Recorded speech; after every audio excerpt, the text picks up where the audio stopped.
Hello, everyone. A very good morning and welcome to Byju's Exam Prep. Welcome to another session on international relations. Yesterday, we had started with India's relations with China and we understood the past and the historical relationship between the two countries. We even covered the complex border dispute and the events that led to the 1962 war. So, all these key topics were discussed, including the consequences of the 1962 war. So today, we shall continue the discussion from here and we will cover the other important events in the relationship in a chronological order. There are many major developments that we have to analyze and then we'll discuss the present state of relations between the two countries. We will also talk about the latest border clashes that happened in Ladakh and we will also discuss the economic relations and other concerns that exist in the relationship. Today, we will also be talking about the South China Sea dispute and other strategic issues that we have as far as India China relations are concerned.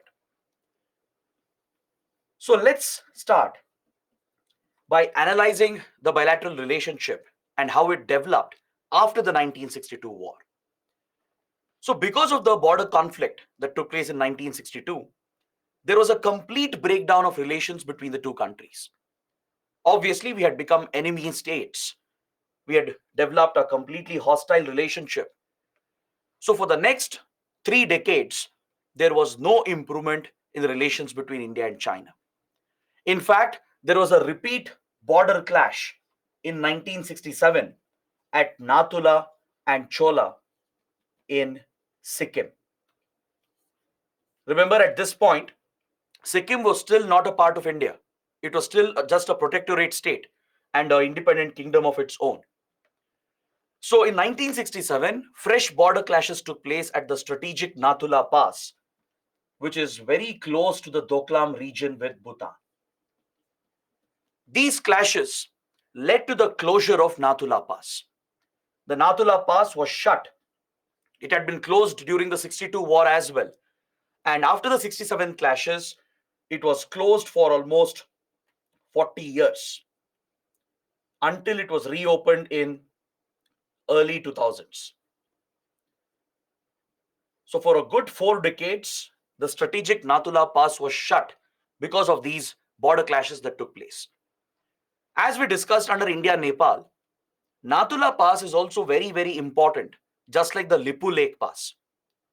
The Nathula Pass has a lot of historical, cultural value. This has been a trade route between India and Tibet and China since ancient times. Buddhism has traveled from India towards China through the Nathula Pass. Even Hindu pilgrims for the Kailash Manasarovar Yatra, they would prefer the Nathula route. The Kailash Manasarovar Yatra, which is organized by the Ministry of External Affairs, is largely organized through the Nathula route because today there is a very good road that China has built, right, in Tibet. So it's even though it's a longer route, because of the presence of a good road, the Indian government prefers Nathula route for the Kailash Manasarovar Yatra. That's why the Darchula Lipu Lake road was built recently near Uttarakhand and Nepal border to create a shorter route for Kailash Manasarovar Yatra. So this historic pass, which has a lot of cultural and economic and strategic significance, was shut for almost 40 years following these clashes. In fact, these incidents is what pushed India towards merging Sikkim into the Indian Union. Many experts believe that the crisis that broke out in the Chogyal dynasty in 1970s, which pushed the Chogyal kingdom to merge with India, was triggered by these events of 1967. As India saw a major strategic threat, since China had a very strong military presence in the Chumbi Valley in Tibet, which is right next to the Nathula Pass, India feared that another Chinese invasion from this route could bring the Chinese troops very close to Siliguri corridor, which is a choke point for India. So, given the sensitivity that India faced in this region, it is believed that India wished to have Sikkim under its territorial control. That is where the allegation comes up that India meddled in Sikkim, interfered in the Chogyal dynasty to cause a destabilization, which pushed the Chogyal kingdom to merge with the Indian Union in 1975. And believe it or not, China did not recognize the merger of Sikkim with India for another 30 years. Sikkim merged with India in 1975, but for a good 30 years, China did not recognize Sikkim as a part of India. It questioned the circumstances under which Sikkim had joined India. If you guys remember, we had discussed under India-Nepal that even Nepal had concerns about Sikkim's merger, and that is where India's relations with Nepal started getting affected.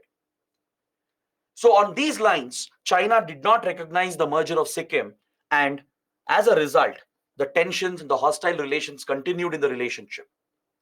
Right? Throughout 1970s, 1980s, we had the same relationship where there was no improvement in ties between the two countries. In fact, during the 1971 war with Pakistan, the liberation of Bangladesh war, China was aligned with Pakistan and US on the other side, whereas India was aligned with the Soviet Union. Right? This is something we have studied under India-Bangladesh.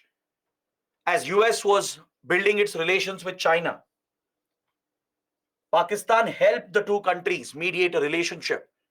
And it is said that US instigated China as well to launch a second front against India during the war in order to put pressure on India and protect Pakistan from breaking apart. As US got closer to China and recognized the PRC, and as it sought close relations with China, it's believed that the US, under President Nixon, right, and his national security advisor, Henry Kissinger, they put pressure on China as well to start a second front to attack India from the northern borders, so that India would be under pressure in order to protect Pakistan from breaking into two parts. But China refused to get involved in the conflict, as this wasn't China's issue to fight for. But clearly, during this Cold War period, India and Soviet Union, they got aligned on one side because of the hostility of US. And as US and Pakistan were together, even China was seen on the same side, even though it didn't attack India at that point. This is where the fear of a two-front war comes for India. Since 1970s, Indian military planners, the government of India, the armed forces of India, they've always feared the possibility of a simultaneous war with China and Pakistan. Right? For the first time, we faced this threat during 1971, when US was seen to be instigating China to attack India from the northern borders in order to reduce pressure on Pakistan. Right? So though China didn't get involved in this conflict directly, the concern has always existed. Because of the strategic nexus between China and Pakistan, India has always feared a possible two-front war. And India's military preparedness and our modernization plans, they are largely centered around such a two-front conflict. Since 1970s, that is in the last 50 odd years, Indian military establishment has planned and prepared for a possible two-front conflict where we might get into a simultaneous war with China and Pakistan. There are suggestions that if tensions with Pakistan and China were to escalate over the boundary issue, imagine a situation where India, Pakistan get into a conflict over the Kashmir dispute. China might try to protect Pakistan and its investments in POK by putting pressure on India by launching another front from the Himalayan side. So this possibility always exists for India, and this would be the worst case scenario for India. So the Indian armed forces have been procuring such military equipment, and they've been training and preparing for such a possible scenario where we might witness a two-front conflict. Is that clear? Pakistan has added one more dimension to it by sponsoring terrorism against India. So Indian military experts, they call this a 2.5 front war, where there is a direct threat from the Pakistani and Chinese armed forces, along with a combined threat from terrorist outfits that are sponsored by Pakistan and China. India calls it the 2.5 front war, where 2 represents the 2 states and their armed forces. The half represents the non-state actors, the terrorist outfits that are sponsored by these countries against India. Right? China sponsors Northeast insurgent outfits. Pakistan, as we have studied, has been a state sponsor of terrorism. So India has always prepared for this worst case situation where we may have to simultaneously deal with the covert war of these countries where they are waging terrorism against India while parallelly fighting a full-fledged conventional war with these 2 neighboring countries. So this is quite a real threat for India, right? This is the worst case scenario for India, and our armed forces have been preparing for such an eventual conflict. This is what explains our military procurement and military modernization. And if you look at how India is deploying its military assets and troops, it is all designed based on the possibility of such a 2.5 front conflict. So throughout this period, we had a very difficult relationship. There was no improvement in the relations. And in fact, in 1980s, there were fresh border clashes in the Himalayan region, because China would keep carrying out incursions every now and then. Chinese troops, they would cross over to the Indian side with complete disregard to the Indian boundaries. These incursions became very common because both sides had a different perception of where the border existed. India would believe that the British era boundaries would mark the border between India and China. But China didn't recognize these old boundaries, and it had a different perception of the border. So both the sides, when they would conduct patrols near the border, they would cross over to the other side, causing frequent incursions that would lead to standoffs and military clashes. China in particular would deliberately carry out these incursions to instigate India, and this would cause multiple military standoffs and clashes. So in 1987, we witnessed another major escalation. So until 1988, for a good 20 plus years, there was no improvement in the relationship. From 1962 to 1988, there was no improvement in relations, and constant tensions persisted in the relationship. Is that clear? This is what you should remember about India-China relations during this period following the 1962 war. The first improvement, the first breakthrough happened in 1988 under Prime Minister Rajiv Gandhi. By 1988, global geopolitics was slightly changing. By 1988, China had already emerged as a fast-growing economy due to its economic reforms that were initiated from 1970s. China had opened up its economy, globalized the economy, and it was inviting investments. It was setting up itself as a global manufacturing hub. And even the Cold War dynamics were changing because communism was on the decline. Soviet influence was declining, right? So at this crucial juncture, Prime Minister Rajiv Gandhi opened a new outreach towards China, and he carried out a historic visit to China that marked the first improvement in relations since the 1962 war. This visit of Prime Minister Rajiv Gandhi is credited with a slight improvement in the relations that provided an opportunity for the two countries to explore common opportunities where they could focus upon to build cooperation between the two sides. Because even China started realizing that India can be a potential market. India could be a hub for procuring raw materials and resources to power the Chinese economy. And since both were developing nations by this time, we had common concerns and common issues with the developed countries. So these common factors drove a new opening in the relationship. It started a new era, and it was marked by the visit of Rajiv Gandhi to China. Following this visit, P.V. Narasimha Rao, Prime Minister P.V. Narasimha Rao would carry out a historic visit in 1993 that led to a major improvement in the relationship. Narasimha Rao built upon Rajiv Gandhi's visit, and both the countries agreed to establish few standard protocols.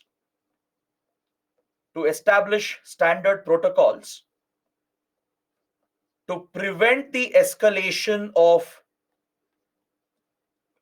border clashes and border disputes.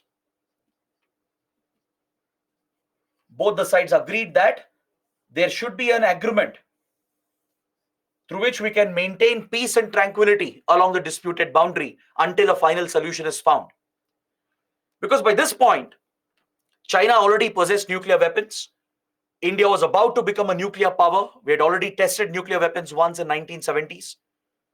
Both had become very major economies, major markets, right? India was about to emerge as a fast-growing economy following the LPG reforms that we had introduced.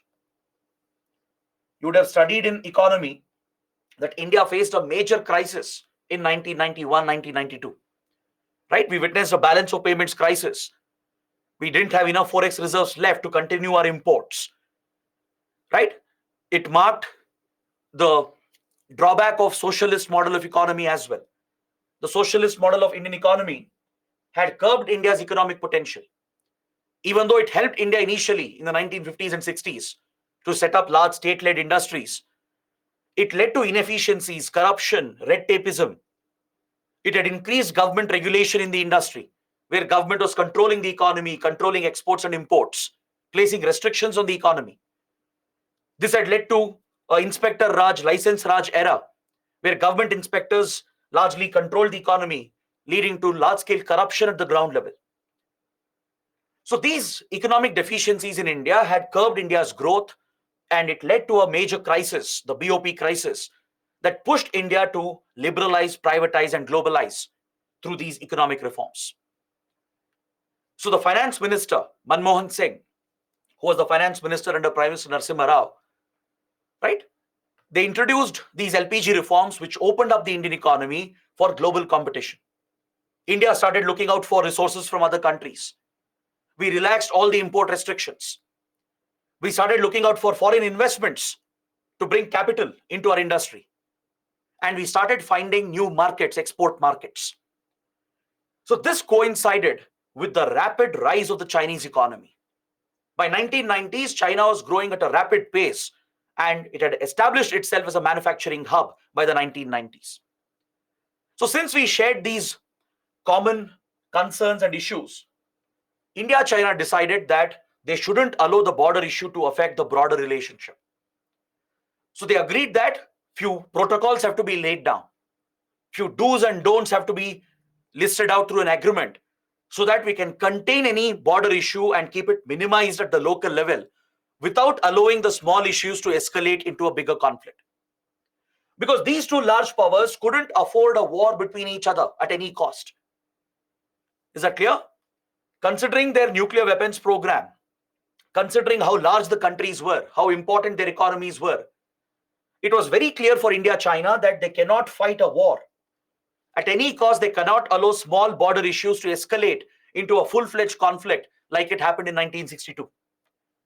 So to prevent such wars and conflicts, both the sides agreed to put in place few standard protocols, and we signed two important agreements in 1993 and in 1996. The Peace and Tranquility Agreement along line of actual control was signed in 1993 during Narasimha Rao's visit.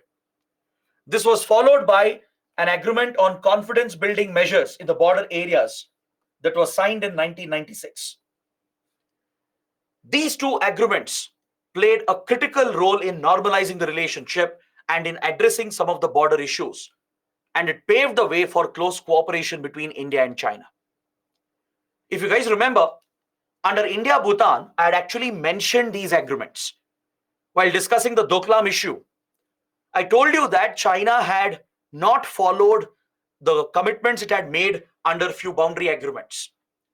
China had violated the established protocols. Even though India insisted that we should resolve the tensions at Doklam in 2017 by following the protocols that we had agreed to. China didn't follow these measures and India was critical. So these two border agreements have been critical for India and China to maintain the stability along the boundary despite frequent incursions and escalations. Huh.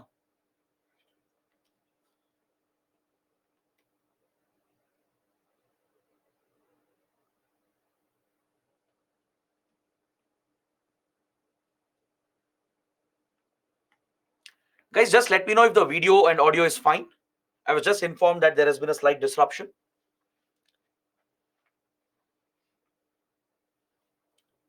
Now it's fine. Okay. So let's continue the discussion. I'll just repeat what we covered in the last few minutes. We were talking about the boundary agreements signed between India and China in the 1990s, following the historic visit of P.V. Narasimha Rao to China. P.V. Narasimha Rao, he built upon Rajiv Gandhi's visit, and a very important boundary agreement was signed in 1993 to maintain peace and tranquility along the line of actual control. This was followed up by the second agreement in 1996 to implement confidence building measures or CBMs in the border areas. If you guys remember, I had mentioned these boundary agreements when we discussed the Doklam issue under India-Bhutan relations. While talking about the 2017 Doklam crisis, I had pointed out that China had not followed the established protocols as agreed to under the boundary agreements of 1990s. I told you that we will discuss these agreements in slight detail. So that is exactly what we were talking about. So this topic of the boundary agreements or border agreements between India and China is very important for your mains exam because of some recent developments. Even though it's an old topic, it is still relevant for the mains exam because during the Doklam crisis of 2017 and also during the latest Ladakh clashes of 2020, India has pointed out that China has broken the commitments made under the border agreements. The Ladakh crisis still continues even today in 2023. Please understand, the Ladakh crisis has not ended. Even as we speak, the military standoff continues in Ladakh at few places. We have not fully resolved the issue that has escalated from 2020. So because of these two developments that have happened in the recent years, India has repeatedly pointed out that China has failed in its obligations. India has blamed China for not following the established protocols that were recognized under these border agreements of 1990s. That is why understanding these border agreements, they become important for the exam. So in 1993, during Narasimha Rao's visit, we signed the Peace and Tranquility Agreement along the line of actual control to maintain peace and tranquility at any cost. We followed this up in 1996 with an agreement on confidence building measures or CBMs to be implemented in the border areas. All right. These agreements, they placed certain obligations on both the sides. It would provide for standard protocols to be followed in case of an incursion, in case of a border escalation. Because by 1990s, both countries were taking a mature view of the border dispute.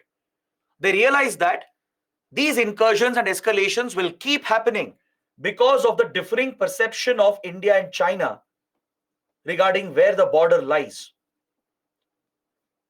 Since both countries don't agree on where the border exists, there is a different perception on both the sides, right? India believes that the British era boundaries that we inherited mark the boundary with China. China disputes that and it has a different claim.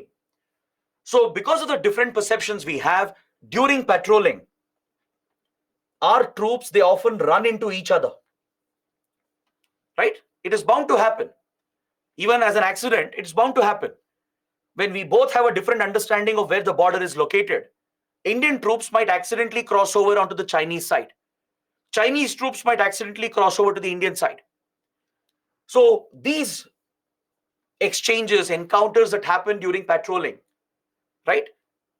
these incursions, they shouldn't turn into a major escalation. That was the priority of India and China, because both countries were looking for a decent working relationship in 1990s. It had become an economic and geopolitical necessity, because both were developing nations, fast growing economies, and both had opened up their markets and economy, right?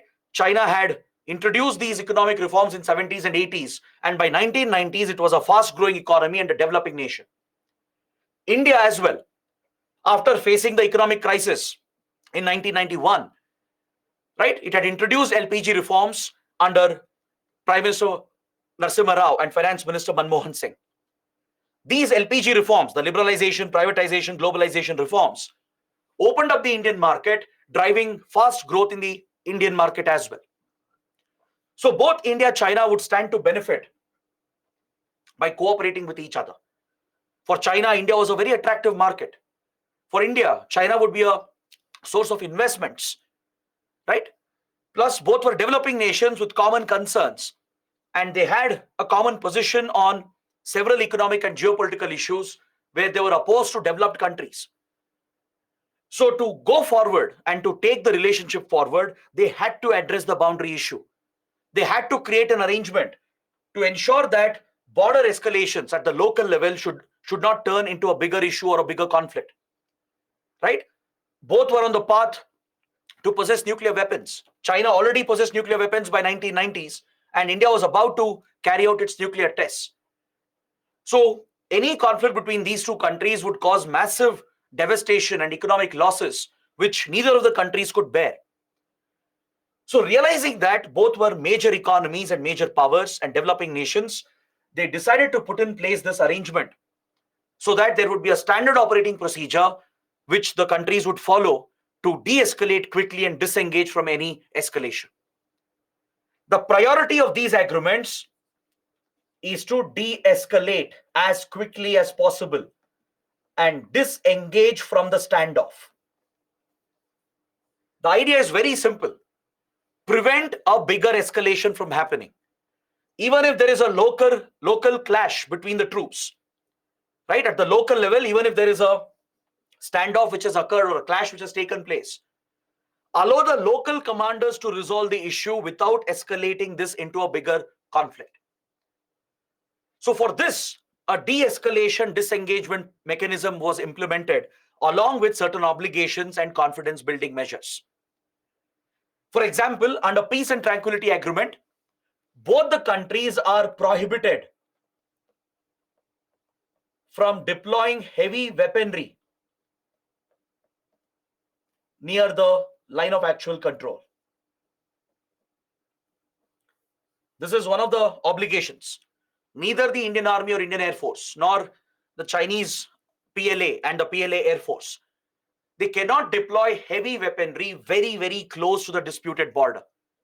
They have mentioned a certain distance. Within those kilometers, they cannot station any heavy weaponry like missiles, fighter jets, battle tanks, artillery guns. This is heavy weaponry. Such heavy weaponry cannot be brought very close to the line of actual control. There is a prohibition on both the countries. Is that clear? So even if there is an escalation that happens, the damage will be limited. It prevents the breakout of a war or a conflict. That is the whole idea behind it. There is an obligation on both the sides to not open fire at any cost. Remember, I told you under India-Bhutan, while discussing the Doklam issue, that Indian troops and Chinese troops, they don't open fire against each other. It has been many, many decades since fire has been opened along this disputed boundary. It is all thanks to these agreements, because it prohibits Indian and Chinese forces from opening fire against the other side at any cost. They cannot use their guns. They cannot fire their guns on the other side when there is an incursion or an escalation which has happened. That is why when Indian and Chinese troops clash, you always see that there is a hand-to-hand combat. Remember, we spoke about this under the Doklam issue. When the Doklam crisis happened in 2017, when the Galwan clashes took place in 2020 in Ladakh, when recently at Tawang in Arunachal Pradesh, when fresh clashes occurred between Indian Army and Chinese PLA, it all involved hand-to-hand combat. They wage a fist battle, right? They fight like local gangs. You don't associate such fights with armed forces. If you ever wondered why Indian and Chinese troops, they use stones or cricket bats, baseball bats, hockey sticks, or wooden clubs, right? They use such rudimentary weapons to beat up each other, right? When they get into a clash, right, it's usually hand-to-hand combat. They pelt stones at each other. They use rudimentary tools which are available through which they beat up each other. So this leads only to injuries. Death occurs only in rare cases, but it only leads to injuries on both the sides, and it does not escalate into a bigger conflict. If you ever wondered why such a rudimentary conflict takes place during clashes, it's because there is a prohibition on both the countries. Under this agreement of 1993, both the sides are prohibited from opening fire at any cost.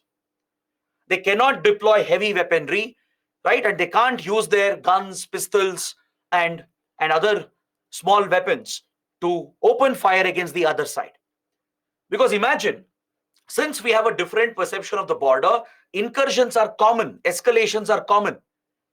At each escalation, if fire is opened and if soldiers are killed on the other side, things will escalate very quickly. Things could go out of hand. And under public pressure and media pressure, governments might be pushed to make the wrong decisions, which could put the two countries on the path of war and conflict. So to prevent such unnecessary escalations, these restrictions are in place. No heavy weapons near the LAC, no opening fire at any cost. There are protocols to be followed for patrolling as well. There are protocols in place on how patrolling should be done. There are agreed protocols on how to deal with incursions, what to do when it escalates. What if there is a clash which has occurred where the two sides have beaten up each other, right? What to do if such an escalation has occurred? What steps have to be taken up? All of this has been defined. These standard protocols have been put in place through these agreements. Is that clear? In fact, the focus is on resolving this issue at the level of local military commanders. This is the first channel of engagement as per the protocol that has been laid out following an escalation. Now imagine a military standoff has occurred. Let's say Chinese PLA crossed over to the Indian side, either accidentally or deliberately. It has led to an escalation. It has led to clashes where the troops have beaten up each other. Some injuries have occurred. So following these clashes, the two governments and the higher officials will not get involved directly. Senior military commanders, government officials, government leaders, they will not get directly involved. Instead, they'll give the local commanders, the local military commanders, an opportunity to talk to each other at the local level and resolve the issue then and there. For this purpose, a dedicated hotline is also established as per these agreements. There is a dedicated hotline where the military commanders can pick up the phone, call the other side, call their counterpart, and call for a border meeting. There are border meeting points that are recognized along the disputed boundary. These border meeting points have been designated. So local military commanders, they themselves can take up the initiative, pick up the hotline, call the other counterpart, and call for a talk. The two commanders will sit and they will negotiate with focus on de-escalation and disengagement. How to resolve the crisis, how they can pull back their troops, in what best way they can de-escalate and disengage to prevent this from turning into a bigger crisis. So this provides for local involvement and a local resolution to quickly end the crisis at the border level itself. If the local commanders fail to de-escalate and disengage, then there is a hierarchy that has been established that provides for talks between senior commanders and officials. Senior military commanders will get involved in the second step if local commanders have failed to resolve the crisis. Is that clear? Brigade level commanders, for example, they will hold direct talks with their Chinese counterparts to try and resolve the crisis then and there without allowing this local issue to escalate into a much bigger issue across the border. If the military commanders fail to achieve a resolution, only then top government officials will get involved. Maybe, for example, Foreign Secretary, Defense Secretary, the chiefs of intelligence agencies, the chiefs of armed forces, right? They will step in only when every other mechanism has failed. Even the National Security Advisor, if required, will step in only when all the local mechanisms at local and senior military commander levels have failed. So senior officials at the highest level will interact with each other to find a solution. Even if they fail, then the ministers, the foreign minister, defense minister, and in a worst case scenario, the prime minister and the president, that is the Chinese president I'm talking about, right? The Indian prime minister and the Chinese president, they will get involved as a last resort, as it happened in the Doklam crisis. If you guys remember, we discussed the Doklam crisis. There I had explained how China broke these protocols. It didn't follow the disengagement process. Local commander talks failed, did not yield any solution, as China was very adamant. Senior military commander talks also failed because the Chinese PLA, they were hell-bent on not moving back. Involvement of government officials did not give a result. There were talks between the foreign secretaries, the armed forces, and also at the level of National Security Advisor. All the talks failed, right? Even foreign and defense ministers held their talks. Even then, there was no resolution. Finally, the Wuhan Informal Summit was held. The Wuhan Informal Summit took place between Prime Minister Modi and President Xi Jinping, because all the other hierarchies, the layers of talks, they had failed. So it required the involvement of the top leaders themselves to resolve the Doklam crisis. Through the Wuhan Informal Summit, finally, de-escalation and disengagement was achieved at Doklam. Is that clear? So these agreements basically create these arrangements, these standard protocols on how to operate, how to de-escalate, how to disengage, right? It creates the mechanisms for talks between both the sides. So local border issues and clashes can be resolved then and there without allowing it to escalate into a bigger conflict.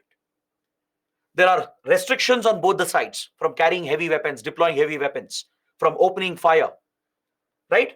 Clear protocols have been laid out on how to engage with each other, how to talk, how to disengage. There is a hierarchical process which has been put in place. There are direct hotlines available between military commanders to talk to each other. All these mechanisms have been created. And to build confidence on both the sides, there are few confidence building measures. For example, no military exercises near the disputed boundary. Within a specified range, right near the disputed border, both sides cannot conduct military exercises. Even if they conduct a military exercise, they have to face the other side. Such basic measures are in place to avoid confusion, to avoid suspicion from arising. Now imagine, tomorrow if Chinese PLA and Air Force conduct a major exercise right next to the LAC, then obviously Indian agencies, Indian armed forces will get worried that maybe China is preparing for a conflict that could lead to confusion and wrong decisions being made. It could lead to a miscalculation. So to prevent that from happening, Chinese forces have to conduct the exercise by facing the other side, by looking towards China. Similarly, If Indian military exercises are planned, they cannot be held within the specified distance, but any exercise that is held here should face towards India. Our troops should be facing inwards, not towards the border, not towards China. So these restrictions are placed on both the sides. These are very basic confidence building measures to build trust, to build confidence in both the forces, to prevent miscalculations from happening. Is that clear? So no military exercises in a specified range. Even if exercises are held outside of it, they have to face their own country, not the border and not the other country. Understood? They provide for frequent exchanges, including cultural exchanges between local military officials. The local troops, right, they have very close cultural interactions that are carried out. For example, they hold joint sporting events at the border. They organize a cricket match or a football match where both the sides come together and participate in the sporting exercise. They celebrate festivals together, right? Previously, when things were better, right, before 2017, Indian troops would invite Chinese troops for major festivals like Diwali and others. Chinese troops would invite Indian troops for the Chinese New Year and other such major Chinese festivals. So such cultural practices, exchanges were put in place to build more confidence between the troops. Restrictions were placed and these measures were put in place to avoid any confusion, any miscalculation. So these two border agreements are critical to prevent escalation of the boundary dispute. These topics are very, very important and relevant because of the latest crisis that has happened, where China has apparently broken some of these protocols. It has refused to de-escalate and disengage. It has not been honest with India. It has not withdrawn the troops as promised. It has not been honest during negotiations, right? So that is why India has accused China of breaking the commitments made under the 93 and 96 border agreement. So in this context, these agreements become important. The Peace and Tranquility Agreement along line of actual control that was signed in 1993, and the confidence building measures along the border areas signed in 1996. Is that clear? So this was a major achievement in the relationship. Following the visit of Rajiv Gandhi and Narasimha Rao, there was a major improvement in the relationship which brought some normalcy in India-China relations. But unfortunately, it was broken in 1998 when India carried out the Pokhran-2 nuclear tests. Because obviously, India's nuclear weapons program is primarily aimed at China. The moment India tested nuclear weapons and established itself as a nuclear weapon state, it altered the balance of power in the region. Until then, China had an advantage over India as it possessed nuclear weapons from 1960s. Right? China possessed nuclear weapons since 1960s. This was always an advantage for China, which allowed China to put more pressure on India. India was on the back foot. So with India developing and testing nuclear weapons, which was a result of 40 years of national effort, right? The balance of power got changed. With India building and possessing nuclear weapons and the ability to launch nuclear weapons at Chinese targets, India basically built nuclear deterrence against China. We got the ability to deter China from launching the first attack against India. Right? Now that China knows that India possesses nuclear weapons with the ability to retaliate, right? It always creates a deterrence for India, which shields India from Chinese aggression. So the balance of power got altered in the equation as the weapons program of India mainly targeted China, and obviously China retaliated against the nuclear tests. Is that clear? Since India had developed the weapons outside of non-proliferation treaty, right? We had broken international law. There were sanctions imposed on India, and China joined US and Japan to impose crippling economic and technological sanctions on India. Is that clear? Since China is a permanent member of the UN Security Council, it's one of the P5 countries. It used the UN platform along with US It was supported by Japan and many other countries which opposed nuclear weapons. Right? They all imposed economic and technological sanctions on India, and this led to a downgrading of relations following the nuclear tests. So, for a few years from 1998, relations were affected because of Pokhran nuclear tests. But fortunately, the relations were revived very quickly from 2000 onwards, because there was no way India China could ignore each other. Both the countries had become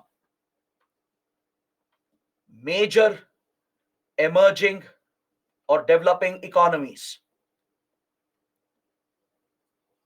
There were common geopolitical issues that the two countries were facing at various multilateral platforms. Is that clear? Since both became fast-growing economies, it was very essential for India China to cooperate with each other and work together, particularly in the economic domain. Economic cooperation really helped in transforming the relationship. It helped the two countries to look beyond the boundary dispute. Until then, the relations were dominated by the boundary dispute. Finally, they got an opportunity to look beyond the boundary dispute because economic relations were quickly developing between the two countries. India was importing heavily from China. China was making major investments in India, and India became a major market for China. Right? So as the economic relations flourished, it became a necessity for the two sides to cooperate at multilateral forums. At various multilateral platforms, India-China started working together as they represented the interests of developing countries, or also known as the Global South. Remember, I explained what is Global North and Global South in the first class. Global South refers to developing underdeveloped nations. Global North refers to the developed countries, industrialized nations. So at various multilateral platforms, all developing nations, including India, China, had similar concerns and issues with the developed countries.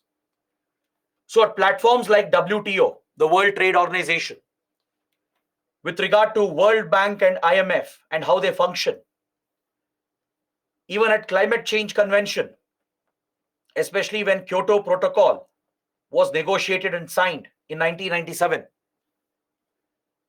On all these key issues, and also sometimes at the United Nations, India, China had similar issues and concerns against the developed countries, against the Global North.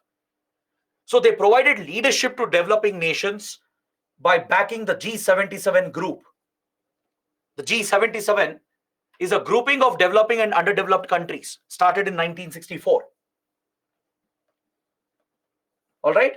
77 developing underdeveloped countries had come together from the Global South to form the G77. India also is a member.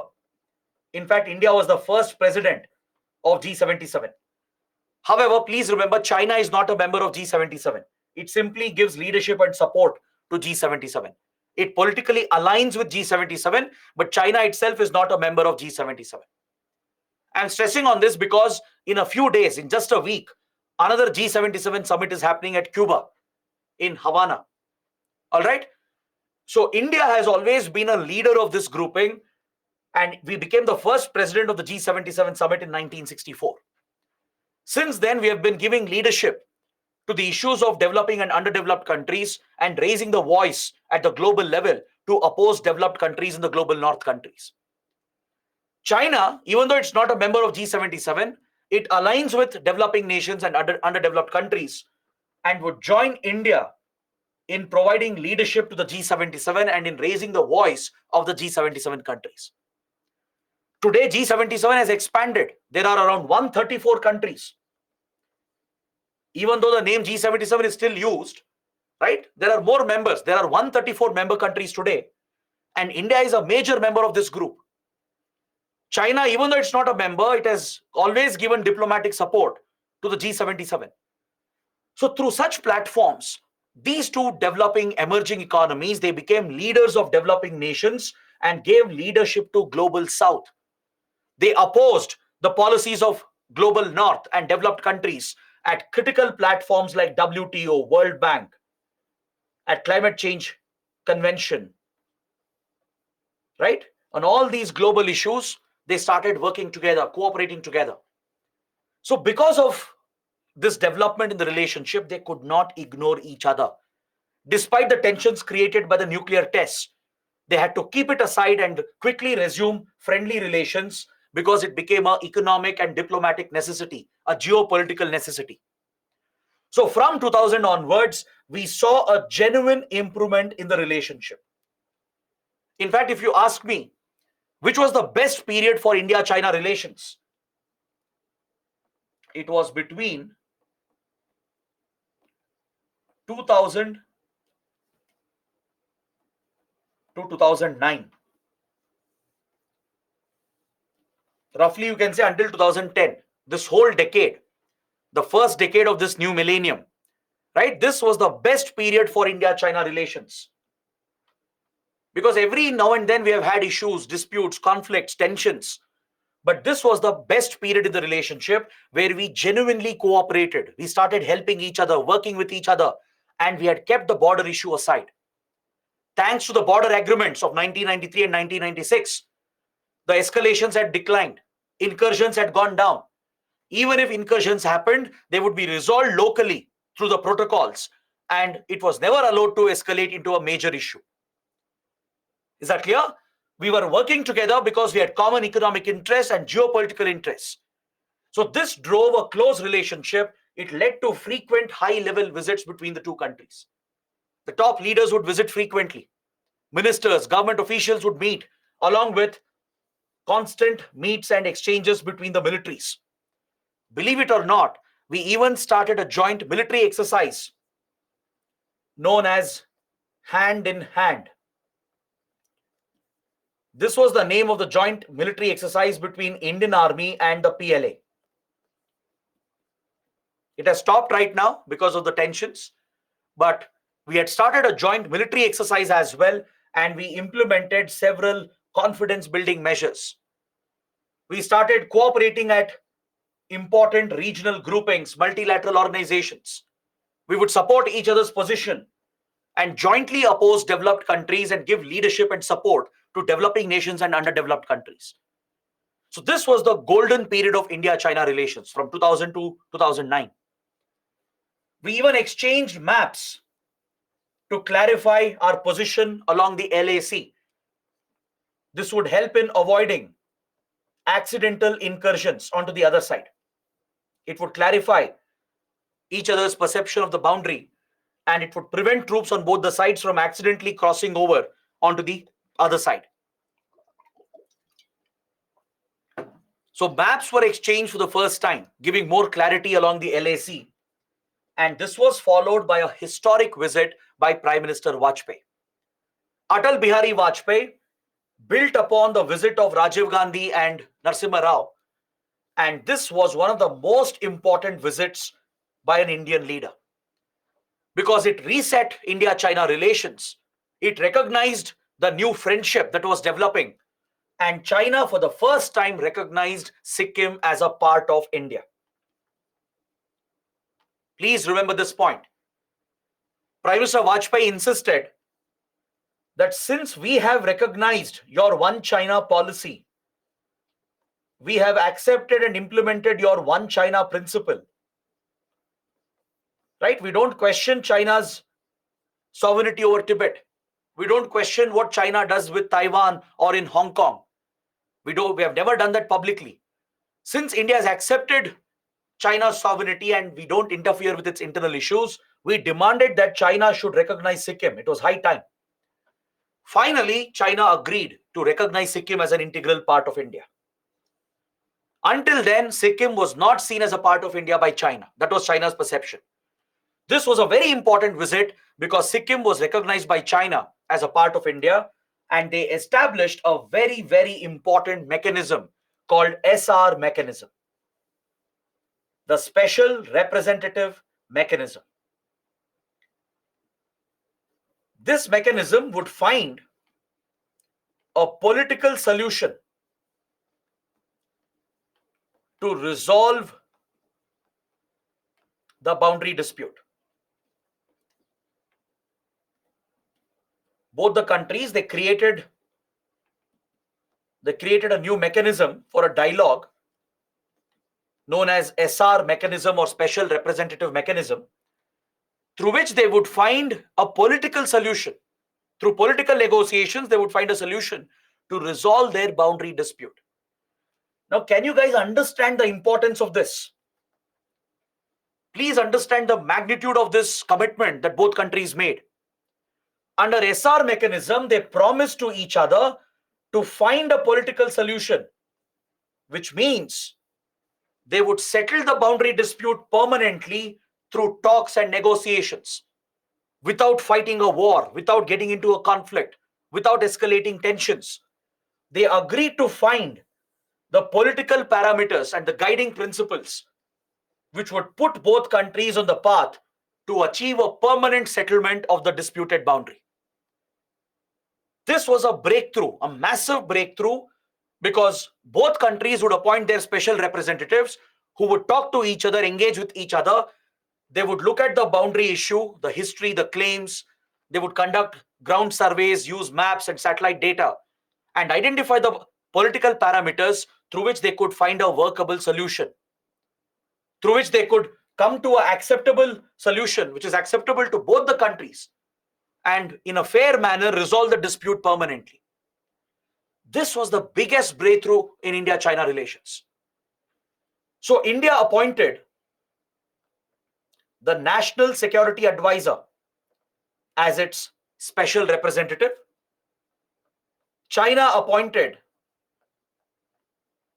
state councillor, the state councillor of the Communist Party, as the special representative. China's state councillor is the equivalent of India's National Security Advisor. See, India's NSA guides the Prime Minister and the government on all foreign policy matters and national security matters. Right? The NSA office was created in late 90s under the Vajpayee government. Since then, the NSA office has become a major institution. The NSA heads the National Security Council. Right? NSC itself has become a very important security institution in the country today. So all the subsequent prime ministers, Manmohan Singh and Modi as well, they've appointed their respective NSAs who guide the prime minister and the government on foreign policy matters and security matters. So from India, NSA would be the special representative. And his counterpart, the state councillor in China, the state councillor of the Communist Party, right, functions like the NSA, dealing with foreign policy and security issues affecting the PRC. So these two equal officials were appointed as the special representatives to lead this dialogue, to hold frequent talks, identify the political parameters and guiding principles through which a final political solution could be worked out to permanently resolve the boundary dispute. These talks progressed well until 2009. These talks progressed until 2009. Please remember this point. We even established a strategic partnership in 2005. We elevated our relations to the level of strategic cooperative partnership and opened the Nathula Pass for the first time since 1967. Remember the Nathula Pass that had been shut after the 67 clashes? It was reopened for the first time because now China had recognized Sikkim. The border tensions had really gone down, and it gave India an opportunity to open the strategic, historic, and the important Nathula Pass that resumed border trade. It helped in resuming the Kailash Manas Sarovar Yatra.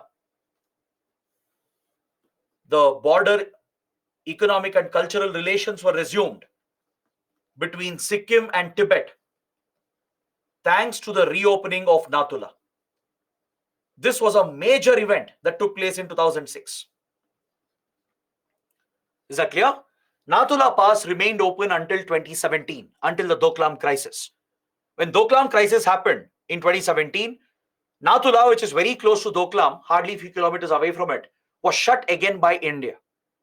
Then came the pandemic, Because of pandemic restrictions, Natula was shut again. And now it has been reopened. Is that clear? So Natula Pass was reopened in 2006 after 4 decades following China's recognition of Sikkim. So as you can see, all these were positive developments. There were many improvements that happened in the relationship. In fact, in 2009, there was a very interesting development. India had applied for a loan for a development project in Arunachal Pradesh. Usually, such loans that India would demand from Asian Development Bank, they would get rejected because of China's objection. Previously, China would do this. If India were to apply for a loan at ADB, where China has a major stake, it has the biggest voting share, it would block India's loan application for projects in Arunachal Pradesh and Ladakh, as it would claim that these are disputed territories. Since it's a disputed territory, China would demand that financial institutions like ADB shouldn't fund the project. China would use its influence and voting power to refuse the funding for India. This was the practice. But relations had improved to such an extent that China allowed the loan project. It allowed the loan to be provided. It allowed the sanction of the loan without raising objections, without bringing up the border dispute. This was again a sign of improvement that was happening in the relationship. That's why I told you, from 2000 to 2009, this had to be the best period in India-China relations. See, it doesn't mean there weren't issues. Issues were there. There were areas where we were at conflict. A strategic competition was opening up. Like, for example, in Indian Ocean, China had made a big entry and it was trying to counter Indian influence. In neighboring countries of India, China was making its presence in Nepal, in Bangladesh, right, in Sri Lanka, in Maldives. So, of course, India was in competition as well. We had issues and concerns as well, but the border tensions had gone down, which had paved the way for some areas of cooperation to come up, some friendship to build. Is that clear? This was the nature of India-China relations during this period. Very quickly, China became our biggest trading partner. China became the largest trade partner of India. All right? I'll address this issue. We'll discuss more about our trade when we come to economic relations. China overtook the US and became our largest trading partner. So in most of the years, the top 2 trading partners of India are China and US. In some years, it is US at the top, at the first position. Sometimes it is China at the first position. The positions change depending on the trade volume. But usually in most years in the last decade, it is China and US at the top, which are the top 2 trading partners of India. Right? This explains how important China has become for India and how important India has become for China, at least in the economic domain. So there was an all-round improvement in the relationship, but all of a sudden, something started changing. There was a sudden shift, a dramatic U-turn happened in China's approach towards India. The SR talks, they got stalled from 2010 onwards. The SR talks, which was actually progressing well, many rounds of negotiations had been held. Some political parameters were identified as well. Right? Maybe in another decade, we might have found a solution, a political solution for the boundary dispute. But all of a sudden, the SR talks were stalled. There was no progress after 2010. In fact, SR talks didn't happen at all after 2010. Is that clear? I'm stressing on SR mechanism because it was revived recently during the 2020 Ladakh clashes. When the Ladakh clashes became very serious, right, at Galwan River Valley, I'm sure all of you know, for the first time, a major standoff took place where both Indian and Chinese soldiers, they beat up each other and many soldiers were killed on both the sides. Almost 20 Indian soldiers were martyred, right, and several unknown number of Chinese soldiers were killed as well. Most of them, they slipped in the river valley and they fell down, causing serious fatal injuries, right? So this death count was the biggest mortality that we had seen between India and China since the 1962 war. This was the biggest escalation that happened in 2020. So at this point, it appeared that we were headed towards another conflict with China. So to prevent a further escalation, India urged China to revive SR talks for one time, which allowed our NSA to talk to China's state counselor to begin the de-escalation process. That's why I'm stressing on SR mechanism. I want you guys to understand what it is, why is it important. It was established in 2003. Several rounds of talks had been held until 2009. But all of a sudden, China stopped SR talks, and we haven't had SR talks since 2010. The only time SR talks have happened is in 2020, following the Galwan clashes in Ladakh. As tensions escalated, India reached out because all other mechanisms, the established protocols under border agreements were failing. The local commander talks were not giving results. Tensions had escalated following the death of many soldiers on both the sides. So at this point, India made a request to revive SR mechanism for one time. Not to resolve the boundary issue like before, but to work out a de-escalation of the current crisis in Ladakh. So India's NSA, Ajit Doval, interacted with the Chinese state counselor, and this engagement started the disengagement process, the de-escalation process. You would have been reading in newspapers that talks are taking place between India and China to resolve the remaining military standoff in Ladakh. Right? Even recently it was reported in Hindu and Indian Express. These talks began in 2020 following the SR talk that was revived for one time after the Galwan clashes. So since it was used recently, the mechanism was used, and it helped in reinitiating the dialogue process. It helped in going back to the boundary agreements, sticking to the commitments of the boundary agreements. It has helped in de-escalating and disengaging in some of the flashpoints. The SR mechanism becomes important. You should know what is the SR mechanism, why was it set up, what was its progress, and why did it stop all of a sudden in 2010? Something had changed, something dramatic had happened. In 2013, we saw that China was getting aggressive. When we just thought China had become our good friend, right? India was shocked and surprised by a new incursion in Ladakh. After many years, a deliberate incursion had happened. So to resolve this, we signed another boundary agreement called BDCA, the Border Defense Cooperation Agreement. The third boundary agreement was put in place, right? But despite this, China kept breaking these commitments. We witnessed another major incursion, causing another standoff and clash at the Chumar sector. All right? So repeated incursions were happening. These were deliberate on the Chinese part. SR talks had been stalled, and all of a sudden, China had turned hostile again.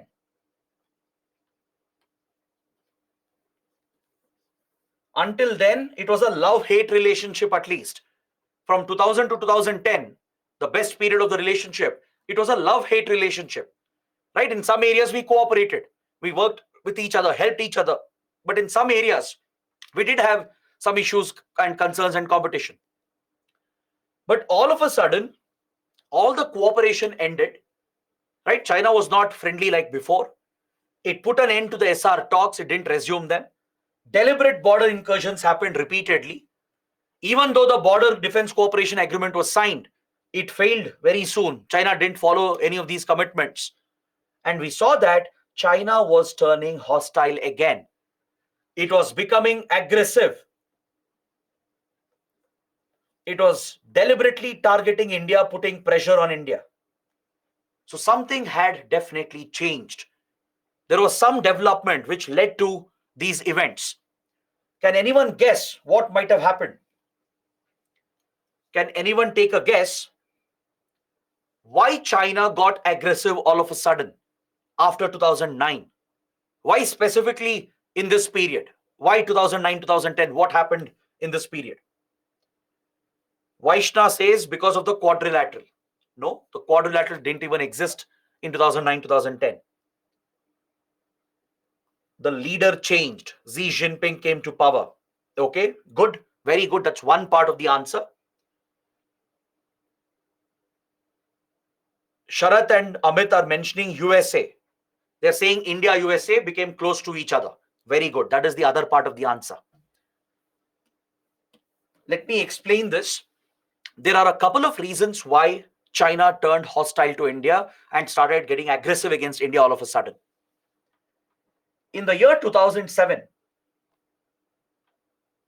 have you guys heard about a military exercise called Malabar exercise?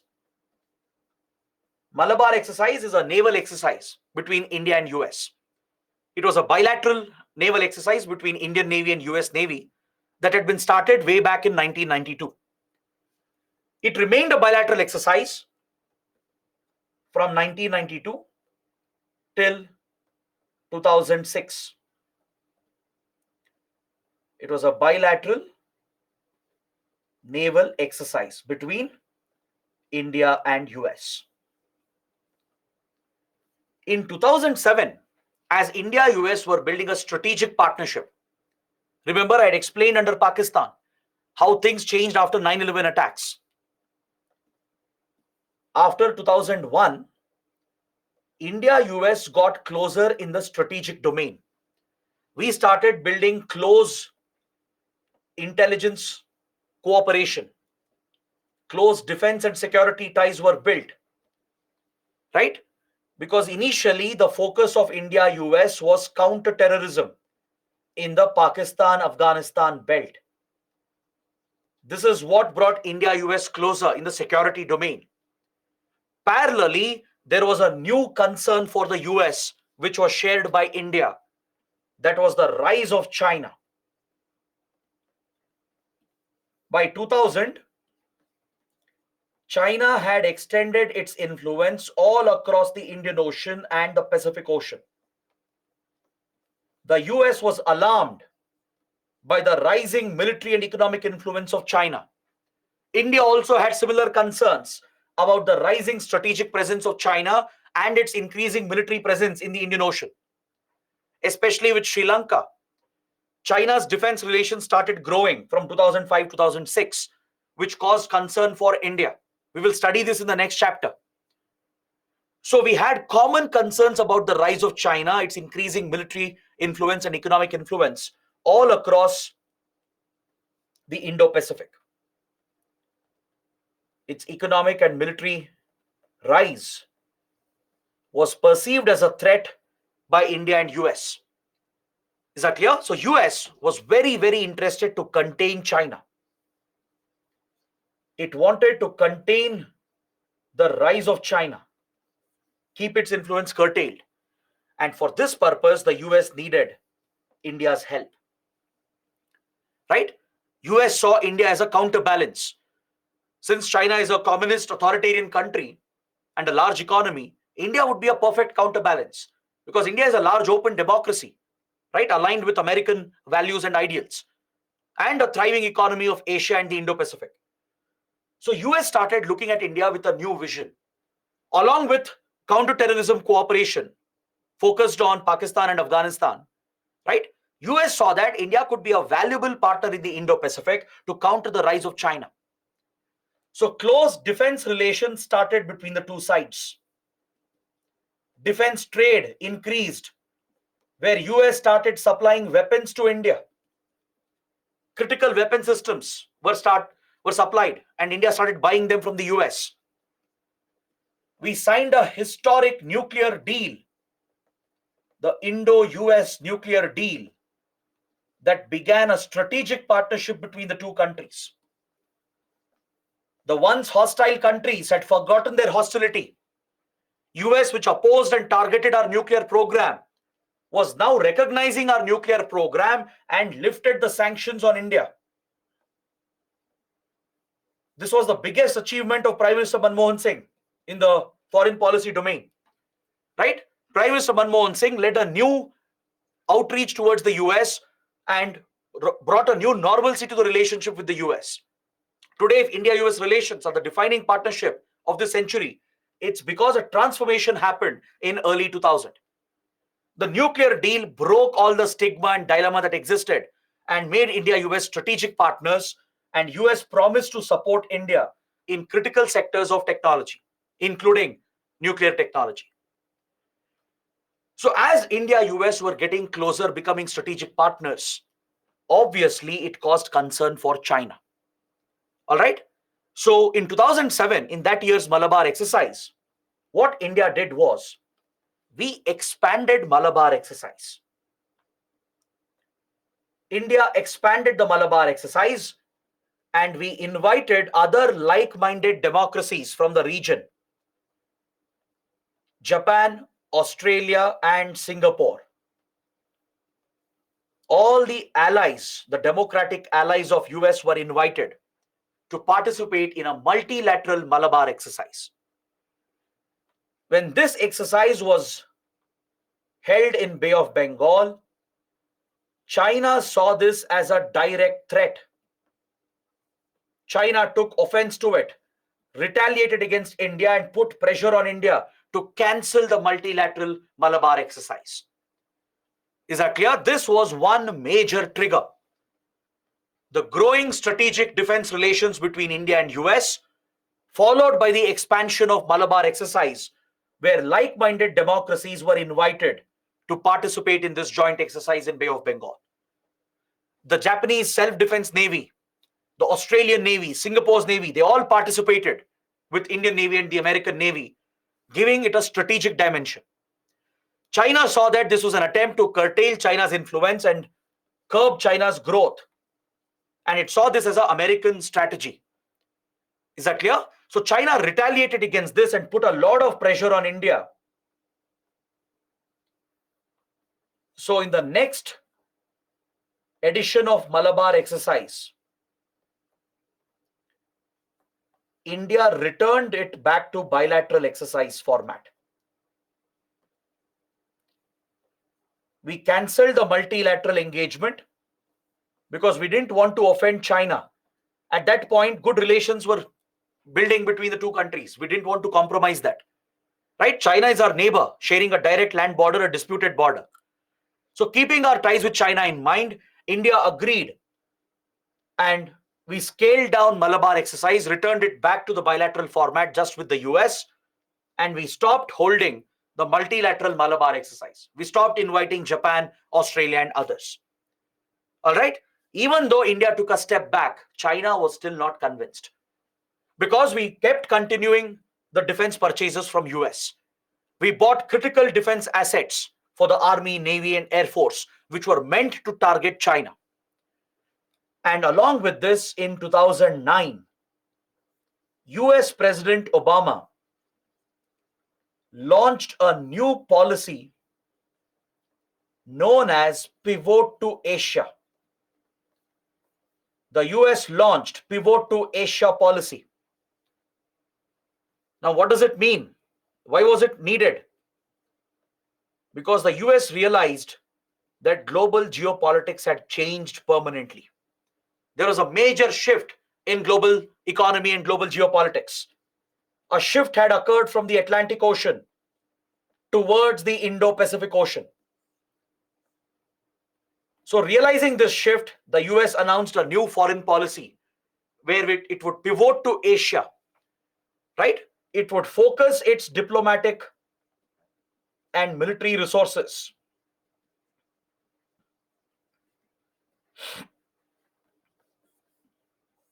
and it would redeploy them across the Indo-Pacific. See, during the Cold War period from 1950s to 1990s, which was the hub of the global economy? Where were all the big geopolitical developments happening? It was happening in and around the Atlantic Ocean. Atlantic Ocean was the hub of all major economic events and geopolitical events during the Cold War period. From 1950s to 1990s, all major powers were present near the Atlantic. US, West European countries, Soviet Union. These were the major economic powers, major military powers. So in and around Atlantic, all the big economic and geopolitical developments were taking place. So accordingly, US had stationed its diplomatic and military resources around the Atlantic. Is that clear?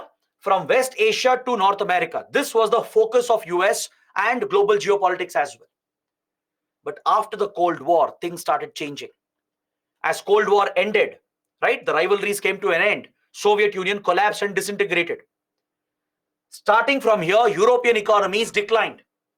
UK, France, Germany, Italy, and all other European powers, they saw an economic decline. Their economy saturated, right? They started losing significance in geopolitics. And this was accompanied by the parallel rise of Asian powers in 1990s.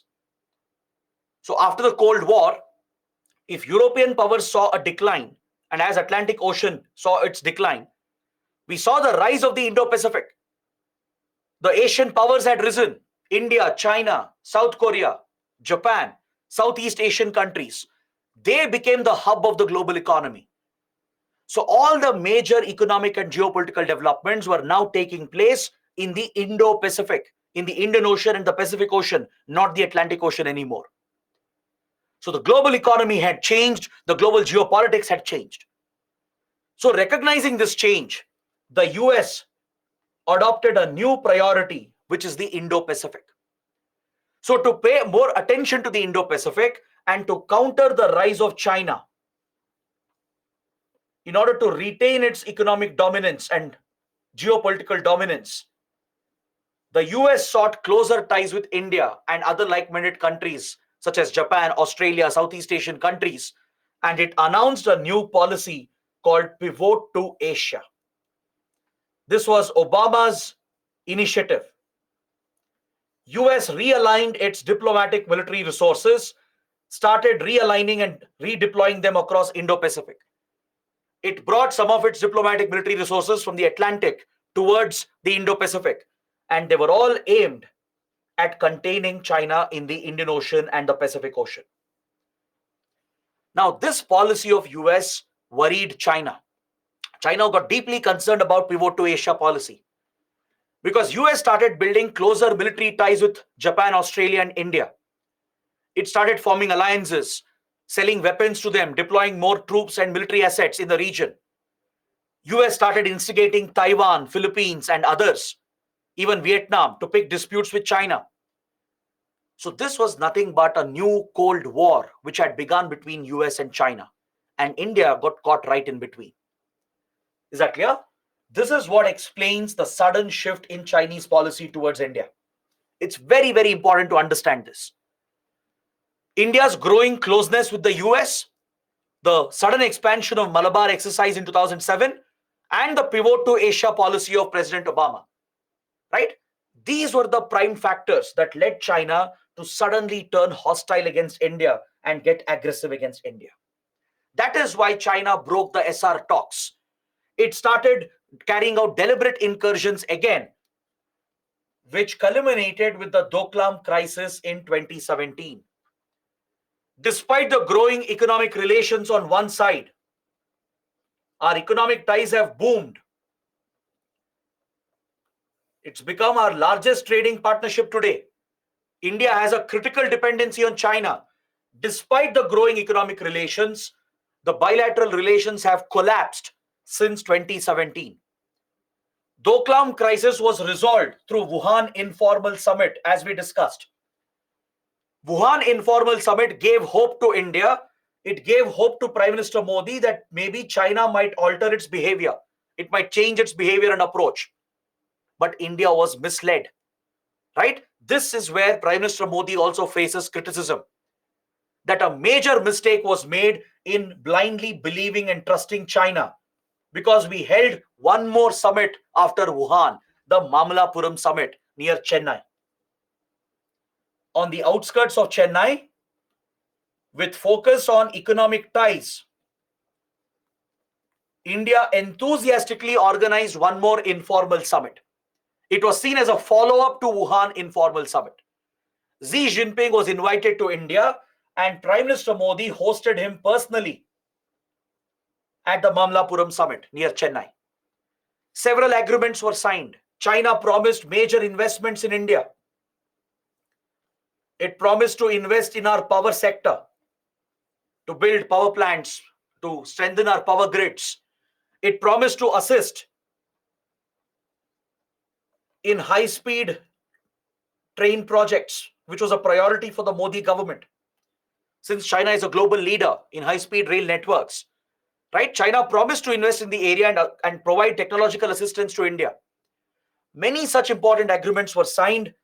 They focused on special economic zones to improve trade between the two sides. Many such commitments were made at Mamlapuram summit, and the Modi government was deceived and fooled to believe that China was becoming a friend again. Right?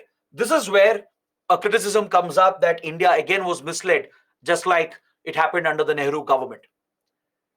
Following this, what happened later was a complete shock for the Modi government.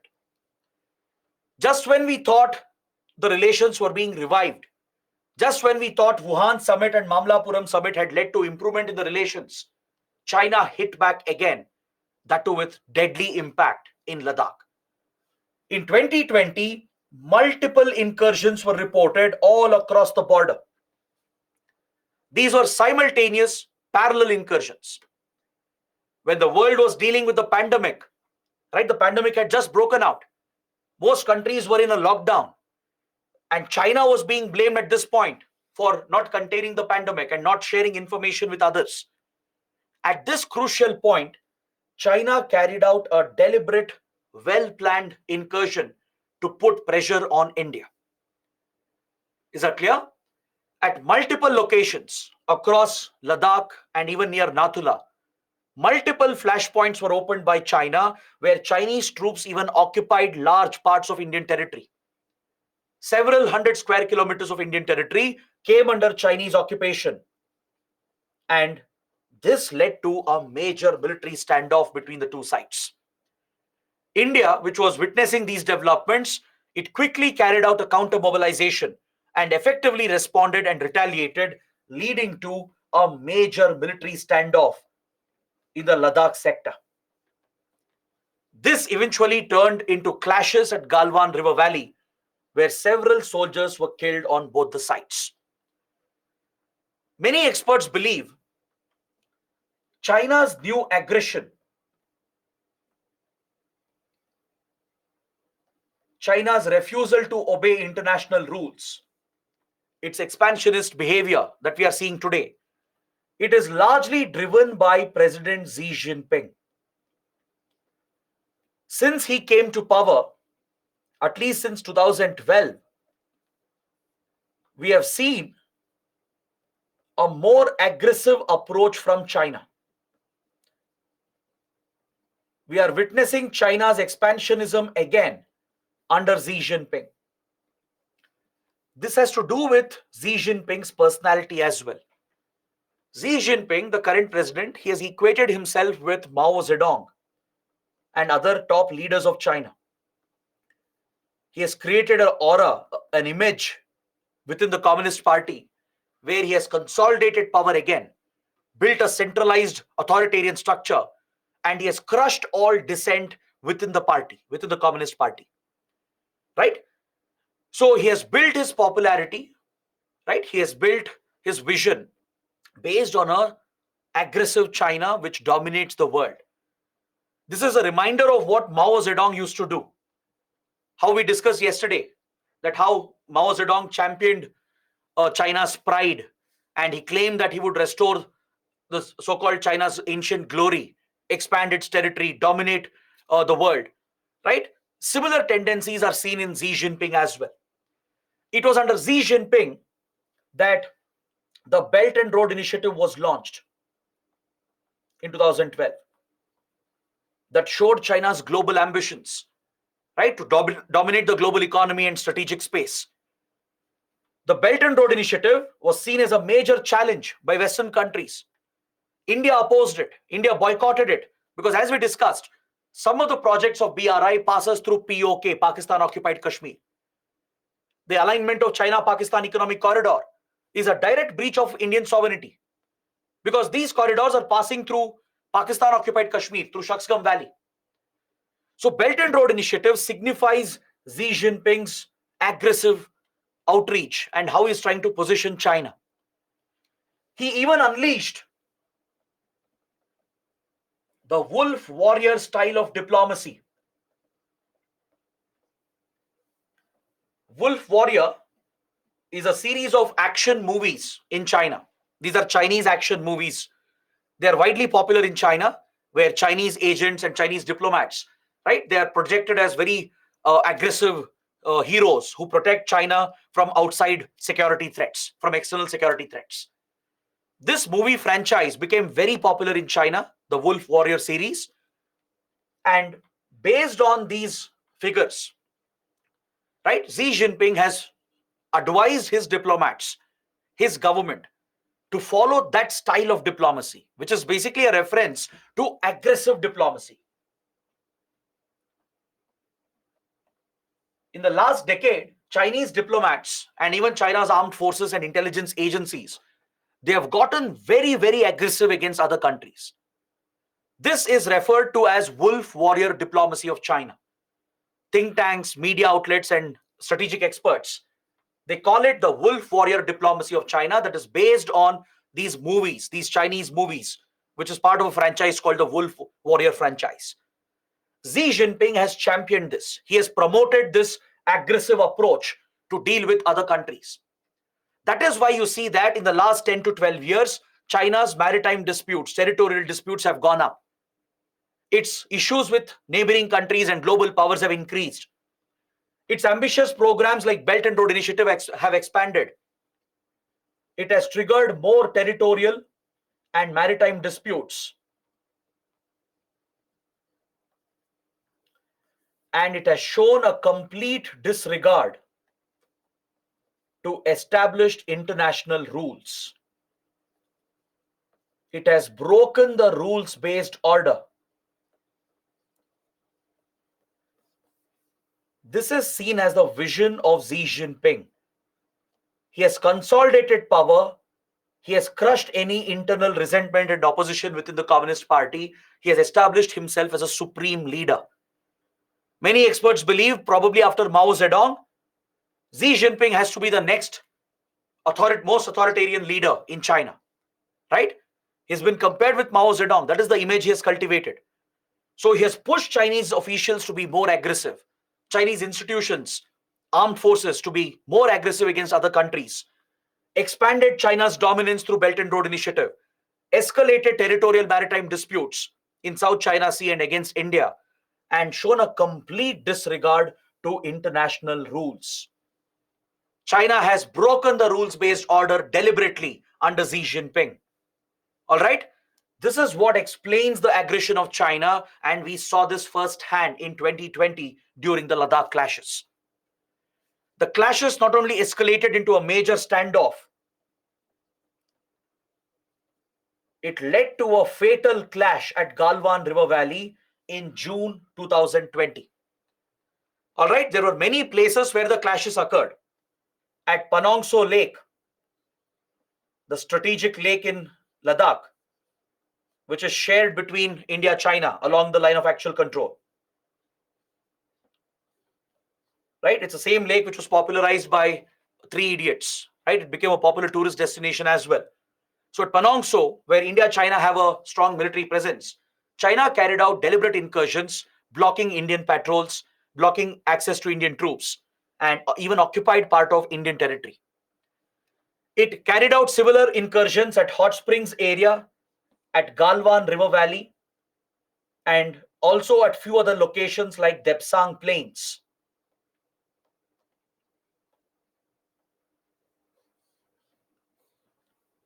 And the Spangnur Gap.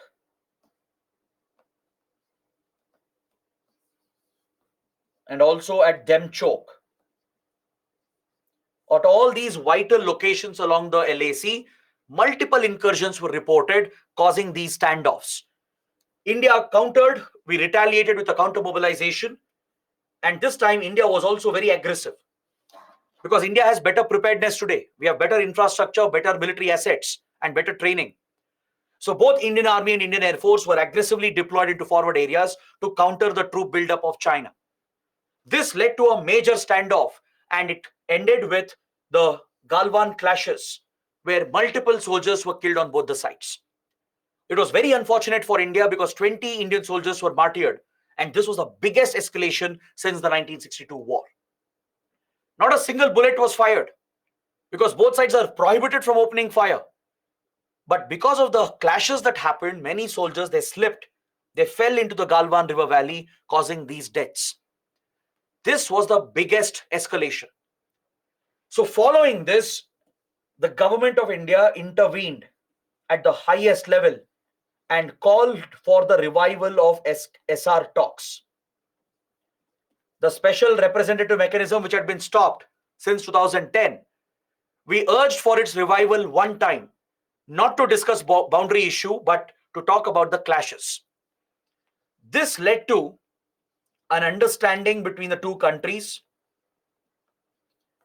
and since then, talks have begun between military commanders at the local level and also at the senior level.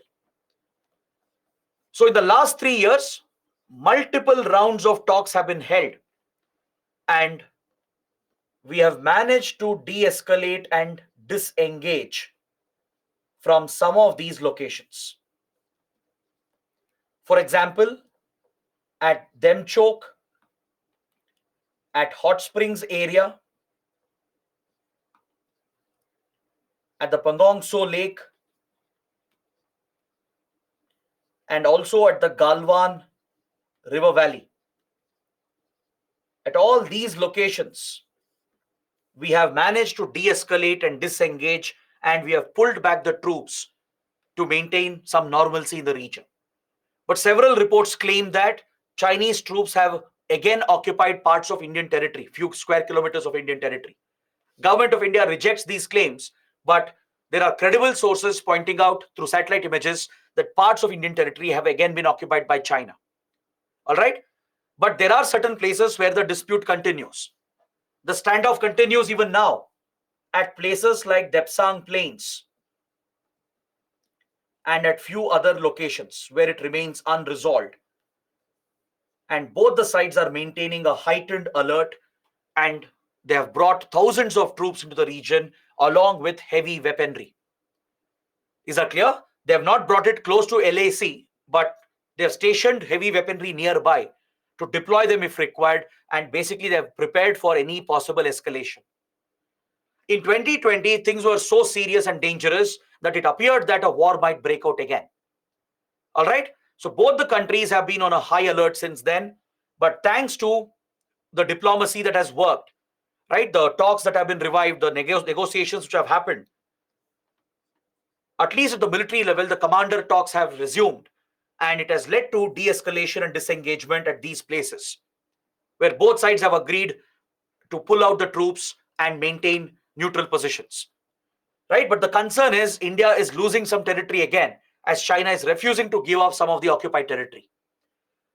At some other places like Depsang Plains, the dispute continues. We still haven't found a solution. The escalation, the standoff still remains as it is on the ground. So again, the question is, why is China doing this? What explains the sudden escalation, right? Such a big escalation couldn't have happened without a reason. So strategic experts have pointed out several reasons.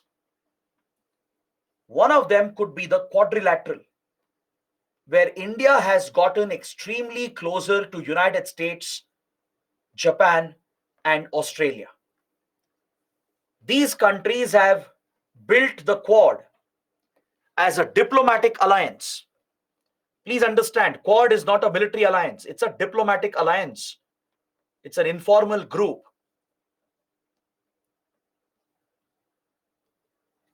Its stated objective is to enforce a rules-based order in the Indo-Pacific.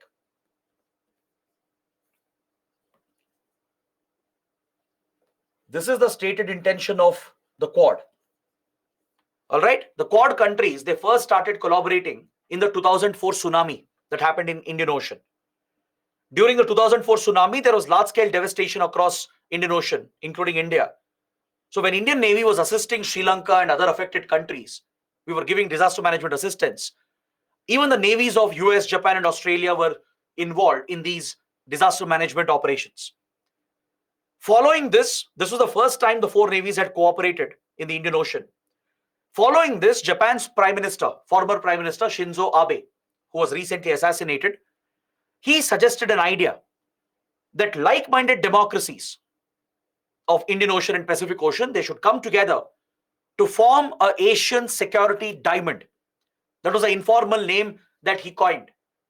He said Japan, Australia, US, and India, they are like Asian security diamond, representing four countries in the region, which could stabilize the region. Based on this idea, later in 2016, these countries revived that concept and established the Quad or the Quadrilateral in 2016. Since then, it has been an informal diplomatic grouping focused on implementing the rules-based order, implementing UN Convention on Law of the Sea, particularly in the context of South China Sea dispute, where China has broken international rules. China has broken several international rules established through the UN. So enforcing these international rules in the Indo-Pacific was made a priority of the Quad, which was an indirect message to China that Quad will act against China to put pressure on China to follow international rules. Today, Quad has diversified. It is not just limited to putting diplomatic pressure on China, but it has diversified into many other areas as well, including economic ties, disaster management cooperation, technology cooperation, vaccine development. They've started focusing on all these critical areas. Quad countries have agreed to focus on critical emerging technologies like artificial intelligence, robotics, etc. They've agreed to focus on cybersecurity. They've agreed to focus on disaster management and provide HADR assistance. They are focusing on economic ties, and they are proposing free trade agreements and trade initiatives. They are working on pandemic management and vaccine development. So Quad has become a truly diversified diplomatic grouping today. But China sees Quadrilateral as Asian NATO. It has called it a military alliance, even though it's not. US, Japan, Australia, they tried to establish it as a military alliance, but India resisted. Since we follow an independent foreign policy, we never join military clubs and alliances. And moreover, by joining such a military alliance, we will pay the price. Because none of the other countries share boundaries with China. India shares a boundary, a disputed boundary with China. If China were to retaliate, it will be against India. India is mindful of that. So India made it clear to Quad countries that we don't accept militarization of this group. Although these countries take part in a renewed Malabar exercise,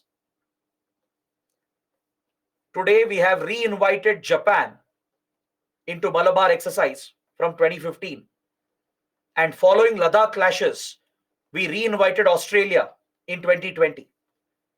So basically, the Quad countries have a parallel military exercise. The Malabar exercise, even though it's not directly related to Quad, the same countries have a quadrilateral naval exercise. We had kept it bilateral until 2015 out of concern for China's interests.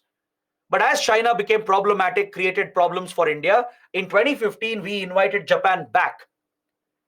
And when Ladakh clashes happened, India lost all trust on China, and we brought Australia back, and Malabar exercise has been returned to the previous format.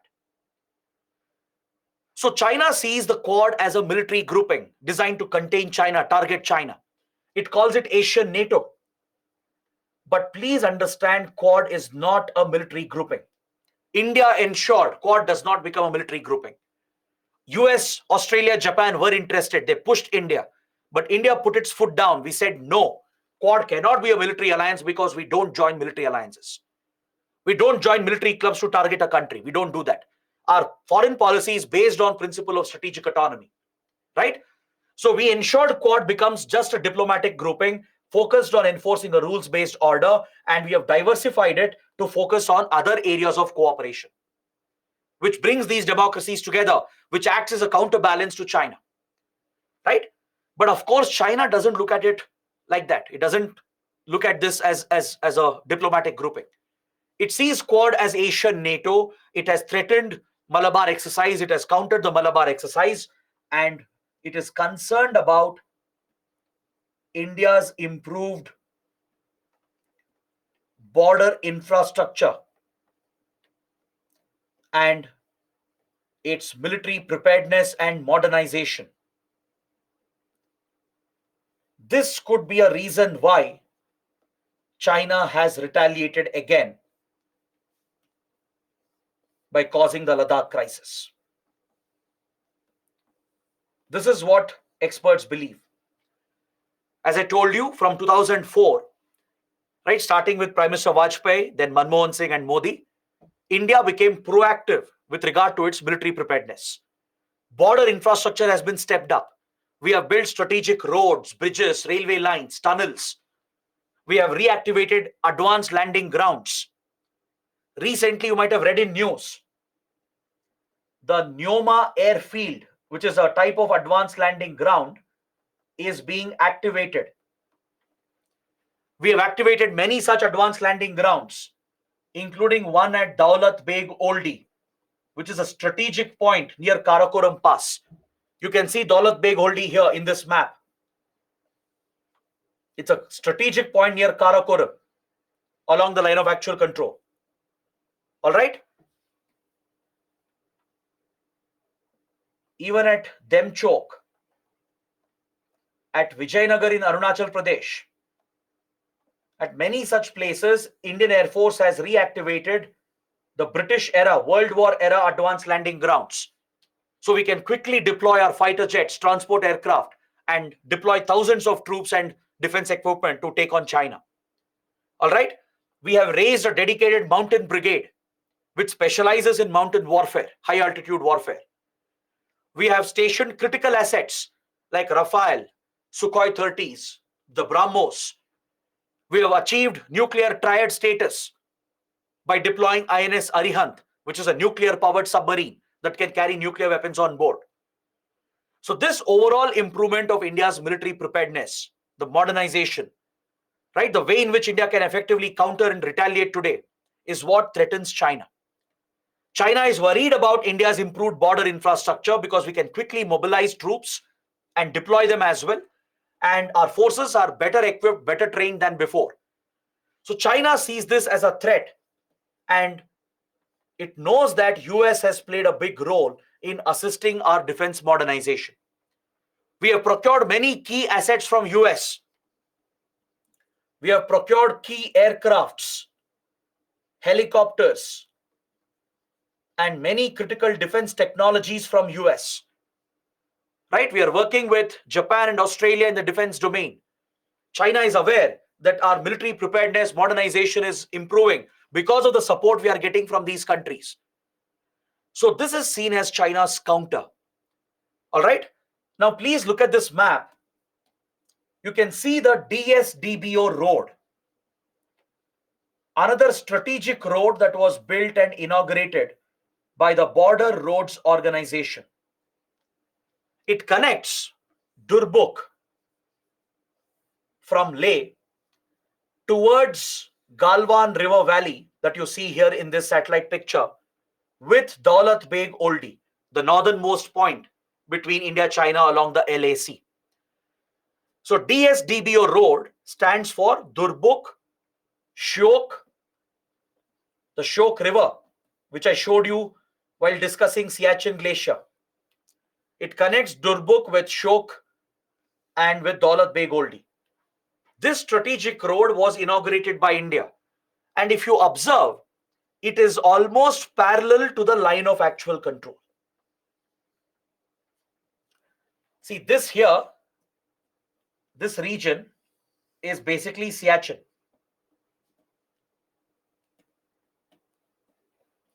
This region here is basically Siachen. All right? You can see the Leh region. You can see Panongso Lake Correct? You can see the line of actual control running through. This here is Aksai Chin, which China has occupied from India. Now, in such a critical region, if India builds a strategic road connecting Durbuk, Shok, and Daulat Beg Oldi, it improves our military capabilities. It improves our deployment capabilities to quickly deploy troops and weapons to take on China. So China sees this as a threat. The rising military modernization, improved border infrastructure as a threat. It sees our alignment with US and Quad countries as a threat. So this is what drives Xi Jinping and China to get so aggressive against India, and the results are seen in Ladakh. Is that clear?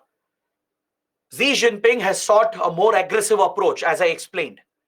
China has countered our growing closeness with US, other Western countries, the European countries, and Japan and Australia. And our own growing preparedness, our military posture, threatens China. And also the change in status of Ladakh was opposed by China. Remember, we discussed this under Pakistan. When Jammu and Kashmir was reorganized in 2019, Ladakh was made a union territory and brought under the direct administration of the central government. China strongly opposed these changes, brought up the matter at the UN, and criticized India along with Pakistan. Because this is a change in status quo. Previously, Ladakh was part of Jammu and Kashmir. The center's control over Ladakh administratively was limited because of Article 370, right? Where the state legislature had more powers, the state government had more powers. And also Ladakh has limited autonomy. Legal statutory autonomy has been given to Ladakh. But now that special status was revoked and J&K was reorganized into union territories, Ladakh became a union territory coming under the direct administration of the center, right? So all these changes, they appear as a threat for China, right? And this is what possibly explains Chinese aggression against India in Ladakh. So the standoff continues even today, even though most of the flashpoints have been resolved. The talks are still going on, so please monitor the current developments. There might be some update. There are boundary talks going on between senior military commanders. So if it gives results, we might see a full de-escalation and disengagement. Is that clear? So this completes my discussion on many important topics related to border dispute and the recent relations. Now let's take a short break. We'll come back and discuss the economic relations. We'll talk about something called String of Pearls, Belt and Road Initiative, China-Pakistan Economic Corridor. We'll see how India is countering China, what measures are we taking. And finally, the last topic, South China Sea dispute. All right? So these are the few topics that we have. Let's pick it up after a short break. Let's take a break for 15 minutes. It's almost 8 a.m. Please come back by 8:15. Is that clear? We will need maybe another 45 minutes to 1 hour. We'll wrap up China and then we'll start with Indian Ocean region, a very, very important region. And we'll begin with India, Sri Lanka today. All right. So any doubts and questions, bring it up. I'll take up all of them once I complete China. Right? We'll finish China first and then look at all the questions. So please come back at 8:15.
Hello everyone, welcome back to the session. Now let's wrap up the remaining topics under India-China and then I'll take up all your doubts and questions. Let's talk about the economic relations between India and China. According to me, this is another important topic. You can expect a mains question on this. UPSC might ask you to evaluate the pattern of economic relations between India and China. Or there could be a question on the trade issues that India has with China, the concerns we have with regard to trade and economic relations with China. So this could come as a mains question, and hence you have to understand the economic relations in detail. Can anyone guess what is the volume of trade? Take an approximate guess. Let me know if you are aware. What is the volume of bilateral trade between India and China? Any idea? Very good. Pratyaksh, very good. Vaishna, very good. Priyanshu. These three students are very close. They have given the right number. Approximately, it is 125 to 130 billion US dollars. Now, this is a massive trading relationship, right? Just by looking at the numbers, you can say that it's one of the biggest trade relationships for India. That's why I told you earlier, the top two trading partners for India are China and the US. This has been the case in the last 1 decade or a little more than that. Sometimes it is China at the top, sometimes it is US at the top. With China, we share a very, very important trading relationship, which is worth around 125 to 130 billion dollars. But unfortunately, there is a catch for India. There is a problem for India. There is a massive trade deficit. There is a very big trade deficit against India. The trade balance is in favor of China and it goes against India. Does anyone know what could be the trade deficit? If $125 billion of trade is taking place, as per the latest trade data, what could be the deficit? Santosh and Vaishna and Mohana and Varsha have given the right answer. The trade deficit is shockingly above $100 billion. Now, what can you infer from this? What inference can you draw from here? This is the latest trade data for the previous financial year. Trade volume, the total volume of exports and imports between two countries is 125 to 130 billion dollars. Out of that, the deficit for India is 100 billion plus. It means that we are importing a lot from China than what we are exporting. That is the inference from this. India has a critical import dependency on Chinese exports. We have very few exports to China, worth hardly around 19 to 20 billion dollars. And we are importing around 110 billion dollars worth of goods, giving rise to this massive trade deficit. In any trade relationship, there has to be some balance. See, you can't have a trade balance which is equal. You can't have a situation where you export the same number of goods as you're importing. That is impossible practically. But there will be some deficit, maybe favoring one country or the other. The deficit should be manageable, right? There should be a fair trade deficit. There should be an equal opportunity for both sides to export. But in the case of India-China, it's an unequal trading relationship. It's a very unequal trading relationship where unfortunately India has developed critical dependency on Chinese imports. Many sectors in India have a critical dependency on China, on supplies from China, without which our manufacturing industries will come to a standstill. Now, this has become a deep concern for India. There are many reasons which are contributing to this trade deficit. All right, let's examine this. Let's examine all the trade issues we have and the related concerns, including the security concerns. Let me just open a new slide for this. I can write down the points. You have some points in the PPT as well. I can jot down some other key points which will help you in making notes. One of the problems for India is that we have this critical dependency on China because we are not self-reliant. Many industries in India, in fact, not just in India, but around the world, even in Western countries, even countries like US, European countries, Australia, even Japan, they have ended up relying heavily on China. Because China, since it became a manufacturing hub in the 1980s, 1990s, it relied mainly on special economic zones to produce on a mass scale. China mass produces everything. It's a specialist in mass production. Through its economic policies, through its massive subsidies, it has encouraged domestic production and it has gained expertise in almost every key sector. Today, China is dominating global supply chains, which itself has become a strategic and economic concern. The supply chains through which goods are moving around the world, right? They are dominated by China's suppliers. If China were to cut off the supplies for some reason, it will create critical shortages around the world that will affect our economies. Is that clear? For example, in India, we have sectors like electronics, semiconductor chips, then power sector, the mobile sector, mobile and internet, automobiles, then pharmaceuticals. These are some of the examples I'm giving you. In these sectors, our industries have a critical dependency on Chinese imports. We depend on these supply chains that are dominated and delivered by China. See, India is known as the pharma of the world, the pharmacy of the world, because we produce the world's largest number of vaccines and generic drugs. But do you know, our pharma industry will not survive without China's help, because almost 60% of the APIs are procured from our pharma industry from the Chinese market. API stands for active pharmaceutical ingredient. In every drug, in every medicine, right? You have an active ingredient. That is the core raw material needed to produce the drug. Even though India is the pharmacy of the world, we have massive pharmaceutical industries. We produce the world's largest number of drugs and vaccines. But still, we have a critical dependency on China, where 60% of the raw material, the active pharmaceutical ingredient, API, is procured from the Chinese market. If China shuts off the supply, our pharma industry can collapse.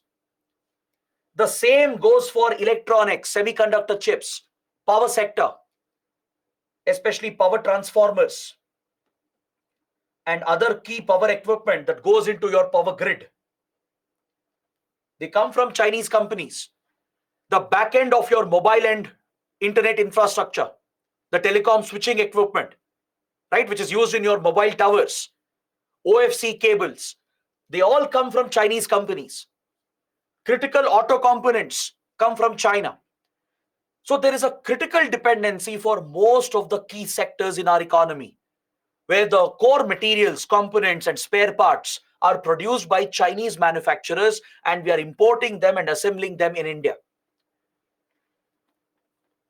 This is not just with India, even with US, even European countries, Australia, Japan, all of them have relied heavily on Chinese supplies. Now, the problem here is that China not only gets an economic advantage, but it is known to turn the economic advantage into a geopolitical leverage. China weaponizes trade. It is known to weaponize the trade advantages that it enjoys over other countries. Is that clear?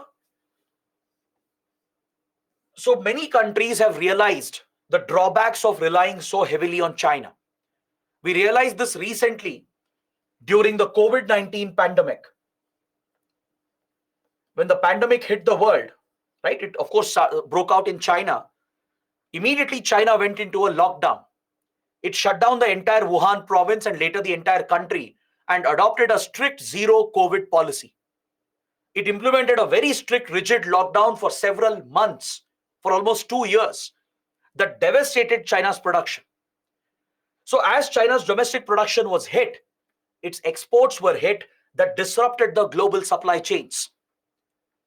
You might have read in newspapers that laptops weren't available, mobile phones weren't available, cars were not available, bikes were not available. If you went and booked a car, waiting period was 12 months, 24 months, because key electronic items were not being supplied, because the supply chains were completely disrupted, which was dominated by China. These events, these external shock events that disrupted the supplies, threatened the economic stability of several countries. Now imagine what China can do if there is a war or a conflict, right? If it has tensions with India or US or a conflict with US, if it shuts off key supplies, critical supplies, it could disrupt the economy of the other country. It could use the economic advantage for geopolitical leverage. So this has become a major concern for countries. The problem is we are not self-reliant. So India is focusing on slowly reducing the dependency and becoming Atmanirbhar in these critical sectors. That is the focus of Atmanirbhar Bharat, to build self-sufficiency, to become self-reliant, at least in some key sectors. See, in a globalized economy, there will be some dependency for every country.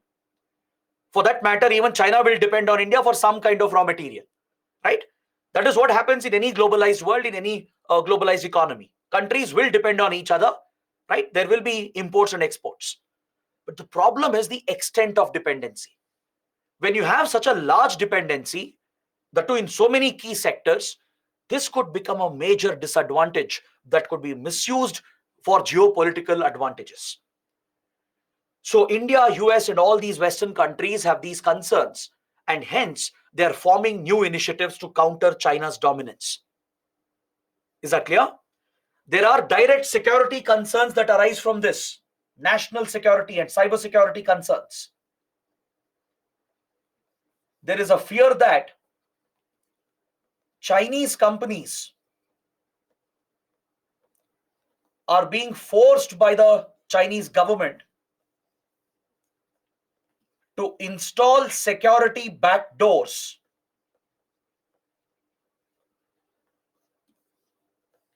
through which Chinese security agencies can hack into networks to carry out cyber espionage or engage in cyber warfare if required. You would have heard about Chinese mobile manufacturers like Huawei and ZTE Telecom. These are major Chinese companies. Huawei and ZTE, they not only produce mobile phones, but they are the world's biggest manufacturers of mobile switching equipment that goes into your mobile towers and the back end of your mobile and internet infrastructure. Around the world, most countries have used the equipment of Huawei and ZTE in their 2G, 3G, and 4G networks. In India, in US, in Europe, in all these countries, majority of your 2G, 3G, 4G infrastructure is built on Chinese equipment. That is the world dominance, the global dominance that Chinese companies have built. Now, the fear is that since China is an authoritarian country, right, which is targeting others with cybersecurity operations, cyber warfare operations. There is a very real concern that Chinese companies like Huawei are being forced by the Chinese intelligence, the Chinese security agencies, to create security backdoors through which they can hack into these critical networks to carry out espionage against target countries, to wage a cyber war, to bring down critical infrastructure. These Chinese equipments are installed in the critical infrastructure of several countries. Similarly, in the power sector, in power grids, Chinese companies have a dominating presence. So Chinese agencies can potentially hack into these networks and take over the power grids, bring down the power grids, causing the failure of critical infrastructure, which is a national security risk. There is a fear that China can steal data, right? Use this for cyber espionage and cyber warfare, which is a major security risk in today's world. There are several Chinese tech companies as well that have a global presence and dominance through their various mobile applications. There are several Chinese apps that became widely popular, like TikTok, PUBG, WeChat, right? This is just an example. There are many, many more which became globally popular, but they're all Chinese companies based out of China. The data centers are located in China. So around the world, there has been a fear that user data is being harvested by these companies and being provided access to Chinese intelligence and security agencies. This compromises data privacy, data security, and if put to the wrong use, it can be used to carry out cyber warfare and cyber espionage. This has emerged as a major security concern. That is why countries are trying to build self-reliance and they are trying to build resilient supply chains to reduce their dependency on China.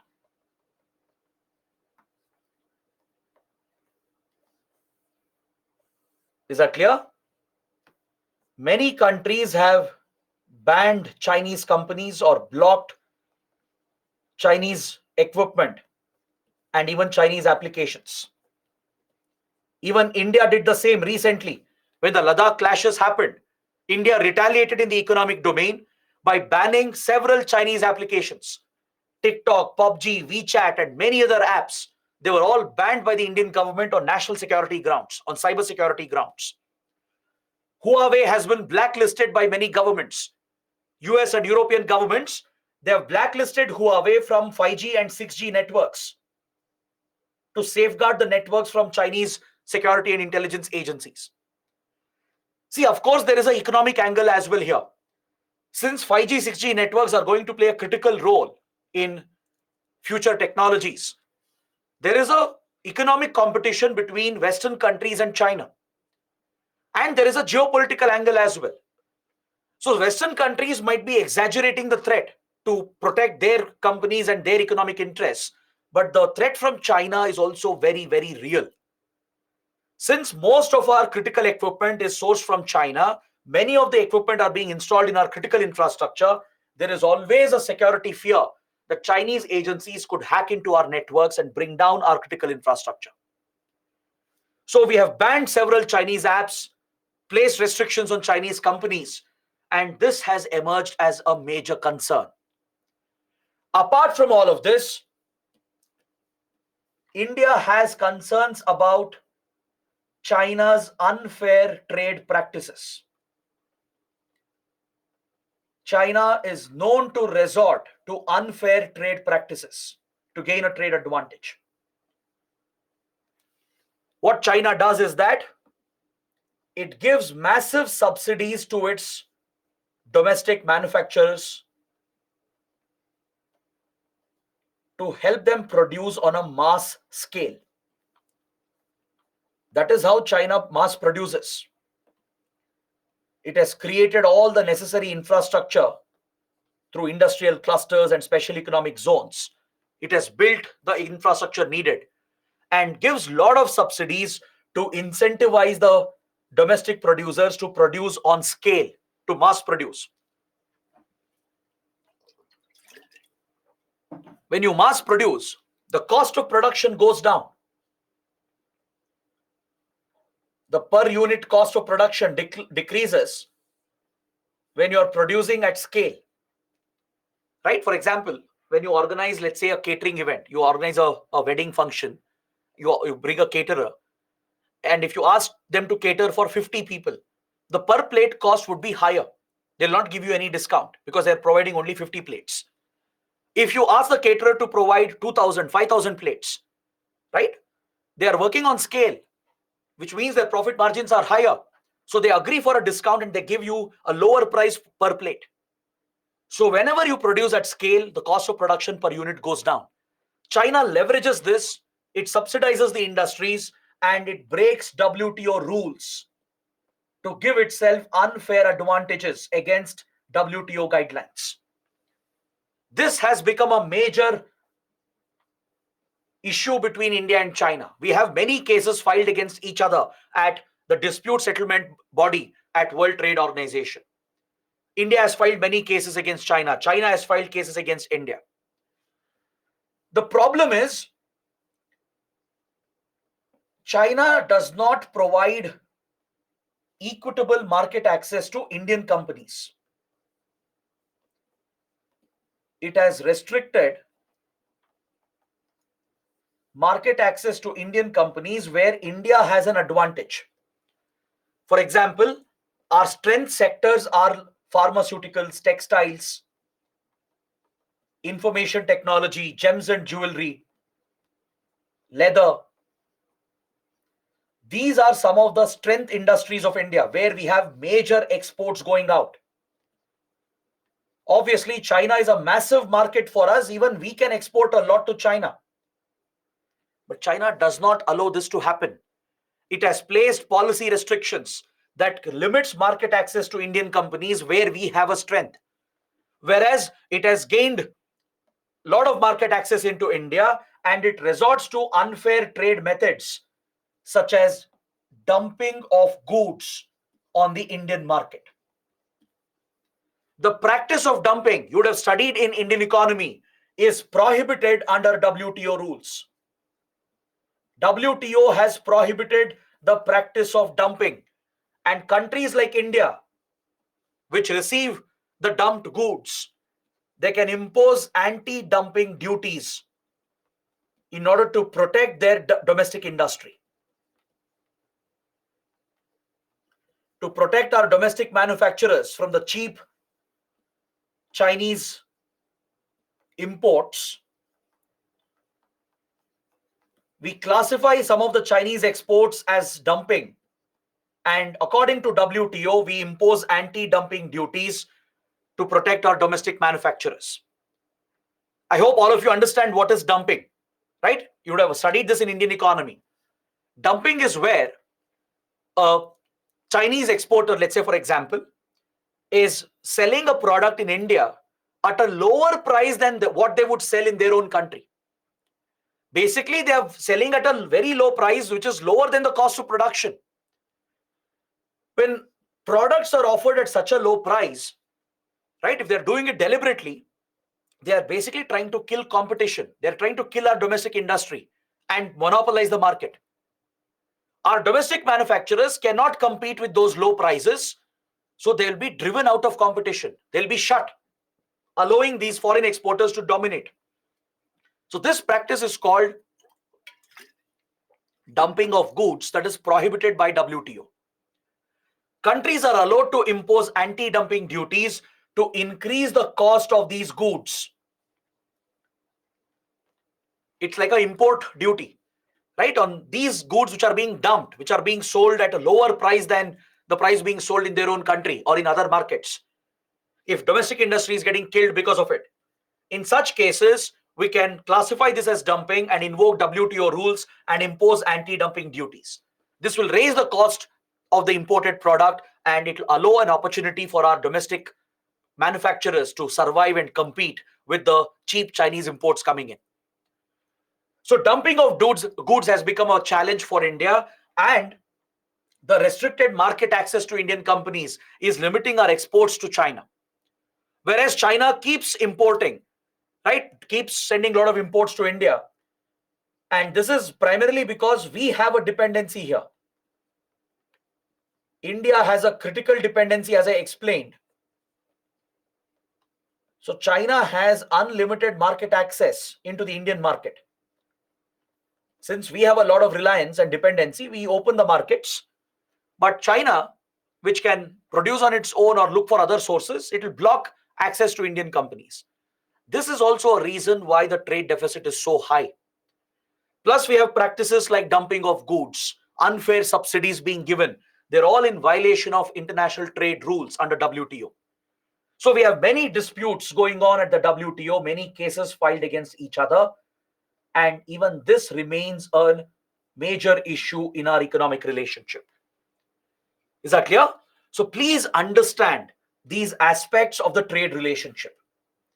The large trade deficit that exists, the import dependency that we have, the opaqueness of China's trade policies and its unfair trade mechanisms, the practice of dumping of goods, the various barriers it creates for Indian exports, and the security threats, the geopolitical concerns because of China's trading practices and economic practices. So that is why India has formed new alliances. We are working with the Quad countries to build resilient supply chains to reduce dependency on China-dominated supply chains. India, Japan, Australia, they have started the Supply Chain Resilience Initiative after the pandemic. Supply Chain Resilience Initiative to build parallel supply chains that are resilient to such shock events like the COVID-19 pandemic. The idea is to reduce dependency on China-dominated supply chains. The Quad group is also working on building such supply chains. We are working with I2U2 Summit.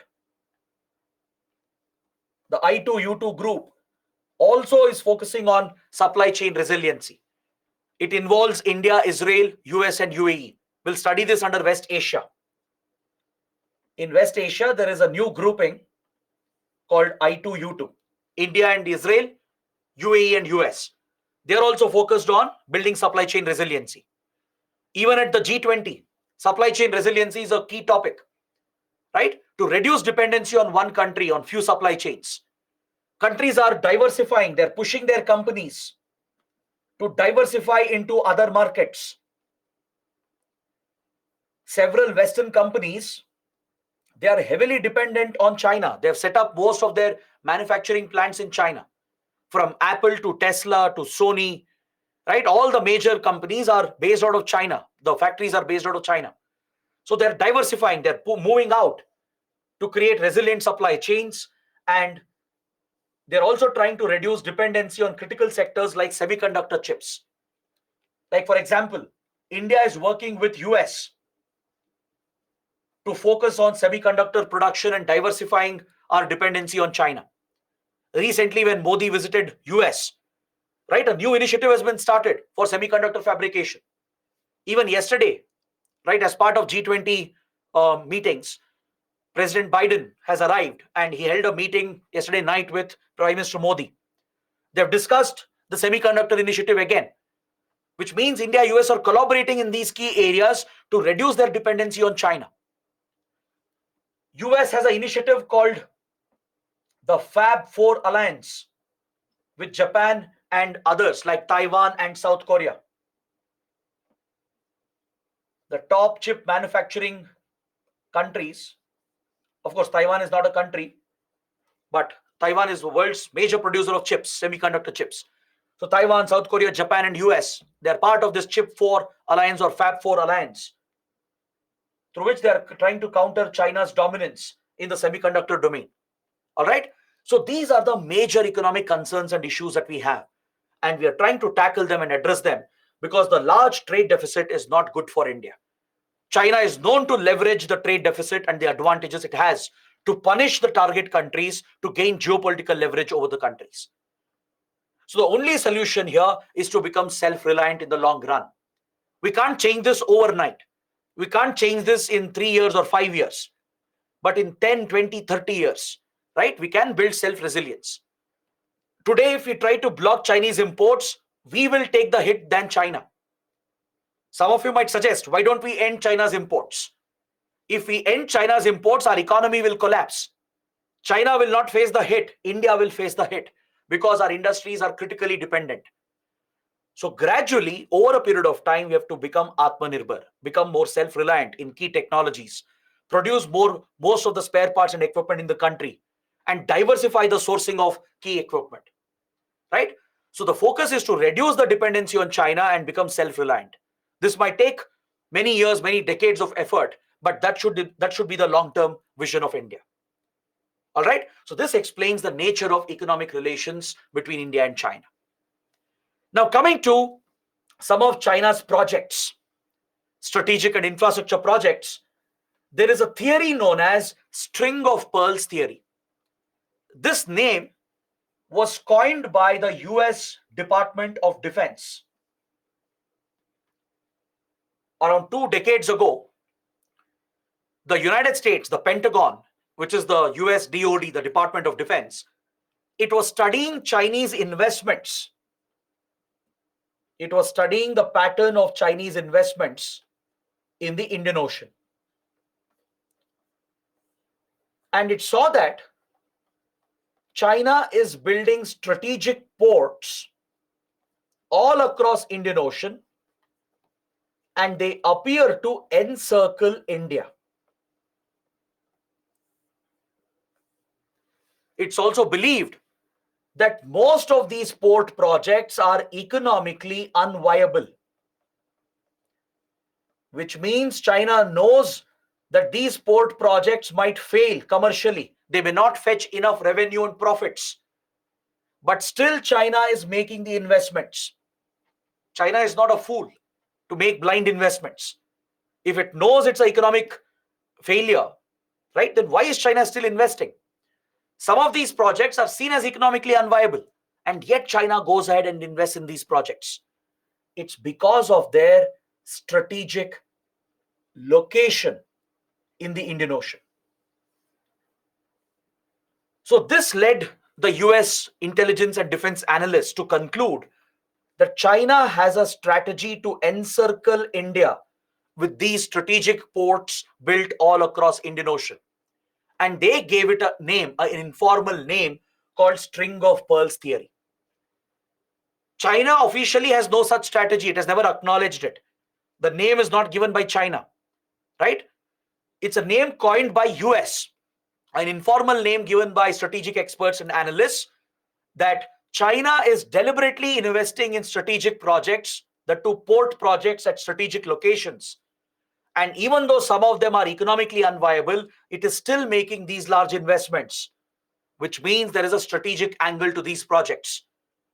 And they saw that it is weaving a string around India, a string of pearls, like a necklace being built around India to encircle India and contain India, which is the dominant power in the Indian Ocean.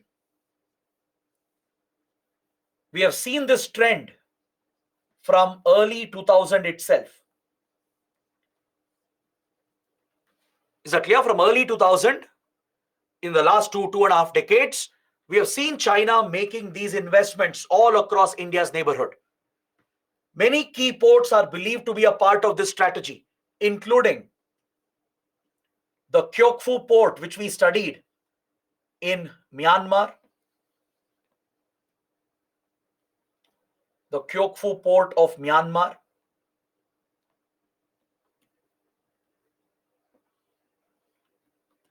the Chittagong port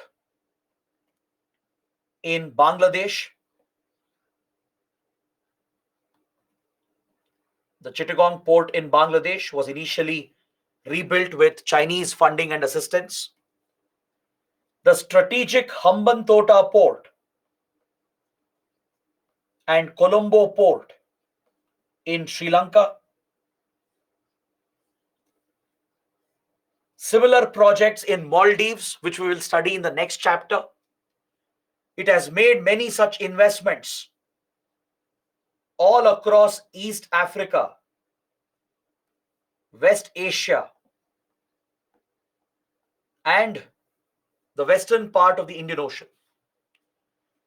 For example, in Kenya, in Tanzania, even in Mozambique, China has built strategic ports as part of its ambitious Belt and Road Initiative. It has made investments in Seychelles, in Madagascar. It has built strategic projects at Oman. It has built the Salalah port, the strategic Salalah port that opens to the Arabian Sea. It has built the Gwadar port in Pakistan, near the Hormuz Strait, near the Strait of Hormuz, and near Bab al-Mandeb Strait over here, where the Red Sea connects with the Gulf of Aden. There is a very important country called Djibouti. Can you see this country here? This African country here, it's a very small African nation located in the Horn of Africa. This region is called Horn of Africa because this part of Africa, it looks like a horn of a rhinoceros, right? So it's called Horn of Africa. So near Horn of Africa, near Bab al-Mandeb Strait, which is a choke point, there is a very important country, a small African nation called Djibouti. And many countries have military bases in Djibouti. Since it is a critical shipping lane that connects European markets with Asian markets. Right? In previous classes, we studied how goods from Mediterranean and Atlantic reach Indian Ocean via Suez Canal, Red Sea, and Bab al-Mandeb Strait. So it's a vital choke point. There are many terror groups operating here, pirates operating here near Somalia. Piracy is a major threat in this region, in this part of Horn of Africa, right, towards East Africa and Gulf of Aden. Somalian pirates are a major threat for shipping. There are terror groups present, and many countries are destabilized here because of civil wars, like Yemen, Sudan. They're all going through civil wars in the region. So given the security threats for shipping, many countries have set up military bases at Djibouti. For example, US, United States, several European navies, Japan, they all have set up military bases in Djibouti. Is that clear? So here China as well has built its first foreign military base to secure Bab al-Mandeb Strait and to counter piracy in the Indian Ocean. Now, India sees this as a strategic threat. The presence of so many Chinese ports, Kyouk Phu Port, Chittagong, Hambantota and Colombo, similar projects in Maldives, across East Africa, the first military base in Djibouti, its investments in Salalah port of Oman, its investments in UAE, in Pakistan and Iran, they're all seen as major threats, and these projects in general collectively are seen as part of this so-called Chinese strategy that is known as the string of pearls strategy of China. Even Indian experts, the government of India and the Indian media also believe that China has this strategy to encircle India and contain India. This is called the string of pearls strategy. Most of these projects are part of its Belt and Road Initiative itself. All right. So this reported strategy of China to invest in strategic ports in Indian Ocean to encircle India and contain India is called the string of pearls strategy. Now let's see what is One Belt, One Road Initiative, OBOR, or also known as Belt and Road Initiative. What is it? This is a pet project of Xi Jinping. After coming to power, Since 2012, Xi Jinping has backed the Belt and Road Initiative, and it is essentially a global connectivity project. It plans to bring China closer to several countries in Asia, in Africa, and Europe. Is that clear? There are two components under the Belt and Road Initiative. The land-based component is called the Silk Road Economic Belt. The plan is to revive the ancient Silk Route that connected Asia with Europe. Right? The ancient Silk Route that linked India, China, Central Asia, West Asia with Europe. This ancient Silk Route is being revived through land-based projects by building roads, railway lines, pipelines. These connectivity projects will bring China closer to multiple countries across Asia and Europe. And China is planning industrial clusters, including power plants, along this grid. Is that clear? China is promising loans, concessional loans, as investments in these countries to execute these mega projects, huge projects across Central Asia, South Asia, West Asia, and Europe. The plan is to connect via land, connect China with all these countries that are blessed with resources to access key markets that can drive the future growth of the Chinese economy. The European market is a critical market for Chinese exports. Central Asia is crucial for resources. Central Asia is blessed with rare earth elements, with hydrocarbon reserves, with uranium. So China is keeping eye on the resources of Central Asia. It has kept its eyes on South Asia as well to dominate the Indo-Pacific. So all our neighboring countries have joined the Belt and Road Initiative. Please make a note. All the countries in South Asia except for India and Bhutan. Right? Every other country has joined Belt and Road Initiative. Pakistan, Nepal, Bangladesh, Myanmar, Sri Lanka, Maldives. They've all joined the Belt and Road Initiative except for India and Bhutan. Now you might ask, sir, the map shows that India is also part of it. India is also connected. That is because China initially wanted India to be a part of it. Because how can China ignore India, such a massive market for Chinese exports? Initially, India also was interested because everyone will benefit from such a global connectivity project. Even India could access these trade routes to connect with other countries and markets to get resources and increase our exports. Initially, we were interested. But once we saw the CPEC corridor, which is a key component of Belt and Road Initiative, immediately India boycotted the initiative. Once the alignment of CPEC became clear, the route of CPEC,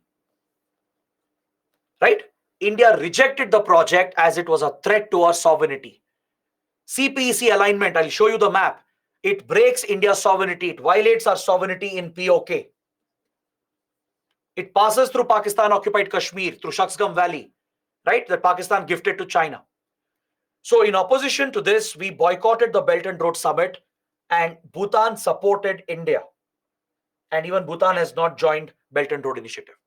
Other than that, all other South Asian neighbors of India have joined Belt and Road Initiative. So along with the land-based component, there is a maritime component. There is a maritime link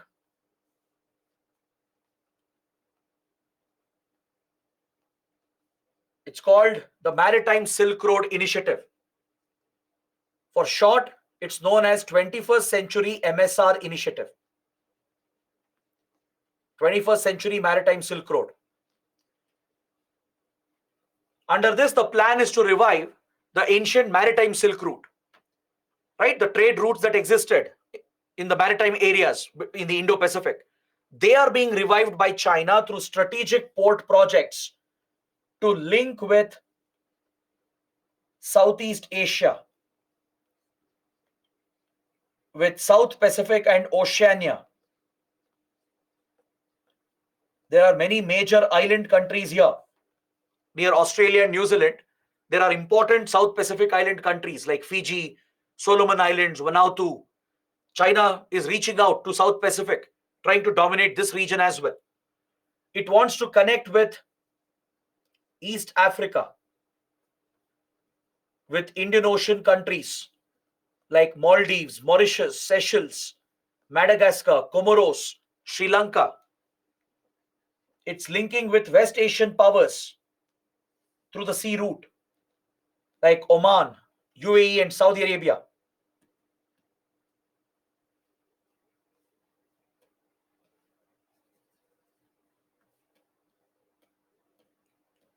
So this maritime component is called the 21st Century Maritime Silk Road Initiative. Is that clear? It is connecting with European countries as well, Italy and many others. Even they have joined the Belt and Road Initiative in Central Europe, in East Europe especially. West European countries are concerned, just like US, UK, France, Germany. They're all opposed to Belt and Road Initiative. But others in Central and Eastern Europe, they have joined the Belt and Road Initiative. Turkey, Iran, they are major players who are interested in the Belt and Road Initiative. Is that clear? So this global connectivity project that involves road-based projects, rail-based projects, and other land-based corridors, along with the maritime links connecting strategic ports, this collectively is called One Belt, One Road, or Belt and Road Initiative of China. All right? Western countries obviously oppose the Belt and Road Initiative on strategic and economic grounds. They're concerned about the rising dominance of China in the global economy. They're concerned that these routes and facilities will be used for strategic purposes. Because these ports, these strategic ports, they can become potential military bases for the Chinese Navy, for PLAN, that is PLA Navy, People's Liberation Army Navy, and for Chinese intelligence. They can use these strategic port facilities to dock nuclear submarines, naval ships, spy vessels, right, which would pose a threat, a security threat to countries like India, US, and West European countries. So that is why all these countries, even Australia, Japan, have concerns about Belt and Road Initiative. But all the smaller countries, more than 100 countries in Asia, Africa, and Europe, they have shown interest and they've joined the initiative. And another summit is happening next month in October. All right, so please watch out for these current developments. China already has held a couple of Belt and Road Initiative summits, BRI summits. Next month in October 2023, another important summit is being organized. All right. Now, please look at China-Pakistan Economic Corridor. This is the reason why India has boycotted Belt and Road Initiative. Look at the alignment. It connects the Xinjiang province of China. Kashgar is the capital here, a major commercial center, which has close links with Central Asia as well. This is being linked with the strategic Gwadar port and Karachi port that opens to Arabian Sea. So China is building a series of roads, railway lines, power projects, and industrial clusters, and even oil and gas pipelines, so that China can directly access Indian Ocean, and it will help bypass the Malacca Strait, which is a choke point for China. Remember, we had discussed the same point under China-Myanmar Economic Corridor and mentioned how these two projects help China overcome its weakness at Malacca Strait. China can directly access Indian Ocean. It will gain direct access to Indian Ocean region without passing through Malacca Strait by using the China-Myanmar Economic Corridor and China-Pakistan Economic Corridor. Is that clear? So China has invested in the development of Gwadar port and building these strategic projects which passes through POK, as you can see. These road rail projects are passing through Pakistan occupied Kashmir in the Gilgit-Baltistan region, and some of the projects passes through Shaksgam Valley. All of this is Indian territory, right? Illegally occupied by Pakistan. Pakistan has gifted Shaksgam Valley to China, as we understood. In 1963, it signed a border agreement and gifted Shaksgam Valley to China, which was Indian territory. This is the prime reason why we oppose this project and we have boycotted Belt and Road Initiative. This corridor violates India's sovereignty in Jammu and Kashmir. This is the explanation, the reason for boycotting Belt and Road Initiative. We are firmly opposed to it. And China is further expanding this to bring Afghanistan, Central Asian countries, and Iran under this corridor. China is working on this proposal to expand this initiative. It's working with the Taliban government. It's working with Central Asian countries and Iran to create this as a regional corridor to dominate the region and threaten Indian interests. We are firmly opposed to this alignment because it violates our sovereignty in Kashmir, and indirectly China becomes a party to Kashmir issue. Right? Kashmir issue is a bilateral issue with India and Pakistan. We made sure Pakistan recognizes it as a bilateral dispute under the Shimla Agreement of 1972. So since then, we have said there will be no third-party involvement. No other country, no organization can be involved. But China is getting involved indirectly. It has made billions of dollars in investments. So tomorrow, in the future, if India-Pakistan were to settle the Kashmir dispute, obviously China will look to protect its investments, thus making China an indirect party which will be backing Pakistan's position. So India cannot allow this to happen, right? That is why we are strongly opposed to this corridor and we have boycotted the entire Belt and Road Initiative. Is that clear? So these are some important Chinese projects and investments that you should be familiar with. Now you might ask, what is India doing to counter China? What measures has India taken? We will study this not just in this chapter, but throughout the coming chapters as well. We've already studied some of Indian initiatives in the region, right? And in the future as well, in the next week's classes, we'll keep studying some Indian projects which collectively offers counter to China's projects. See, when it comes to investments and strategic projects, we cannot match China's Belt and Road Initiative. You need to accept and acknowledge this reality. Belt and Road Initiative is a global initiative with trillions of dollars of investment. And this is possible for China. China can afford that kind of investment. China can provide such kind of loans, provide the technical expertise as well to execute and implement these projects.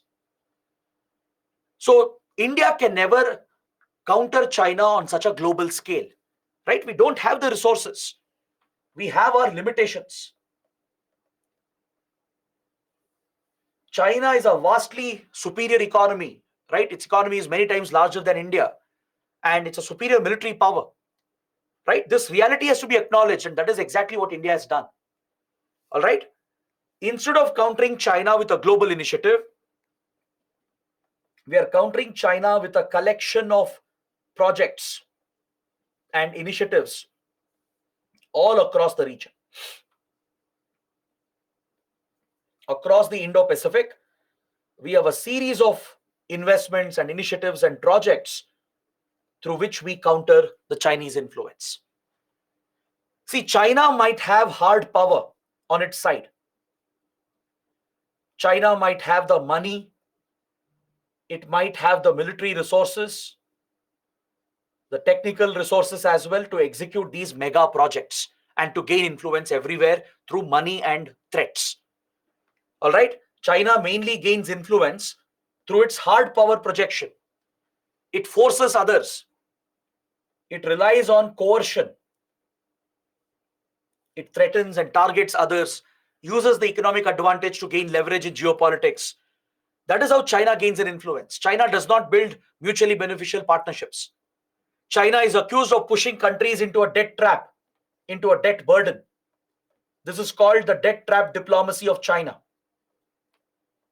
Initially, it gives these attractive loans to small countries and poor countries. They get attracted by the loans, they borrow heavily from China, and later the projects will fail and they can't repay the loan. So they fall into a debt burden, and China leverages the debt burden to take over these strategic projects. This has been China's design, right? It has pushed many countries like Myanmar, Sri Lanka, and others, even in many African countries. They have borrowed heavily from China because they've been attracted by the massive loans given by China. China does not care whether the project will really help the other country, right? It's not interested in a mutually beneficial relationship.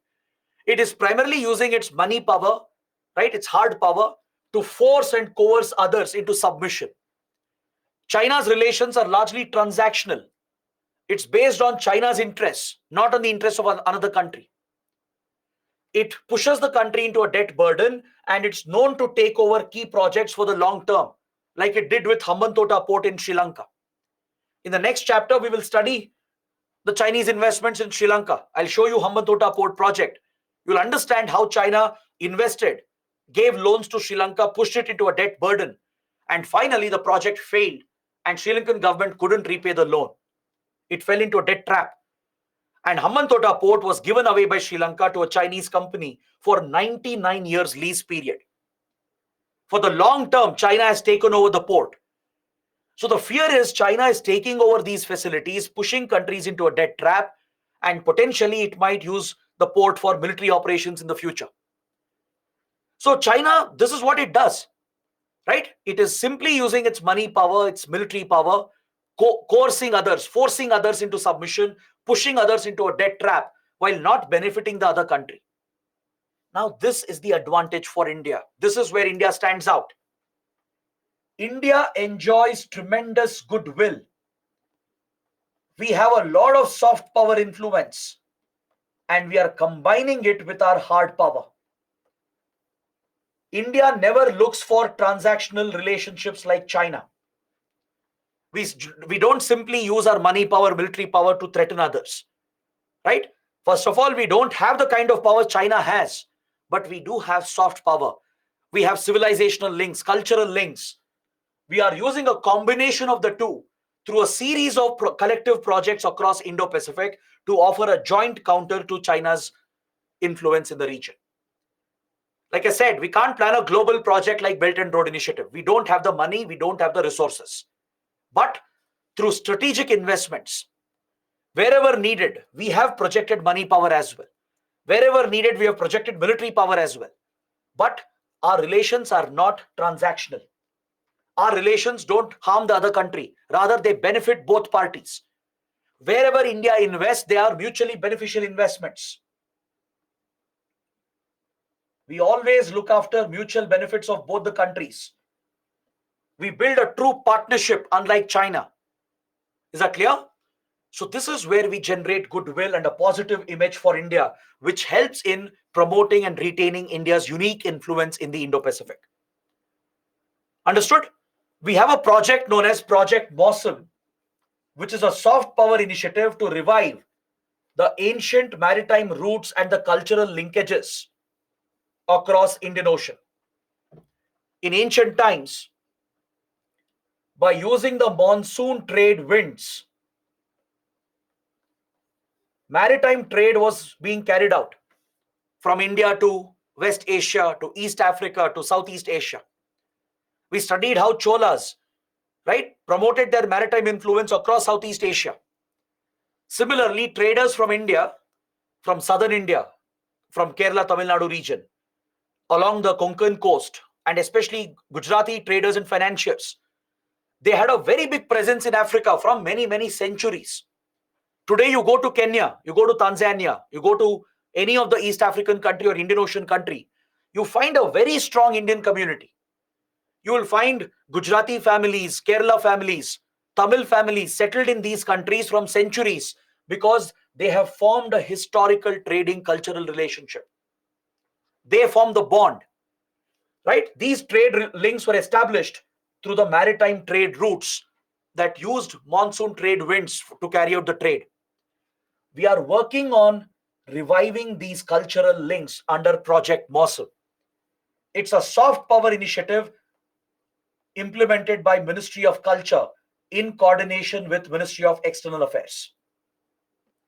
The Culture Ministry is implementing it to revive the ancient maritime links with all the countries in Indian Ocean and rebuild the cultural ties. You go to West Asia, you go to Bahrain, you go to Saudi Arabia, UAE, right? There are ancient trade linkages you can find, even with Yemen. This is what we are working on as a soft power diplomatic initiative that promotes our cultural influence, retains our diplomatic presence, gives us leverage in these countries.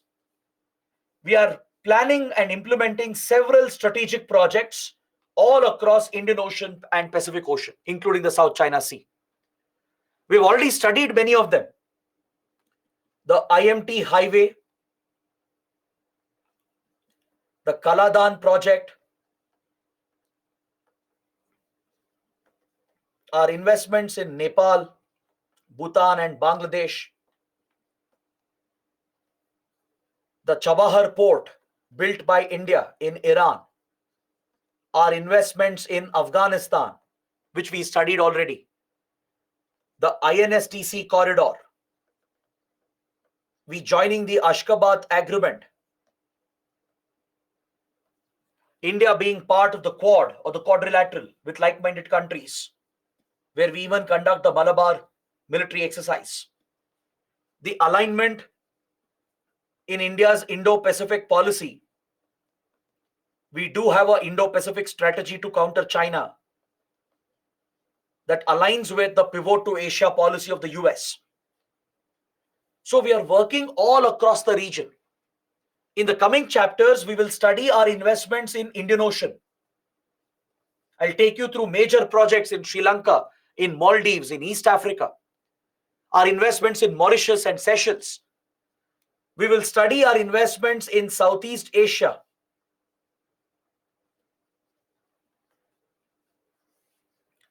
We will look at our projects, our investments in East Asia, in the Pacific, also towards the Arctic and the Far East. So all these projects of India collectively give us the strength to counter China. We are using our military strength as well. We have many military exercises. We provide military assistance to many countries. We are also trying to build our foreign military bases. We will study all of this in the coming classes. So collectively, all these strategic projects of India across Indian Ocean, Pacific Ocean, along with our soft power cultural initiatives, they give the strength to India to counter China's economic power and military power. All right.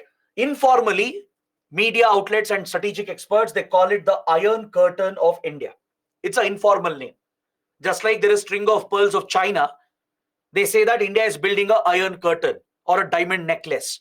All these are informal names. Don't bother too much about it. But please understand the approach and strategy of India, why we are following this approach. We acknowledge the reality that China is a superior power. We can't match China's economy. We can't match their level of investments. We can't match their military strength. We know that. But within our capacity, we are making strategic investments, rebuilding our cultural ties, projecting our military power where needed, and building better relations with several countries in Indo-Pacific. That is how we are countering China collectively through all these projects and initiatives. Is that clear? So our ties with US and the Quad grouping, our ties with I2U2, that is Israel, UAE, and US, our relations with Japan, Australia, Southeast Asian countries, what investments we are making across this region, from Pacific Ocean to Indian Ocean to South China Sea, all over this region, right? They all collectively help us to counter the rising influence of China. So we have studied many of these projects already. And in the coming classes, we will be covering the rest. So then you will get a complete idea of what kind of projects we have taken up, what investments we have made to strengthen our influence and counter the Chinese influence.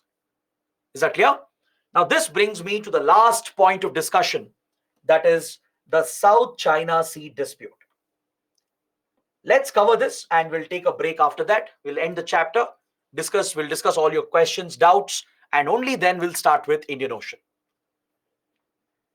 The South China Sea dispute is a very important topic for your prelims and for your mains. China, as it's a expansionist, aggressive power, it has picked multiple maritime disputes with several countries in Southeast Asia and East Asia. See, please understand the significance of Southeast Asia, why it is important, why so many disputes are present. South China Sea is blessed with resources. It has fisheries, which are very valuable. It has hydrocarbon reserves. It is even said to have precious minerals, including potential rare earth minerals on the seafloor, on the seabed. There are plenty of resources present in the South China Sea. And you can also observe that South China Sea is a strategic link that connects Indian Ocean via the Malacca Strait here with the Pacific Ocean. You already understood how Indo-Pacific region has become the hub of the global economy and geopolitics in the last 30 years. Right? Since 1990s, with the rise of Asian powers and Asian economies, Indo-Pacific is the focus region in geopolitics. This is where all the big economic developments are happening. This is where the biggest trade volume is passing through. Right? This is where all the big diplomatic and geopolitical developments are taking place. So in such a critical region, the two major water bodies, that is Indian Ocean and Pacific Ocean, are linked and connected via the South China Sea. So this makes South China Sea one of the world's most important sea lane of communication. SLOC stands for Sea Lane of Communication, meaning it's a maritime route. It's a critical maritime route for the global economy. Estimates have suggested that almost 45% of oil shipment passes through this region. 60% of global trade is passing through this region, according to various estimates. You don't have to remember and by heart the numbers. Just know that a large part of global oil and gas shipments and a large part of the global trade passes through South China Sea. Essentially, it's the backbone of the global economy. It's a vital link between Indian Ocean and Pacific Ocean. It's a vital link connecting Indian Ocean with the Pacific Ocean. Even India is heavily dependent on South China Sea because a lot of our imports and exports pass through South China Sea. India also has some investments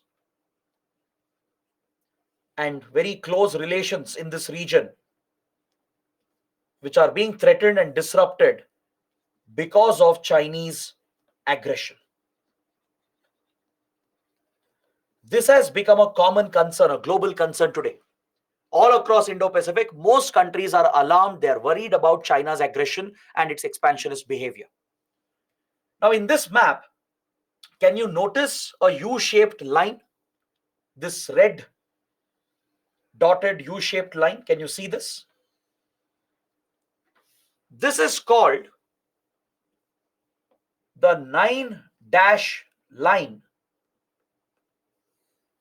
drawn by China. Basically, there are 9 dashes. That's why it's called 9-dash line. This U-shaped line in South China Sea. Previously, it was 11-dash line. Now it's called 9-dash line. There are 9 dashes depicting China's claims. This is what China is claiming to be its exclusive economic zone.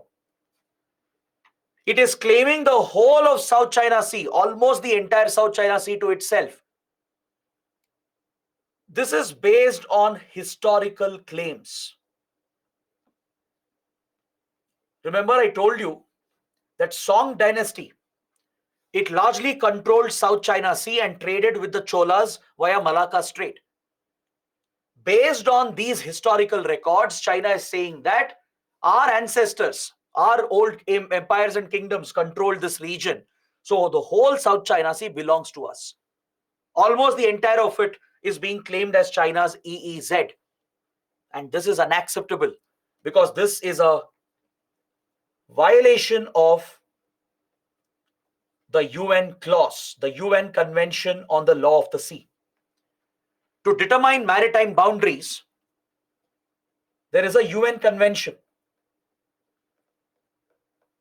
Is that clear? To determine maritime boundaries, there is a UN convention called UN clause. This is the international law that countries have to follow. But China has conveniently broken the international rules, violating the international rules, and it is threatening the EEZ of other countries.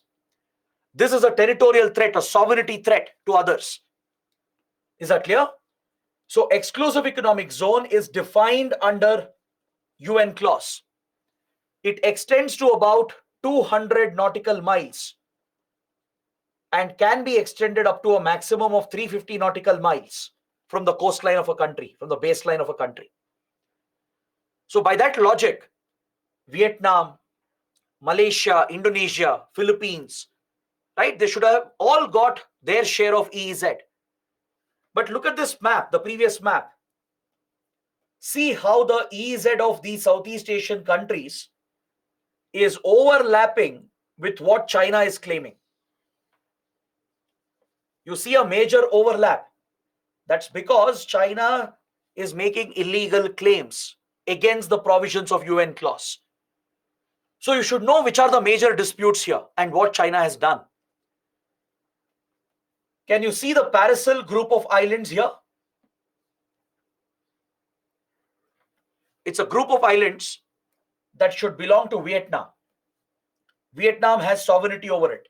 The EEZ around it should belong to Vietnam. But China claims this entire region for itself.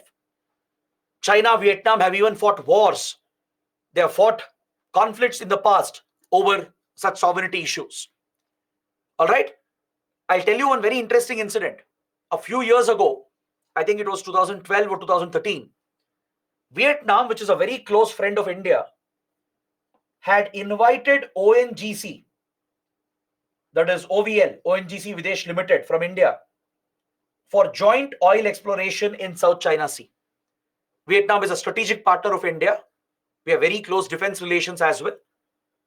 So India's OVL, right, the foreign arm of ONGC, was invited by Vietnam to jointly explore oil resources, hydrocarbon resources near Paracel Islands. Accordingly, OVL had dispatched a ship which was accompanied by Indian naval ships. Indian Navy escorted OVL vessels to Vietnam and we were jointly exploring oil in the area. Now, this is an international right, but China disrupted the movement of these ships and threatened the Indian ships. It issued an open threat to the Indian Navy and ONGC to head back, to exit these waters by claiming this as China's EEZ. Now, such interception is a violation of freedom of navigation. Please understand that in international waters, freedom of navigation is a basic fundamental right recognized under the UN Convention on Law of the Sea. UN clause recognizes that in international waters, which begins after your territorial waters, after 12 nautical miles, freedom of navigation is a basic right even for military vessels. Foreign countries cannot block, cannot intercept and disrupt freedom of navigation. Your territorial waters, where your sovereignty, your jurisdiction applies, is limited to 12 nautical miles from your coastline according to UN clause. After territorial waters, you enter international waters, where you find the contiguous zone for another 12 nautical miles, where some limited powers are given to that coastal country. That is how maritime boundaries are drawn. All right? Your EEZ largely falls in international waters. It starts from the baseline, extends till 200 to 350 nautical miles, depending on your continental shelf. All right? So anything beyond territorial waters is outside of your jurisdiction. You are falling under international law. That's why these waters are called international waters. Contiguous zone, which is measured from the end of your territorial waters for other 12 nautical miles, gives you some limited powers, limited jurisdiction. In some aspects of security, pollution, customs, tackling organized crime and smuggling, only in those areas a country will have powers in contiguous zone. But beyond contiguous zone, it is all international waters, and countries have only economic rights. They can only harvest the economic resources. So the economic resources present in a country's EEZ are exclusive to that country. That's why it's called exclusive economic zone. So other countries can't exploit the resource, but they can pass through, they can navigate. Now India has a very large EEZ. All right? Only India can exploit the resources in our EEZ. No other country can do that. But foreign ships can pass through international waters.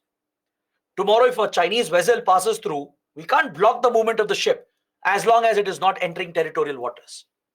In territorial waters, you can deny the right to passage because your full jurisdiction applies in your territorial waters within 12 nautical miles of your baseline. From the coastline of the country, you measure 12 nautical miles.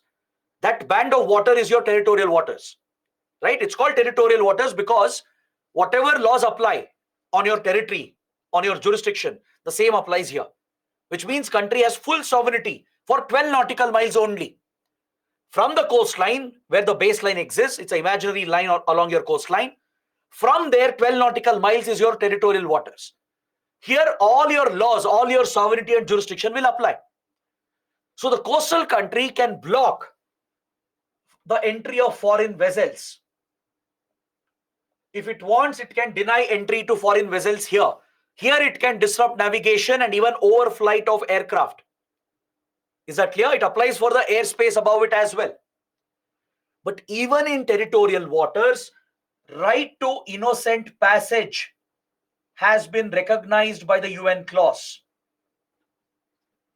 That is, if a ship is asking permission, saying it is only passing through innocently, without threatening the security of the country, without engaging in espionage, without carrying drugs or weapons, without polluting the waters, if it guarantees and asks permission, then the countries are obliged to give permission even in territorial waters. There is right to innocent passage. Now take India's coastline. From there, 12 nautical miles is our territorial waters, that entire jurisdiction. So we can deny the entry of foreign vessels. But if there is a ship, even a military vessel, if they ask India's permission and if they say we are entering innocently just to pass through, We will not threaten your security. We will not pollute. We are not carrying drugs. We won't use your weapons to target you. If these commitments are made and India gives the permission, right to innocent passage is recognized internationally under UN clause. If right to innocent passage is allowed in your territorial waters where you have full jurisdiction, right? Imagine in international waters, China is threatening freedom of navigation. In international waters, your country's laws will not apply. Only in contiguous zone for another 12 nautical miles, your laws will apply only in some areas like customs, tackling pollution, smuggling, terrorism, security threats. Only those laws will apply, those jurisdictions will apply in contiguous zone. But after this 12 nautical miles, nothing will apply for your jurisdiction apart from your economic rights. Everything else comes under international law, that is UN clause. And freedom of navigation is a fundamental right. Freedom of overflight in the airspace above is also a fundamental right of every aircraft. Freedom of navigation is a fundamental right of every ship and vessel according to UN clause in international waters. But China has repeatedly disrupted this right. It has picked a dispute over Spratly Islands that you see over here with multiple countries. China has made illegal claims over Spratly, but it actually belongs to Vietnam, Malaysia, even Brunei is part of the dispute. Malaysia, Vietnam, Brunei, and Philippines, they are part of the Spratly dispute. Multiple countries have jurisdiction here, but China is unilaterally claiming all of this to itself. All right? Then you have another island here called Natuna Island. The Natuna Island, which belongs to Indonesia. It belongs to Indonesia. China is claiming it. The Scarborough Shoal, Macclesfield Bank, and Mischief Reef, they all belong to Philippines, but China is claiming them. In the East China Sea, this is East China Sea here, towards Taiwan and Japan and South Korea. Here it has picked a dispute with Japan over Senkaku Diaoyu Islands. It has disputed Taiwan's claims over Pratas Islands in East China Sea, where South China Sea meets East China Sea. These are the multiple disputes it has picked up. All right? The Paracel dispute with Vietnam, Spratly Island dispute with Vietnam, Malaysia, Brunei, Indonesia, and Philippines, Natuna Island dispute with Indonesia, Scarborough Shoal, Macclesfield Bank, Mischief Reef with Philippines, Senkaku Diaoyu with Japan, and Pratas with Taiwan. These are the multiple maritime disputes that China has triggered. And the worst part is that China has resorted to military aggression. It has intercepted foreign boats and foreign aircrafts. It has even targeted and destroyed several fishing boats of other countries. The Chinese Navy and Coast Guard, they're known to be very aggressive here. To project their claims, they deliberately intercept, that too in a dangerous manner, which can even cause an accident. They deliberately intercept ships and vessels and aircrafts, and they even target and open fire against fishing boats, and they sink the fishing boats of foreign countries. This is a gross violation of UN clause provisions. It's a direct disruption of freedom of navigation and freedom of overflight, and it marks the breakdown of rules-based order in the Indo-Pacific. UN clause is the rules, the international rules, and China is breaking it. It's breaching freedom of navigation, disrupting freedom of overflight through these aggressive military measures. Diplomatically, it has challenged the claims of other countries. And the worst part is that it has even tried building artificial islands to cement its claims. and to set up military bases to threaten the other countries. It has built artificial islands here to make them forward military bases for the Navy, Air Force, and Coast Guard from where they can target and threaten other countries. So China has become a disruptor, and one spark is enough, one wrong decision, miscalculation is enough to trigger a war or a conflict in this region. The other instigator here is United States. The US is not a saint. It has triggered China. It has exploited the South China Sea issue. It has supported countries like Philippines.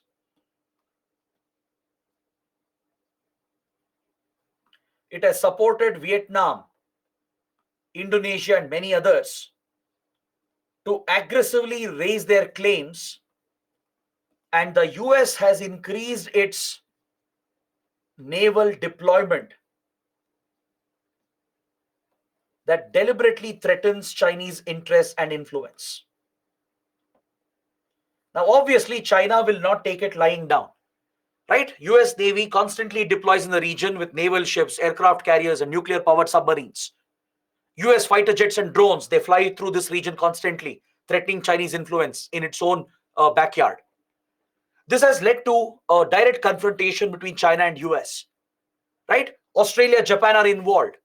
Australia also feels the pressure. Japan, because of Senkaku Diaoyu dispute, is directly targeted. So the involvement of these external powers and the presence of these disputes with China's military aggression has created a very volatile situation. One accident, one wrong decision or miscalculation is enough to trigger a bigger war or a conflict that could disrupt global trade and affect global stability. That is why India is concerned. That is why we are working with other like-minded countries and pushing for a rules-based order. We want all countries here to follow international law. It's basically a message to China that please follow and abide the international rules that have been laid down, right? That is why the Quad grouping was formed. Primary purpose of Quad was to enforce a rules-based order in the Indo-Pacific to protect freedom of navigation, to maintain a free and open Indo-Pacific. This was the vision of Shinzo Abe, the former Japanese PM who was recently assassinated. When he proposed the idea of a Quad grouping between India, Japan, Australia, and US, he brought out this vision for Indo-Pacific, that Indo-Pacific should be free and open for everyone. There should be freedom of navigation and overflight, open access in international waters according to UN clause. It was a direct counter to China's aggression and its maritime disputes that it has triggered and claimed. And that is why the region has become a heated conflict area. All right, I'll mention one last incident and I'll end my discussion here. In the year 2016,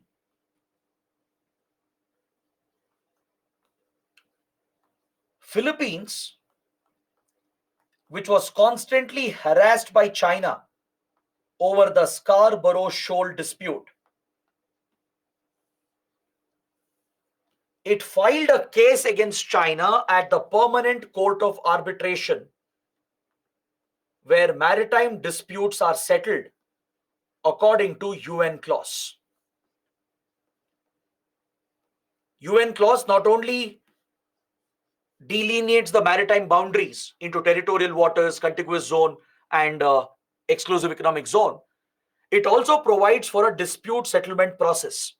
If maritime disputes exist, according to UN clause, countries have to approach Permanent Court of Arbitration, right, which is an international arbitration body located at The Hague in Netherlands.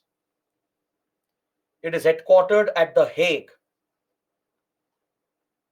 in Netherlands. It has an associated tribunal on law of the sea. There is an international tribunal on law of the sea that implements and enforces UN clause provisions and the mandate of UN clause. So this is where a case has to be filed, and Philippines approached this arbitration body to claim Scarborough Shoal according to UN clause provisions. This was a historic case. The case was against China, and the ruling of the tribunal, the International Tribunal on Law of the Sea and the PCA, went in favor of Philippines. Philippines won this legal battle. All the evidence, records, they showed that Philippines has the correct claim under international law over Scarborough Shoal dispute. The Scarborough Shoal region and the EEZ around it was awarded to Philippines by the International Tribunal and the Permanent Court of Arbitration. But you know what China did? China rejected the ruling. China rejected this award given by the PCA. It said it's not legally binding, it will not follow the ruling. So this remains a standing dispute even today. It shows how irresponsible China can be, how aggressive it gets, and how it breaks down established rules and laws. This case is even more interesting because when this judgment was passed by the PCA, it made a reference to India. The PCA asked China to learn from India because few years ago in 2014, India and Bangladesh had settled a maritime dispute without any conflict, without any tensions. Have you guys heard about the New Moor Island in Bay of Bengal? It's a small island that had re-emerged following the cyclone. So both India and Bangladesh had a claim on it and the EEZ around it. So since Bangladesh had become a good friend of India after 2009 under Prime Minister Sheikh Hasina, we never wanted to escalate this maritime dispute into a bigger issue or a conflict. We never threatened Bangladesh. Bangladesh didn't bother India. Both of us voluntarily approached PCA. We followed international rules. We approached PCA for a settlement, and PCA studied the case, and based on evidence, it awarded more EEZ to Bangladesh. It gave India ownership over New Moor Island, but India had to transfer some of its EEZ to Bangladesh. Just like we transferred a part of our land, that is our territory, to Bangladesh under the land boundary agreement. Similarly, we had to transfer a part of our EEZ in Bay of Bengal to Bangladesh. All right. This was the award. It went against India actually. We had to lose some of our EEZ. But India accepted the ruling. It was from an international body as per international rules. And we gracefully implemented the award. We transferred that EEZ to Bangladesh as well. We peacefully settled and resolved the dispute. No tensions, no conflict. Even though India was a larger power, we never threatened Bangladesh. So when passing the Scarborough Shoal judgment in 2016, the PCA took the example of India. It showed China that behave like India. That is how large countries, big powers behave. You accept the rules, you accept the award. See how India settled the dispute with Bangladesh. That is the behavior they expected from China as well. That example was given, that reference was made. But still China rejected the award and it did not follow the ruling, and the Scarborough Shoal dispute continues even today. Is that clear? So these are some basic details about the South China Sea dispute. So remember why the South China Sea is significant. Understand China's claims and remember the islands that are disputed and with which country. Remember these popular cases that I have mentioned, these examples I gave, and the role of external powers like US and others who are also involved in this dispute. And of course, know the stand of India. Our stand is to protect the rules-based order, protect UN clause, enforce international rules to maintain a free and open Indo-Pacific. So this completes my detailed discussion of India, China, and all the other related topics. We have not just covered India, China, we have covered many other related topics as well. There is one topic called UNSC 1267 Sanctions Committee. This we will discuss under internal security, not here.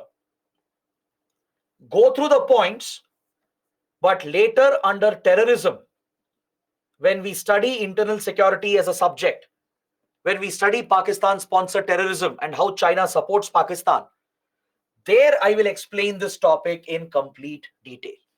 We'll come to it a little later under internal security subject. And one more point you have to note down is that China has blocked India's entry into a group called NSG, a nuclear suppliers group, which is an export control regime. India is very eager to become a member of NSG to engage in nuclear trade and nuclear commerce. All the countries are supporting our entry because US was the one which lifted the sanctions on India following the nuclear deal, and it made a promise to get India admitted to all export control regimes.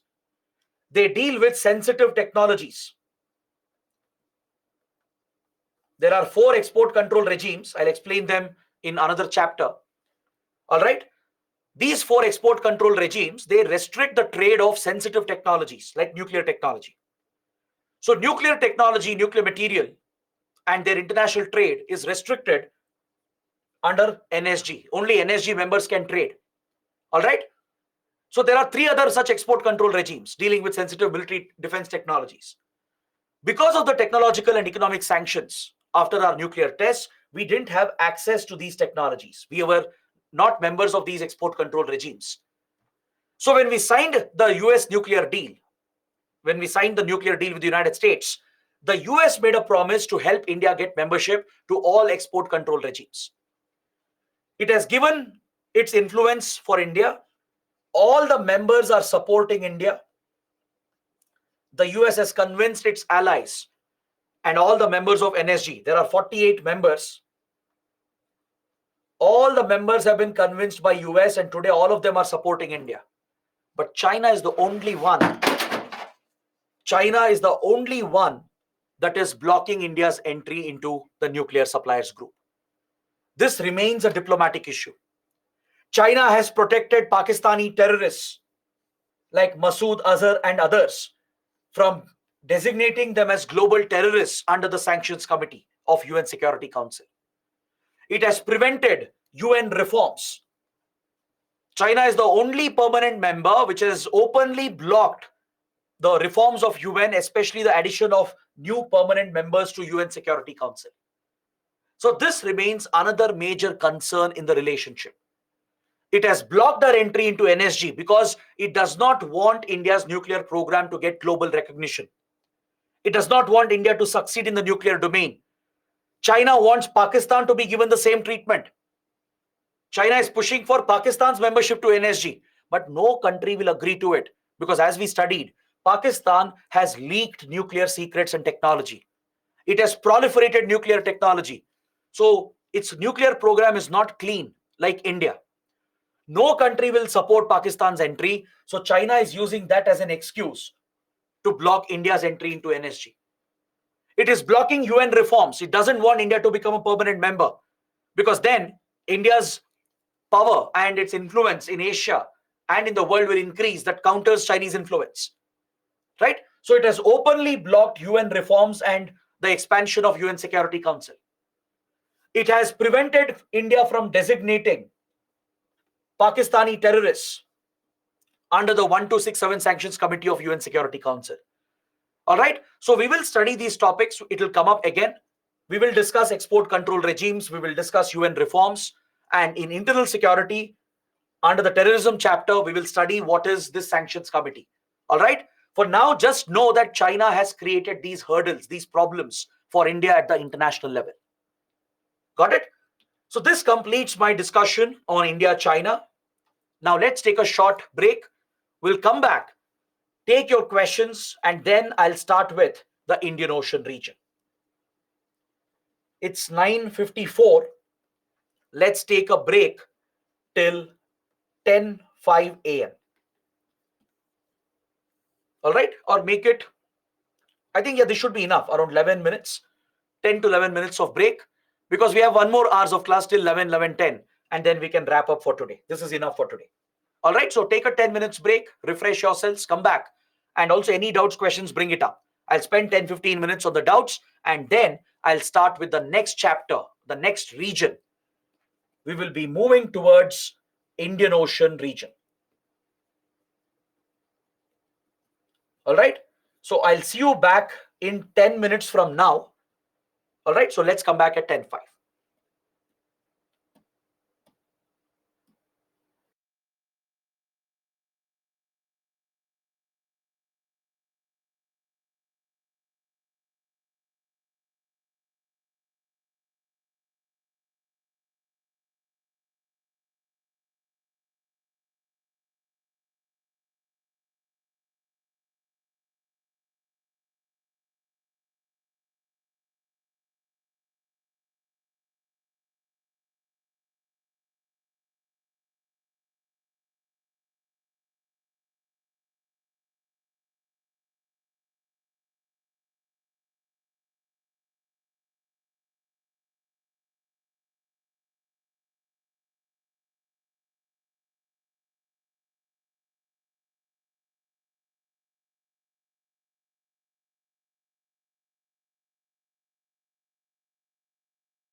Hello, everyone.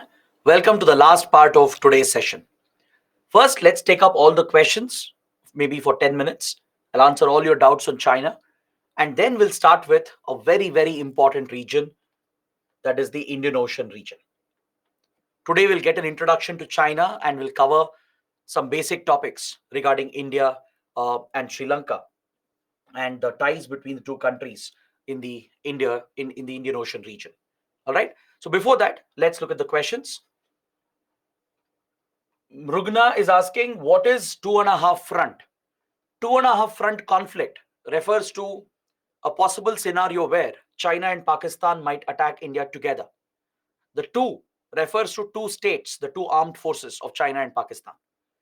The half refers to the terrorist organizations they have sponsored as part of their covert war against India. So, in such a simultaneous conflict with Pakistani armed forces, Chinese armed forces, Pakistan might even use terrorist organizations to destabilize India during the course of the conflict. So, such a potential conflict where we have to simultaneously fight China, Pakistan, and terror groups is labeled as a two and a half front conflict. Next question from Bal Raju. What is paid visit? I can't believe you're asking such questions. Paid visit means someone paid a visit to the country, right? If you're referring to the visit of Rajiv Gandhi or Narasimha Rao, they paid a visit to China. They went to China.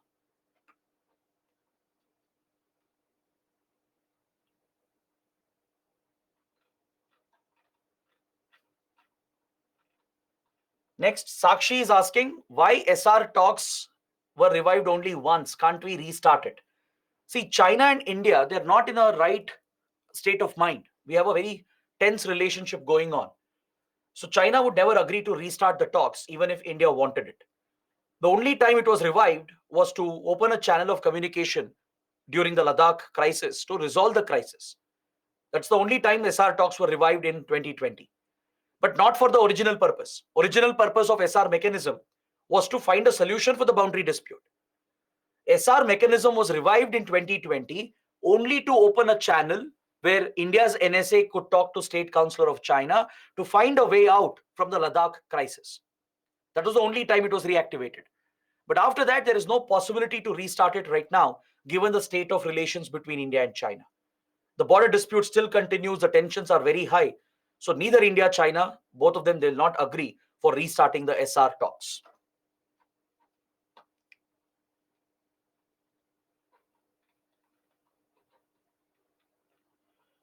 Prashant is asking why superpowers that have nuclear weapons, why are they imposing sanctions on others if they test nuclear weapons, even if it's needed for their defense? That's because nuclear weapons are weapons of mass destruction, right? And these five countries, the P5 countries, which possessed nuclear weapons before 1967, they tried to keep that power to themselves. Because those who possess nuclear weapons gain that control over world affairs. They'll gain that control over geopolitics. They have not allowed others to develop nuclear weapons. They haven't allowed the proliferation of nuclear weapons by bringing a treaty that is the non-proliferation treaty. You will understand more about this in the coming chapters. We will come back to non-proliferation treaty. There I'll explain why these P5 countries, the 5 permanent members of UN Security Council, right, why they didn't allow the proliferation, the spread of nuclear technology. Why they have targeted other countries developing nuclear weapons, even if it's for their defense, like India did, right? We'll study more about that when we discuss India-US relations. Under India-US, that is the perfect topic to talk about non-proliferation treaty and the export control regimes. I'll discuss that under India-US relations. Next, again, Prashant is asking, Depsang is important to reach Siachen. Is that why China prevented Indian troops? Not exactly. China is not too interested in Siachen. China is creating problems at Depsang Plains, and even now it is unresolved because China wants to cut off Indian access to Daulat Beg Oldi. Daulat Beg Oldi is strategically more important. It's closer to Xinjiang. It's closer to the LAC and Aksai Chin. So China wants to disrupt India's access to Daulat Beg Oldi, where we have built a strategic road, to create a difficulty for India in accessing these forward locations.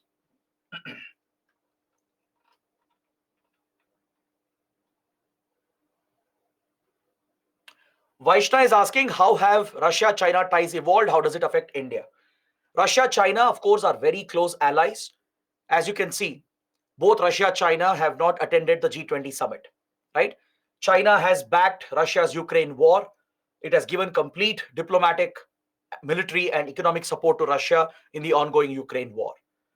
Both Russia, China have aligned together against Western countries. So definitely, Russia-China alignment does have some impact on India.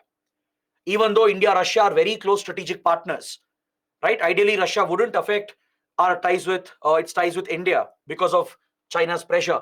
But still, the Russia-China closeness and their alignment together, right, does have an impact on India, where Russia may not give the complete support to India like before. Because India as well has gotten closer to Western countries. We have become much closer to the United States, right, which is not liked by Russia as well.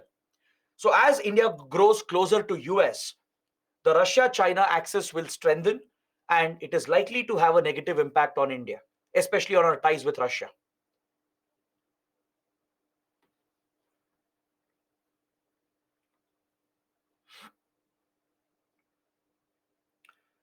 Next, Femina is asking, recent import license by government on electronic gadgets can be said as an indirect hard power against India?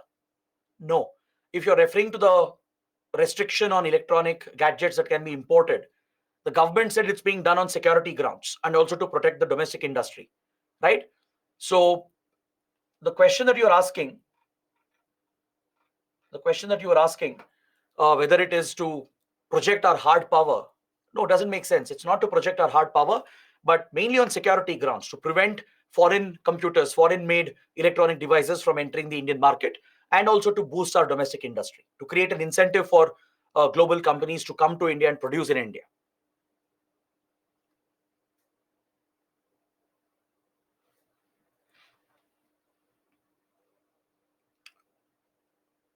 Ravi is asking, how can one say that India countering China is good for India strategically and economically, as China would backstab and India would drain? See, if China is threatening our interests, India will have to counter that, right? Of course, the tensions will escalate. It's about managing the tensions. It's about managing China's threats and influence and projecting our own influence to protect our interests. So this has become a complicated relationship. It is a hostile relationship that we have with China.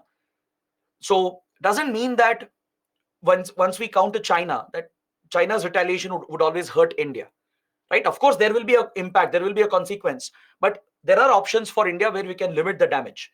There are others who can help out India, like US, Japan, and Australia.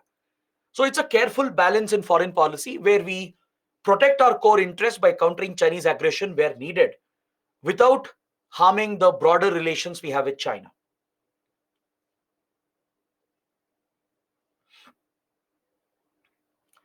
Harshita is asking, sir, why other countries are not removing China from international groups because of its aggressive behavior? So it doesn't work like that. Now, just because China is showing aggressive behavior and threatening others' sovereignty, it can't be removed from international groups. Now, let's say you're referring to UN. China can't be removed from UN because it's a permanent member. If a member has to be removed, it has to be approved by the UN Security Council, the permanent members. They have the veto power. China itself is a permanent member. Why will China vote against itself? Plus, it will have the support of Russia. Even if such an attempt is made to remove China from UN, it will not work because legally it's not possible. Technically, it's not possible. And that is the advantage powerful countries have as well. Big powerful countries like US, Russia, China, they often get away with their actions. They don't face much of international actions or international sanctions and pressure because they are very powerful countries. They have leverage at these international groups.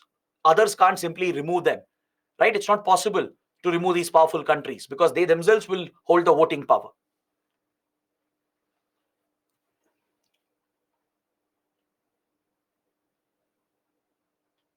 Atar had a similar question as to why many countries still accept China as a permanent member. That's because China is already a permanent member and now it can't be removed. To remove that, it has to be approved by P5 countries, which means China itself has to vote.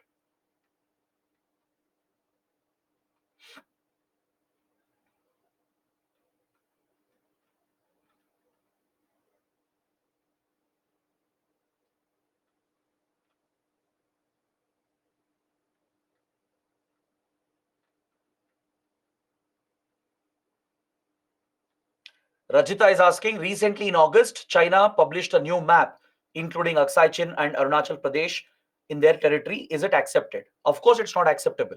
India rejected the new map of China, which shows Aksai Chin and Arunachal Pradesh as its own territory. Monica is asking, if somehow China returns to being a republic, will relations with India improve? That's again impossible. The Communist Party of China has a firm control over power. It is impossible for China to turn into a democratic republic. So it's a very hypothetical scenario. So there's no point in answering that. The political system will not change in China in the near term.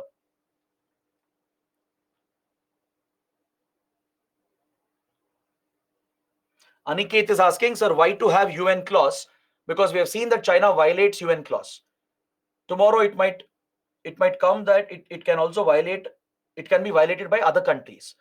See, just because China is breaking UN clause doesn't mean we shouldn't have any arrangement to decide maritime boundaries. If you remove UN clause, then on what basis will you decide maritime boundaries? The maritime boundaries that have been drawn is on the basis of UN clause, right? So China is creating problems, it's not following the rules. Doesn't mean we remove UN clause itself. Vivek is asking why China has not attended G20 summit in New Delhi. China is attending the G20 summit. It's not skipping the G20 summit. Instead of the president, instead of Xi Jinping, the premier has been sent. All right? Xi Jinping has not come to the summit. If you're asking why, only China can give the answer. No one knows the answer. Not me, not the Indian government, not US. Of course, we can all speculate why China has not attended. It's mostly because it wants to show solidarity with Russia. Since Russian president can't attend, right? Russia is under sanctions. There is an arrest warrant against Putin. And it would be embarrassing for Putin as well to meet other leaders because of the sanctions and the targeting of Russia. So China supports Russia completely. So that could be one potential reason, but we can only speculate. There could be other reasons as well. So only China can provide the answer why Xi Jinping is not attending the summit.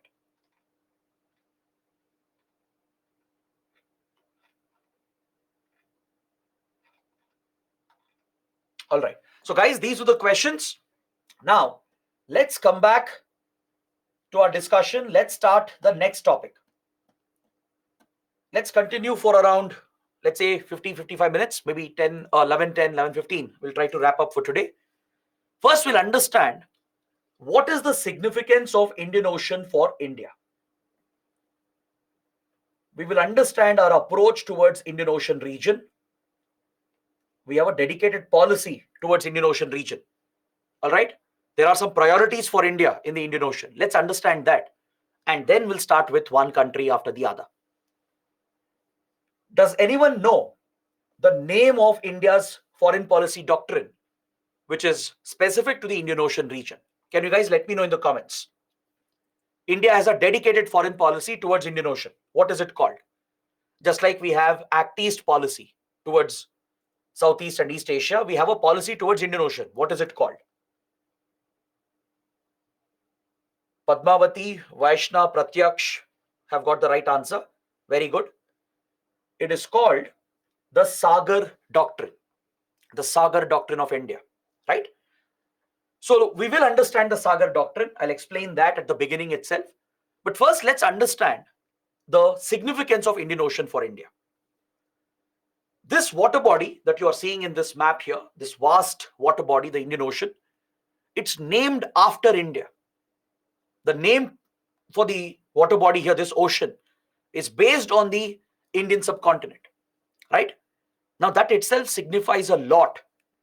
It means since historical times, since ancient times, the Indian civilization has had a deep influence and impact all across the Indian Ocean.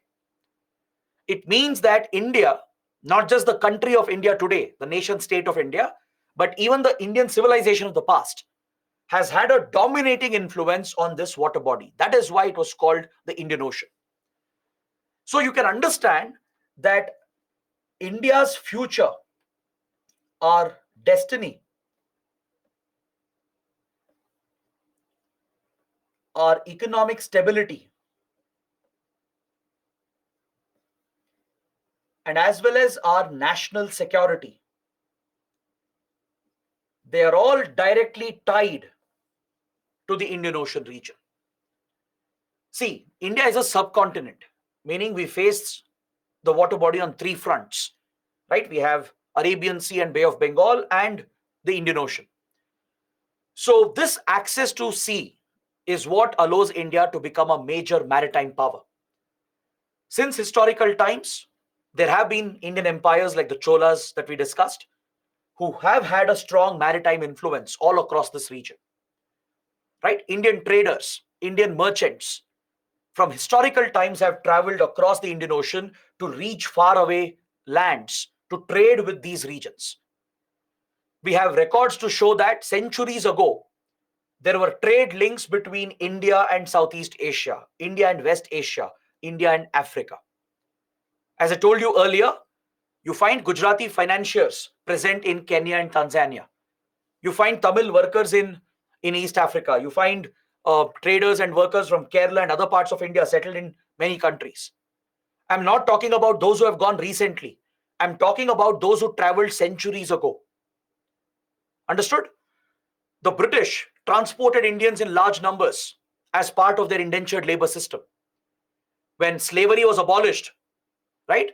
When African slaves couldn't be used anymore by the British companies, finally, on humanitarian grounds, slavery was banned in 1800s with the British Parliament. So as slavery was abolished, the British needed cheap labor to run their companies, their colonies, their factories, and their plantation crops. So what they did, they started a system called indentured labor system. Through the indentured labor system,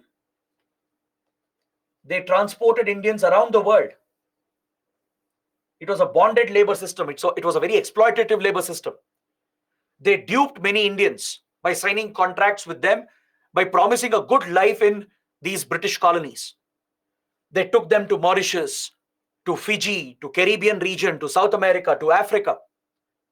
Today, if you find a strong Indian community in these countries, it's because hundreds of years ago, the British transported Indians as laborers and they threw them on these islands and they never returned back. Many times, the British would promise them very good salaries, a very good life, right? And after reaching there, they would dump them on these islands. They could never come back, right? Without the help of British ships, they could never come back to India. So many of these families had to settle permanently in these former British colonies. So they form a strong cultural link. All across Indian Ocean, there are many countries where the families, the descendants of indentured laborers are found even today. They form a direct cultural link with India, along with all the traders, merchants who had traveled before that, right? So historically, India has had a lot of influence across the Indian Ocean and beyond. Is that clear? So our future is tied to the stability in Indian Ocean. Our economic prospects, our trade, our exports and imports are dependent on it. Our national security is dependent on it because there are many security threats in the region. Is that clear? Talking about indentured labor system, they not only exploited Indian workers, they duped Indian workers. They wouldn't pay them the salaries. They would make them live under very horrible conditions, right? They wouldn't provide them with any basic necessities. In a way, they continued slavery in a different form, right? They replaced African slaves with Indian laborers. That's the only change they did. Since the British Parliament had banned slavery, they couldn't exploit African slaves anymore. So they exploited Indian workers through the indentured labor system. You might have seen the West Indies cricket team. You look at the names, half the cricket team has Hindu sounding names. You go to a country called Suriname in South America. You find that Hindi and Bhojpuri are spoken today. You go to any Caribbean country in the West Indies, Bahamas, or you go to Jamaica, St. Kitts and Nevis, you find that Indian cuisine is still very popular. You find Indian festivals being celebrated, right? Most people still have Indian sounding names. You go to Mauritius, you go to South Africa, you go to Kenya, right? You go to Indonesia, all across the region, you find a very, very strong Indian presence and influence. There is an island called Fiji near Australia, far away in the South Pacific. All right, in South Pacific, next to Australia and New Zealand, you have this island called Fiji. Majority of the population, they are of Indian descent. You go to Mauritius, which is so far away from India, it's near Africa, right? The popular tourist destination of Mauritius. More than half of their population are of Indian descent, Indian origin. that shows the extent of influence India has had historically, right? From ancient times, through maritime links, traders, merchants, workers have traveled and settled all across the region. They have formed a strong cultural bond, an economic bond, and later, under the British, through the indentured labor system, Indians were transported all across British colonies. So, India's fate, our destiny, our economic prospects, our security is tied to the very stability of Indian Ocean. This is very true in today's context, in modern context, because as a country, our stability, our security is directly connected to the Indian Ocean. There are many security threats present here. You have pirates, there are terror groups operating here. There are hostile countries like Pakistan sponsoring terrorist organizations. Organized crime is rampant. Drug trafficking. From Afghanistan, drugs are smuggled via Pakistan and Iran, via the Indian Ocean, via Arabian Sea. It's a major trafficking route. These drugs are linked with arms smuggling and terrorism, and it is a major threat for India. There are many countries across Indian Ocean where terrorism has taken root, and this threatens Indian interests. Piracy that we were discussing, the Somalian piracy near Horn of Africa, is a major threat for shipping which affects the Indian economy. The region is affected by many disasters which could also cause the destabilization of Indian Ocean. So all these threats and adverse events will affect Indian economy and Indian security. That is why the Indian Ocean is critical for us. We have to pay maximum attention to this region after our neighborhood. Is that clear? So as part of this priority, India has launched a dedicated foreign policy doctrine called the Sagar Doctrine. Sagar is an acronym that was coined by Prime Minister Modi. This policy was announced by Prime Minister Modi. All right, and it stands for security and growth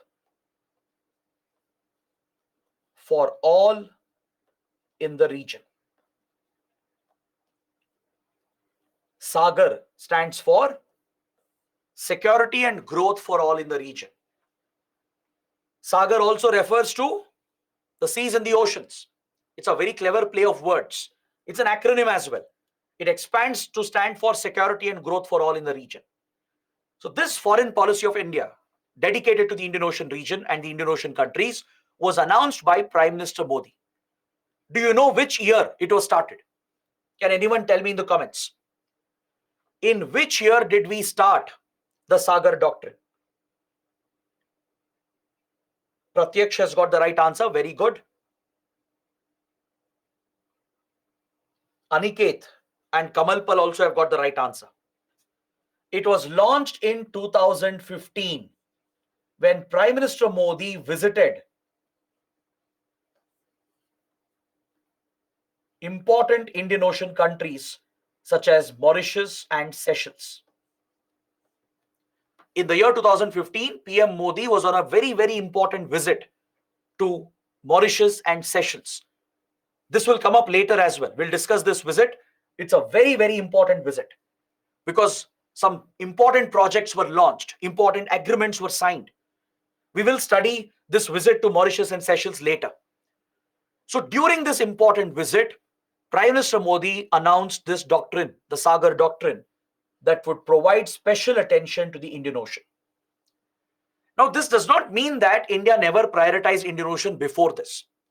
Even before Sagar Doctrine, from 1947, we have always paid maximum attention to Indian Ocean. All right, all subsequent governments have paid equal attention to Indian Ocean. Now the policy has been mainstreamed, it has been streamlined.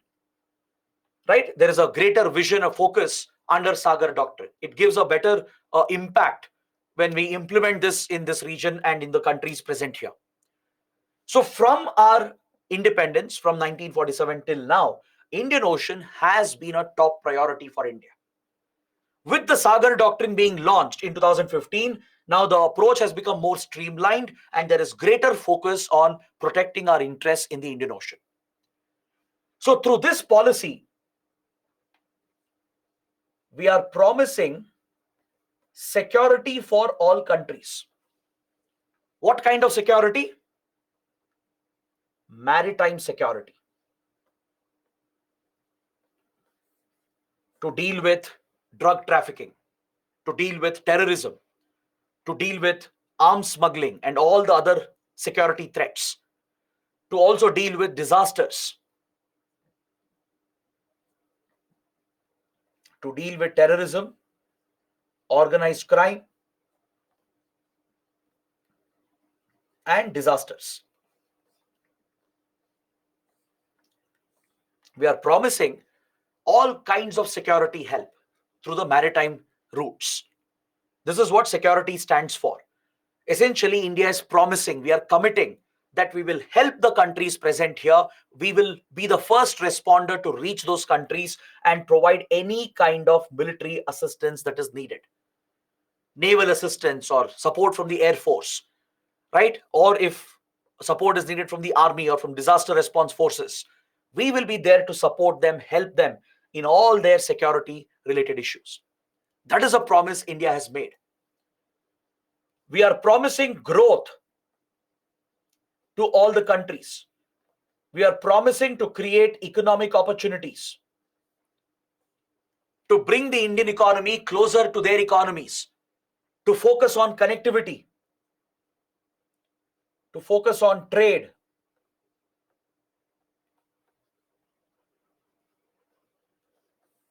Through this, we are promising economic growth for all the countries. All right, this is the primary vision: security and growth for all in the region. Help for all the countries to deal with any security threats, any challenges. Help for all the countries in growing their economies. This is the primary vision of India, and India wants to emerge as the net security provider of the region. We want to become the net security provider for this region, and we want to be the first responder when any country faces a threat or a challenge. Net security means overall security. That is maritime security, economic security, right? Overall security is being guaranteed by India. We want to deal with any security threat and help the countries. So we will supply weapons if needed. We will build ports and airports and roads if required in those countries. We will give them financial assistance if they face an economic crisis. If they face disasters, we'll provide them HADR assistance. So be it any kind of disaster, any kind of adverse threat that they face, India will be ready to help them. That is the concept we are promoting. We want to establish India as the net security provider of the region, so the countries here don't have to depend on outside support. Because Indian Ocean has always been India's strategic backyard. From 1947 until 2000, India was the sole dominant power. We didn't face much challenge from external powers. But now, as Indo-Pacific region has become the global focus, China, US, and many other countries are competing here, deploying their militaries and exerting their influence. Especially after 2000, the Chinese naval influence has increased considerably in the Indian Ocean. Chinese naval ships, spy vessels, and submarines are frequently deployed that counters Indian influence. Traditionally, India has been the dominant power, the dominant influence all across the region. The US does have a military base somewhere over here. The US has a military base here called Diego Garcia. Remember, I was mentioning this in a previous class as well.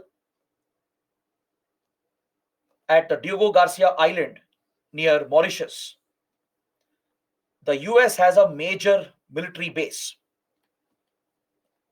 So it has had a military influence in the region, but India was the regional power, which was the dominant influence across the region. But in the last 20-25 years, we are seeing increasing competition and a growing role for external powers like US, European powers, Australia, Japan, China, right? Even Russia. They're all playing a bigger role in the region that compromises our traditional influence. We've always seen Indian Ocean as our backyard, our strategic backyard. For example, in our houses, right, in the old houses, there would be a backyard. right? That is your area of influence.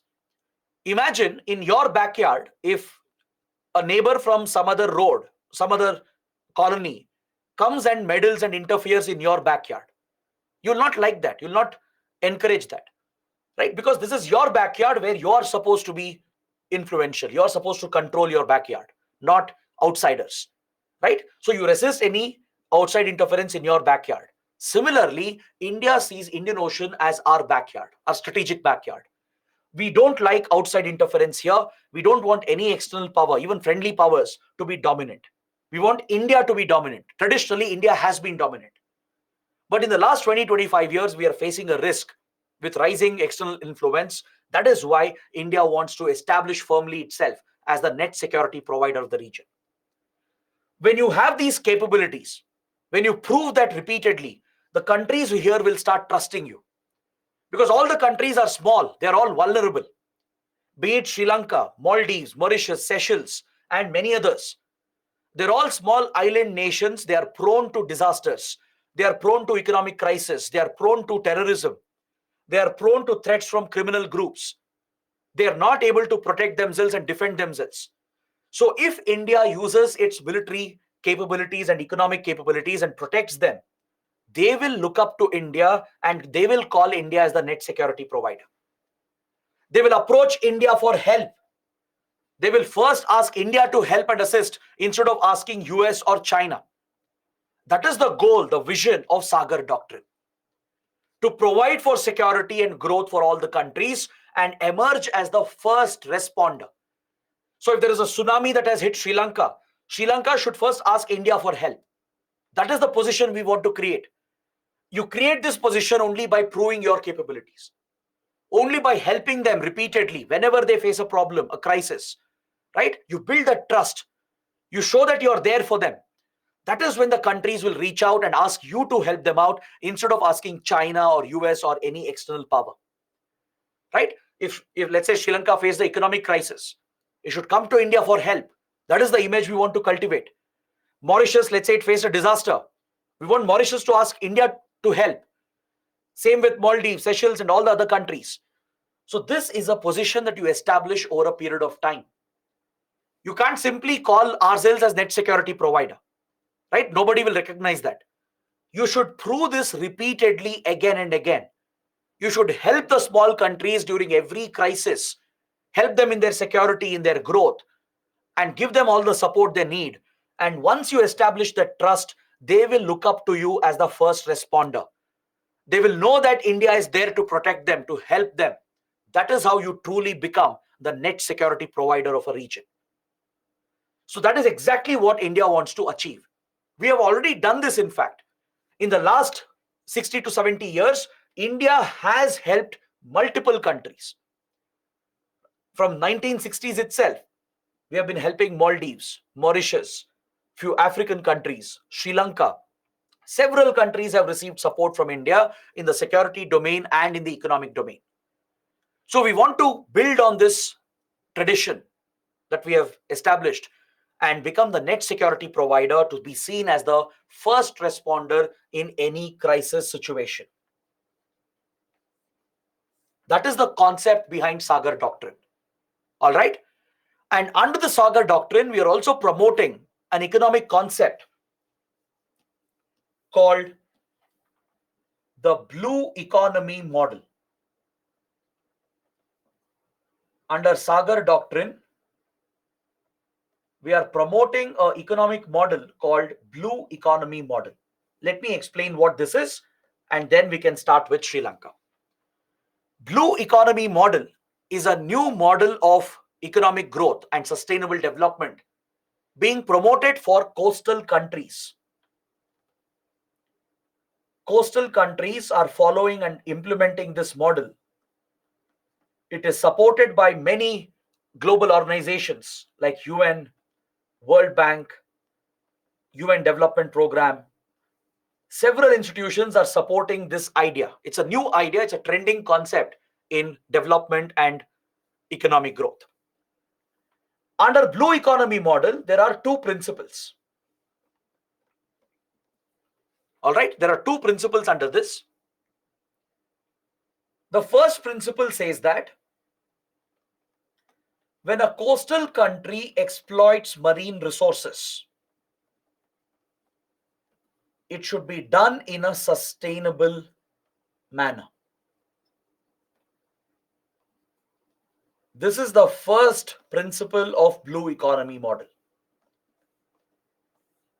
See, in your coastal areas, in the seas and oceans, right, there are plenty of resources present. As we discussed, there will be fisheries, there will be hydrocarbon reserves, polymetallic nodules and rare earth minerals present on the seafloor, on the seabed. In the coastal belt itself, you'll have coral reefs, mangrove forests, right, and many other resources present. These marine resources are crucial for driving growth. They have a lot of industrial application. Now, if you overexploit your marine and coastal resources, you will destroy your environment. You will exhaust the resources, you will not leave behind enough for the future generations, and you will harm the environment. You will cause pollution, you will cause more greenhouse gas emissions, you will contribute to climate change and global warming, and you will destroy the ecosystems in the coastal areas and the marine areas. So to prevent that, sustainable exploitation has to be carried out. Sustainable methods have to be employed. That is the first principle of blue economy model. So the mantra being followed by coastal countries which are implementing blue economy model is to focus on sustainable exploitation of marine resources. Ensure that you don't cause too much damage to the environment. That's the basic principle. Second, the benefits that arise out of this exploitation. When you exploit marine resources, obviously there will be some benefits from it, correct? Essentially, you're generating revenue. Now, this revenue should be channeled to ensure the socio-economic welfare of the coastal communities. This is the second principle.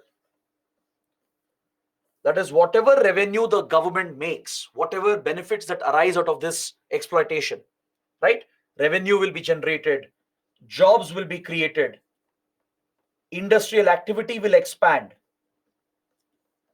All these benefits that are arising, they should primarily benefit the coastal community, the local communities. Because your coastal communities are vulnerable. Due to the exploitation we are causing, the coastal communities will feel the impact of pollution. If you pollute your coastal areas and marine areas, the impact is felt directly by the coastal community, the fishing communities, right? It could destroy the fishing resources. It could harm the vegetation present. The aquatic life could be damaged. The impact of climate change,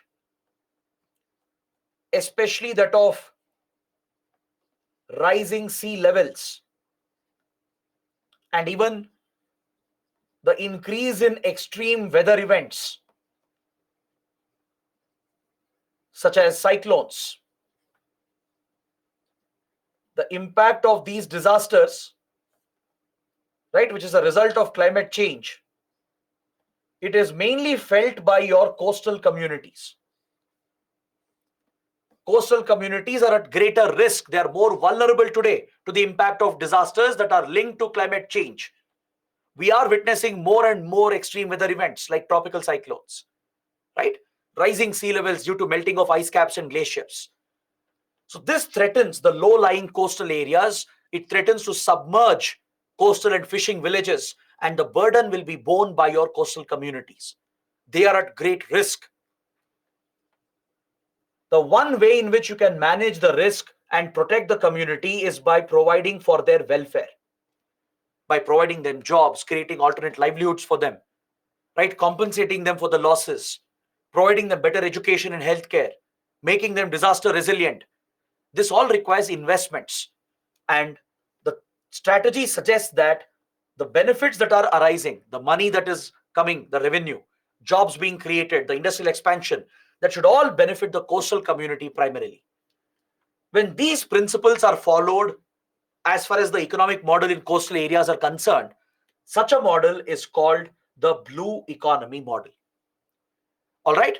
It's a new model of sustainable development in coastal areas, which is promoted by global organizations as well, and many countries are adopting it. India itself is adopting it. So we are promoting blue economy model through Sagar Doctrine. We are helping other countries. We are helping Maldives, Sri Lanka, Mauritius, East African countries, and others to implement the blue economy model, to sustainably exploit the resources and help in their socio-economic welfare, to protect the coastal communities. So this is a priority under the Sagar Doctrine of India. Is that clear? This is our focus, our vision towards the Indian Ocean.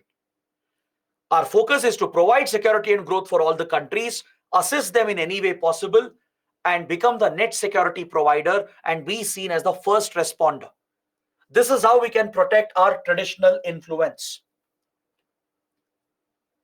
This is how India can retain Indian Ocean as its strategic backyard,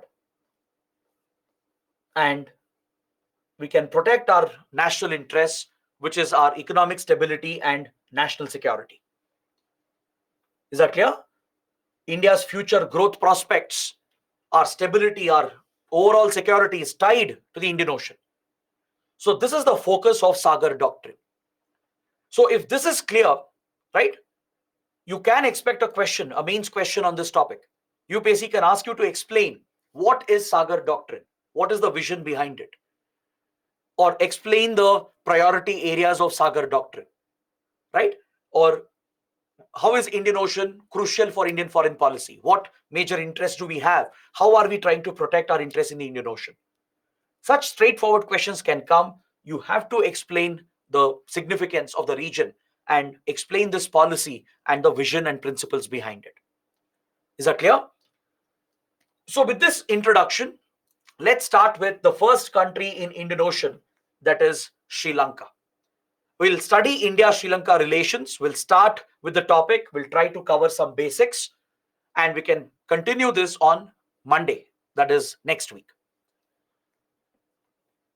Now, when you look at Sri Lanka, one thing that comes to mind is that it is located at the heart of the Indian Ocean region. Meaning Sri Lanka occupies a strategic location. If you go back and see the map of the Indian Ocean region, observe where Sri Lanka is located. It's right in the middle. It forms a very important connect between Europe, West Asia, Africa, towards Southeast Asia and the Pacific. So it is a critical point for global shipping. Global shipping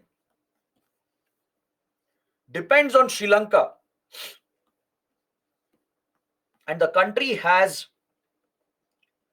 several important strategic ports that make the country an economic lifeline of the Indian Ocean. There are major ports in Sri Lanka like the Colombo port, the Trincomalee port.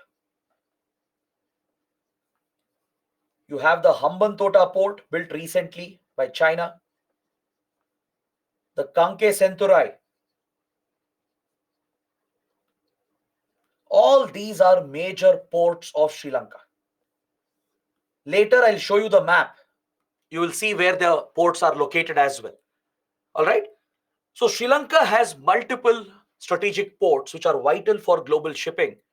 And especially Colombo port in particular, it has modern infrastructure, state-of-the-art infrastructure. Colombo port is seen as a transshipment hub, just like Dubai, Singapore. On these lines, Colombo port is given a global status. In fact, the facilities here are better than the facilities available at major ports in India. That is why many of the goods headed to India or going out from India, they use the Colombo port.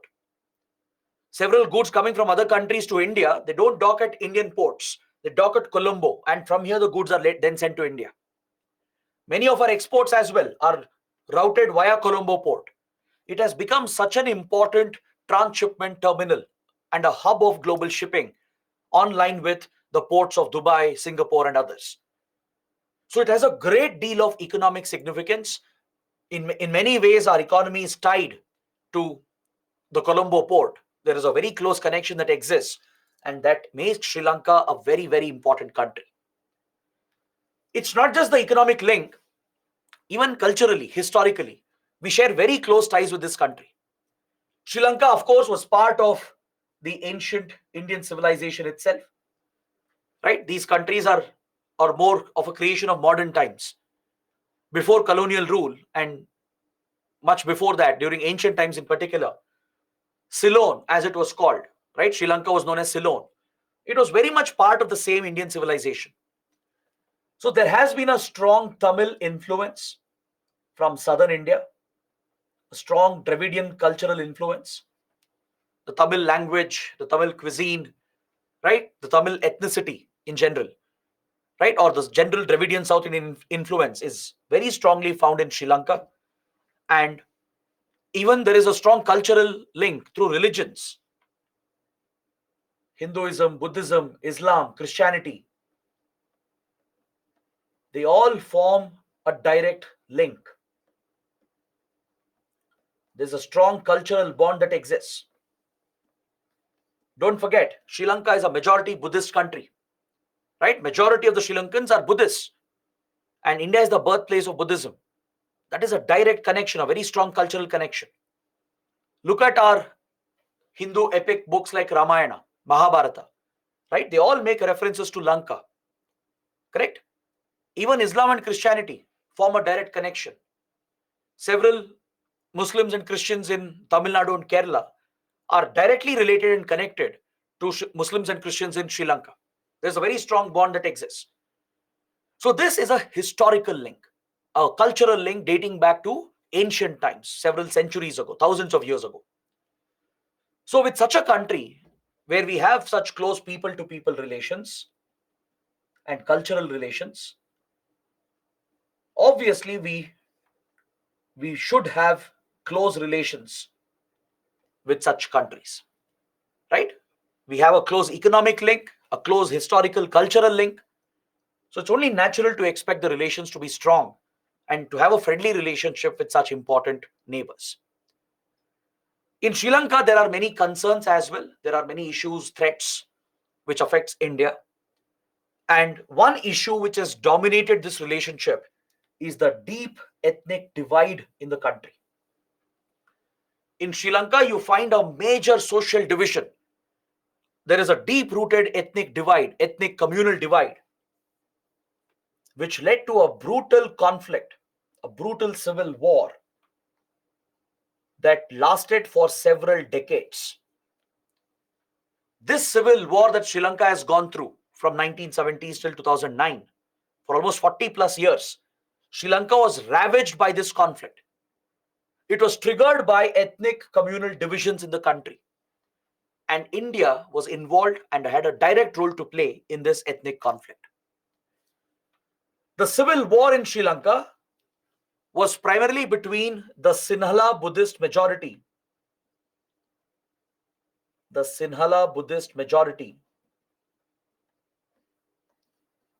and the Tamil minorities.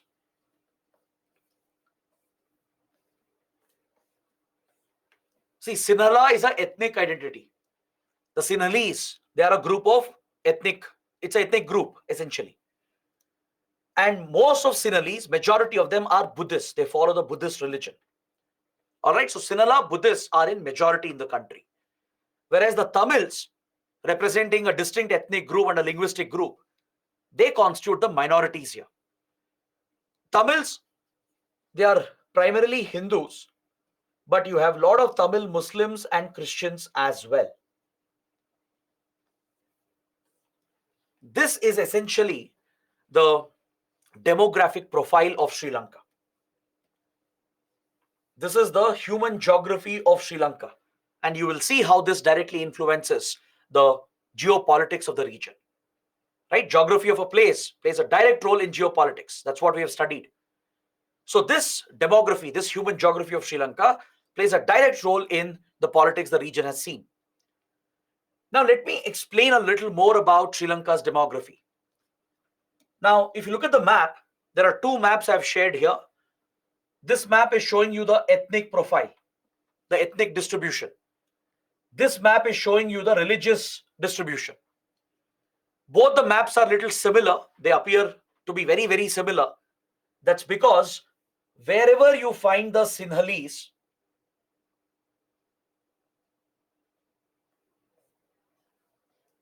that is all these areas shaded in purple, right? This is where you find Sinhalese in all these parts of central, southern, then western parts, and even from northern parts of Sri Lanka. This is where you find the Sinhalese. And the corresponding area is where you find the Buddhists as well, which indicates that majority of Sinhalese are Buddhists. That's why we refer to them as the Sinhala Buddhist majority. All right. The Tamil minorities, on the other hand, they can be classified into two categories. There are two types of Tamils found in Sri Lanka. All right, I'll show you where they are present and I'll explain some history about them. It's very important. In the northern parts of Sri Lanka, can you see this region, this maroon shaded region? This is the northern province. This here is the Jaffna Peninsula, the Jaffna region of the northern parts of Sri Lanka, which is very close to India's Rameshwaram. Right? If you have ever been to Tamil Nadu, and particularly to Rameshwaram, you can practically see Sri Lanka on the other side. Right? It's a very narrow distance there. You have important locations.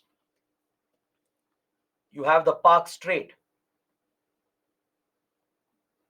and the Gulf of Mannar, which is a biosphere reserve that marks the geographical boundaries.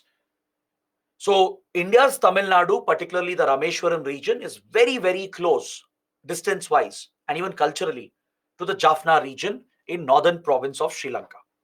All right. This is where you find a very strong Tamil presence in the northern province.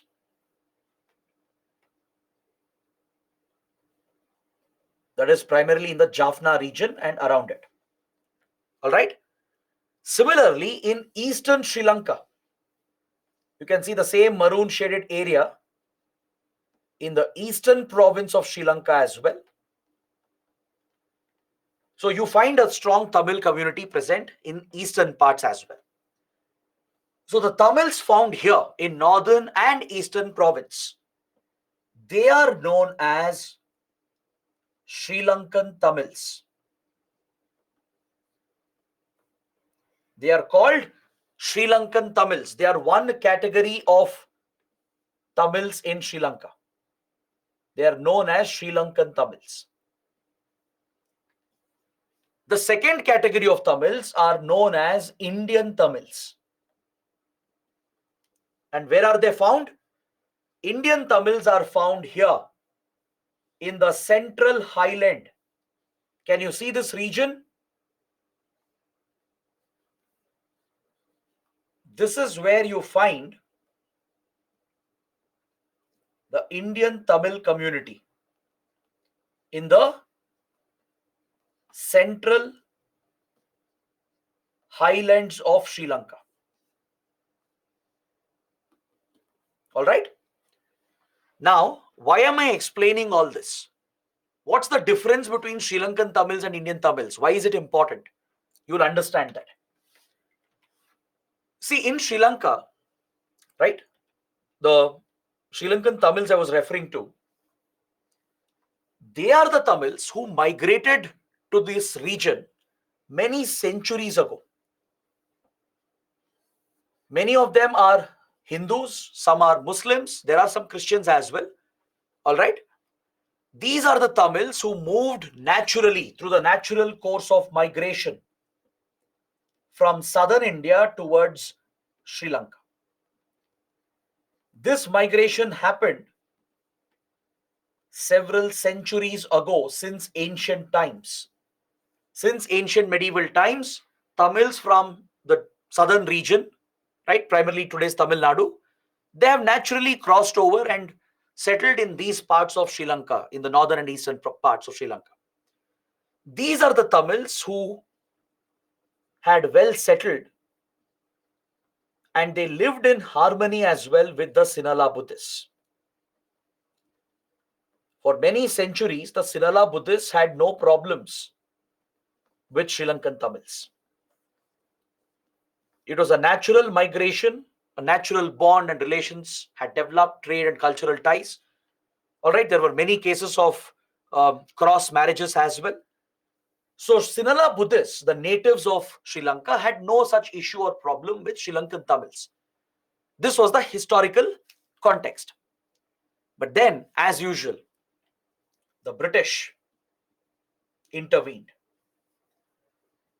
Their blunders, the colonial policies, the blunders they committed, the mistakes, the policy of divide and rule, is what destroyed Sri Lanka as well. All right.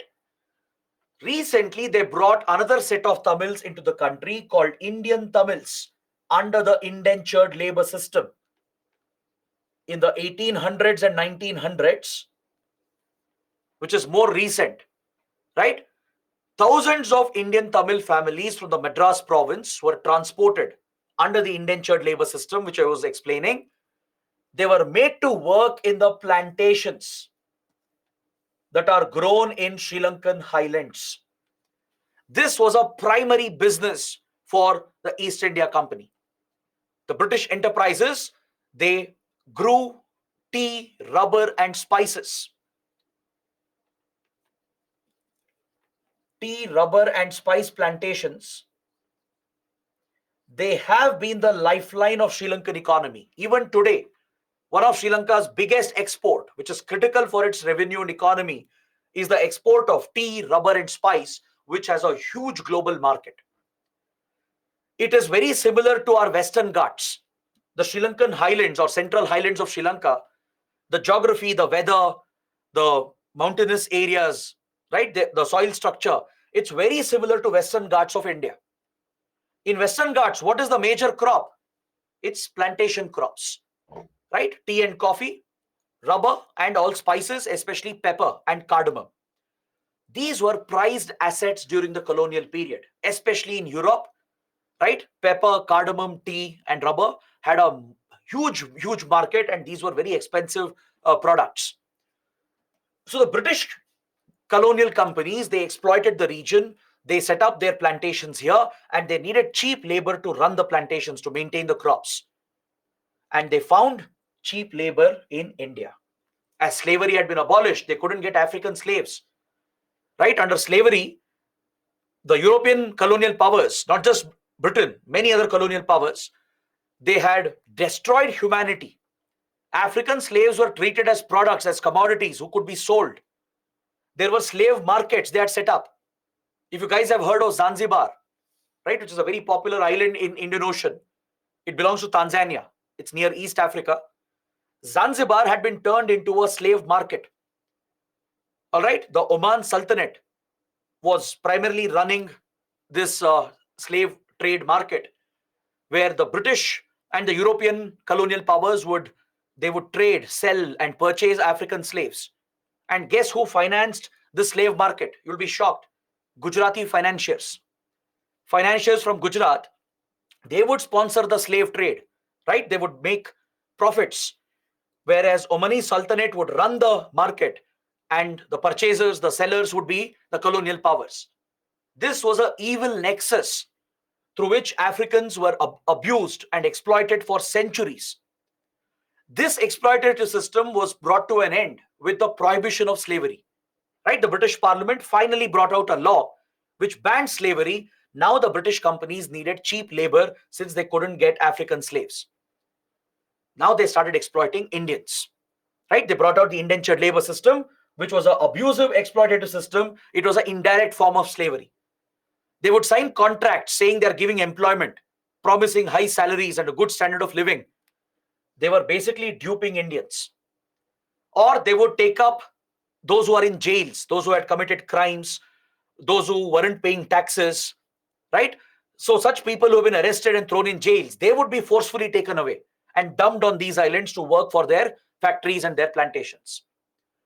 So under this system, this exploitative, abusive system, the British took Indian Tamils and settled them in these plantations to work and maintain the crops. So these Indian Tamils who came more recently, they became more prosperous because the British deliberately favored them. This was their policy of divide and rule. Because see, freedom movement was starting everywhere, in every colony, right? So Britain had to control these colonies, curb any resistance at the initial stage itself.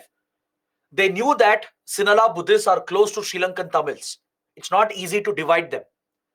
So what the British did was, they deliberately gave very lucrative administrative jobs to Indian Tamils. They made Indian Tamils rich, powerful, and influential. Now, the natives will not like that. They start resenting that. When outsiders become more powerful, influential, right? When they are being supported by the British government, right? As they became powerful, rich, and influential, they were resented by the Sinhala Buddhists. The British policy of favoring minority Tamils, especially Indian Tamils, this created large-scale resentment amongst the Sinhala majority. And some of the radical Sinhala Buddhists, they started propagating right-wing extremist ideology, promoting majoritarian ideals that only majority communities should thrive and minorities should be targeted and removed and thrown out. Such sentiments started taking root in Sri Lanka in early 1900s. In the early 1900s, a very strong sentiment took root here that Tamils should not be tolerated, especially Indian Tamils, right? They resented them, and radical Buddhists, they added fuel to the fire. Again, see how unfortunate this is. Just like Myanmar, Buddhism is a religion of peace. It's built on principles of ahimsa. They took such a religion, radicalized it for their political interests. In Sri Lanka, you have several extreme right-wing radical Sinhala Buddhists. They propagated these ideologies, promoted resentment against the Tamils as they were becoming influential and powerful. Their vision was to turn the country into a Sinhala Buddhist country, right? So radicals started thriving when independence was approaching, and eventually the British left, right? They divided the society to achieve their objective, which was to control the colony as much as possible. Now, when the time came to grant independence, they didn't care about what will happen with these countries. So they abandoned the countries, granted independence, and left. So as soon as Sri Lanka became independent in 1948, the then Sri Lankan government was a Sinhala Buddhist majority government. A Sinhala Buddhist government was formed, which had majority support from the Sinhala Buddhists. And the worst part was the government was influenced heavily by radical Buddhist elements. So they brought out controversial citizenship laws in 1948 and 49, through which they declared that Indian Tamils are not Sri Lankan citizens.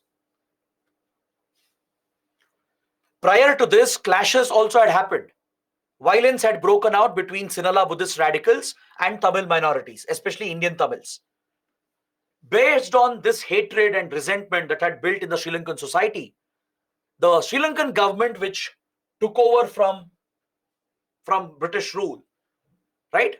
They introduced these citizenship acts to provide for citizenship to their people.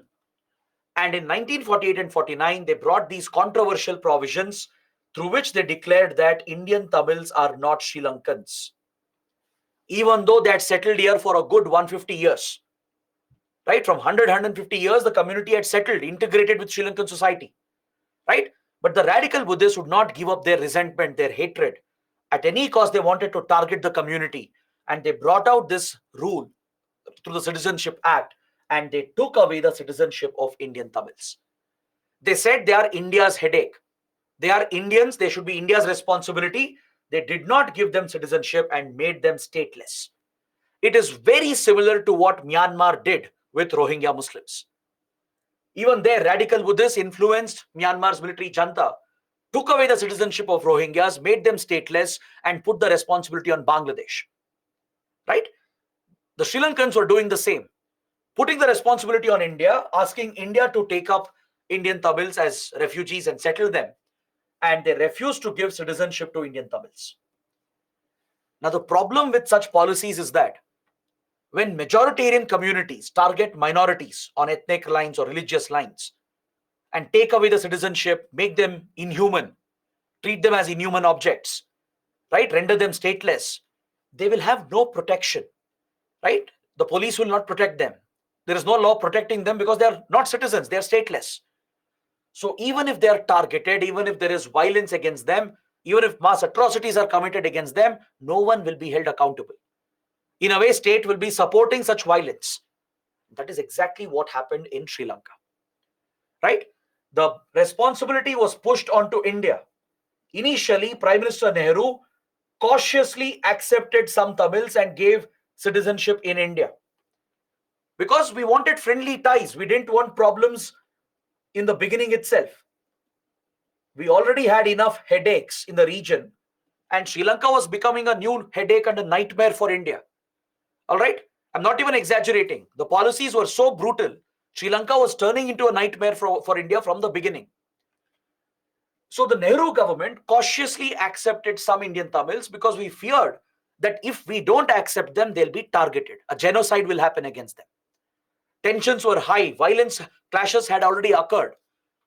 So carefully, India took some Indian Tamils. We took responsibility. We accommodated some of them because this was a moral duty for India. Remember, Tamils are closely connected with the Tamil community in India, in Tamil Nadu. You have to consider the cultural connect, the moral connect, right? It's a duty of India to protect such communities. They were being oppressed, targeted from the very beginning. Following this, many other laws were brought out which were discriminatory against Tamils. Several laws related to education, reservation, government policies and benefits, scholarships, they all benefited Sinhala Buddhists. Some benefits were given to Sri Lankan Tamils, but Indian Tamils were completely neglected. This was a systematic discrimination, oppression. It started targeted violence as well. Radical Buddhists would target the community, commit riots, kill some people as well, and there would be no accountability. So such a volatile situation was developing. So India had to accept some responsibility, or else there would have been a slaughter of the Tamil community. So India took some of the Tamils. We signed agreements as well later, taking joint responsibility, where Sri Lanka would settle some of them and we would take some of them. We would repatriate a fixed number of Indian Tamils. We took them as refugees and gave them citizenship as well. All right. So from 1948 till 1979, this was a tense period in Sri Lanka. A systematic discrimination had begun against Tamils. They were being oppressed with state policies. They were being left behind. And the worst part was they were being targeted as well. Violence, riots had started. From 1950s to 1970s, there were several incidents where the Tamil community had been targeted. So naturally, the Tamils were frustrated. Resentment was growing, anger was growing. They had to protect themselves, right? So this is where I stop my discussion. Monday, we will continue this topic. We will discuss what happened after this. We will discuss the rise of Tamil militancy, how some of the radical Tamils took up militancy against Sri Lanka, against the Sinhala Buddhists to protect themselves, and how it turned into a major threat in the region, and what was India's involvement in all of this. So this is something we'll study in the next class. We'll wrap up this topic and look at other Indian Ocean countries as well. So I hope it's been a good session today. We have covered many, many important topics. Do let me know how it went. I'll just see if there are any questions, any new questions, or else we can end the class for today.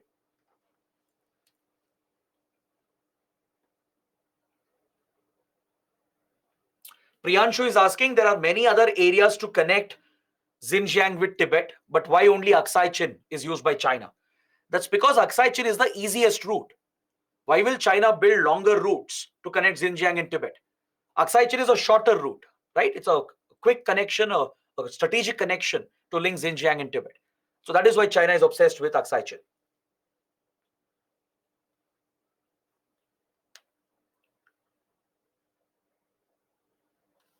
Vivek is asking, sir, please repeat blue economy model. Blue economy model is a sustainable model of development. Coastal countries are following this. It's promoted by many global organizations as well.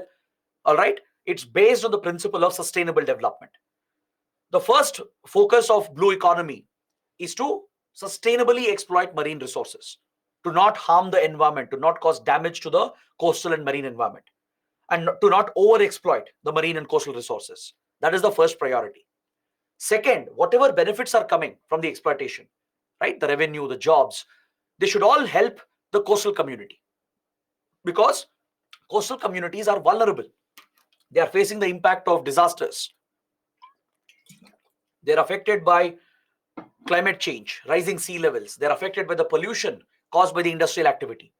So to protect them, blue economy model says that whatever benefits you derive from the exploitation of resources, it should be channeled to help the welfare of the coastal community.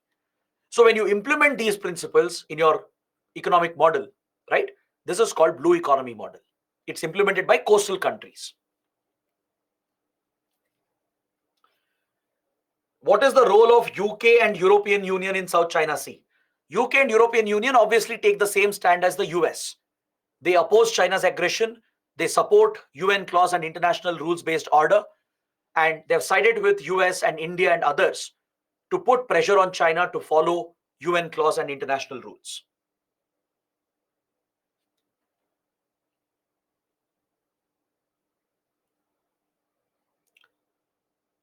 Okay, last question. Why China is trying to shift CPEC into Wakhan corridor? China is not shifting CPEC to Wakhan corridor. I didn't say that. I told you that China is expanding it. There's a difference between expansion and shifting it. CPEC corridor is already an ongoing project. Most of it is already completed. Now China's new proposal is that it wants to extend it. Along with the existing CPEC corridor, it should be extended to connect with Afghanistan and Iran and Central Asia. That is the vision of China. It's not shifting the corridor. It is extending with new projects. It's trying to bring Afghanistan, Iran, and Central Asia as well, so that it can become a much bigger transport corridor. Sakshi is asking why SR talks can't be revived. I answered this question during after the break. All right. So guys, these were some of the questions. So let's stop here today. We have covered quite a few topics. So Monday we'll resume from here. We'll start with Tamil militancy, why it started, what was India's role. And we'll discuss India's investments, the economic crisis, and few other related topics. And we'll wrap up Indian Ocean on Monday or by Tuesday. All right. So that is it for now. See you next week. Till then, take care. Have a great weekend.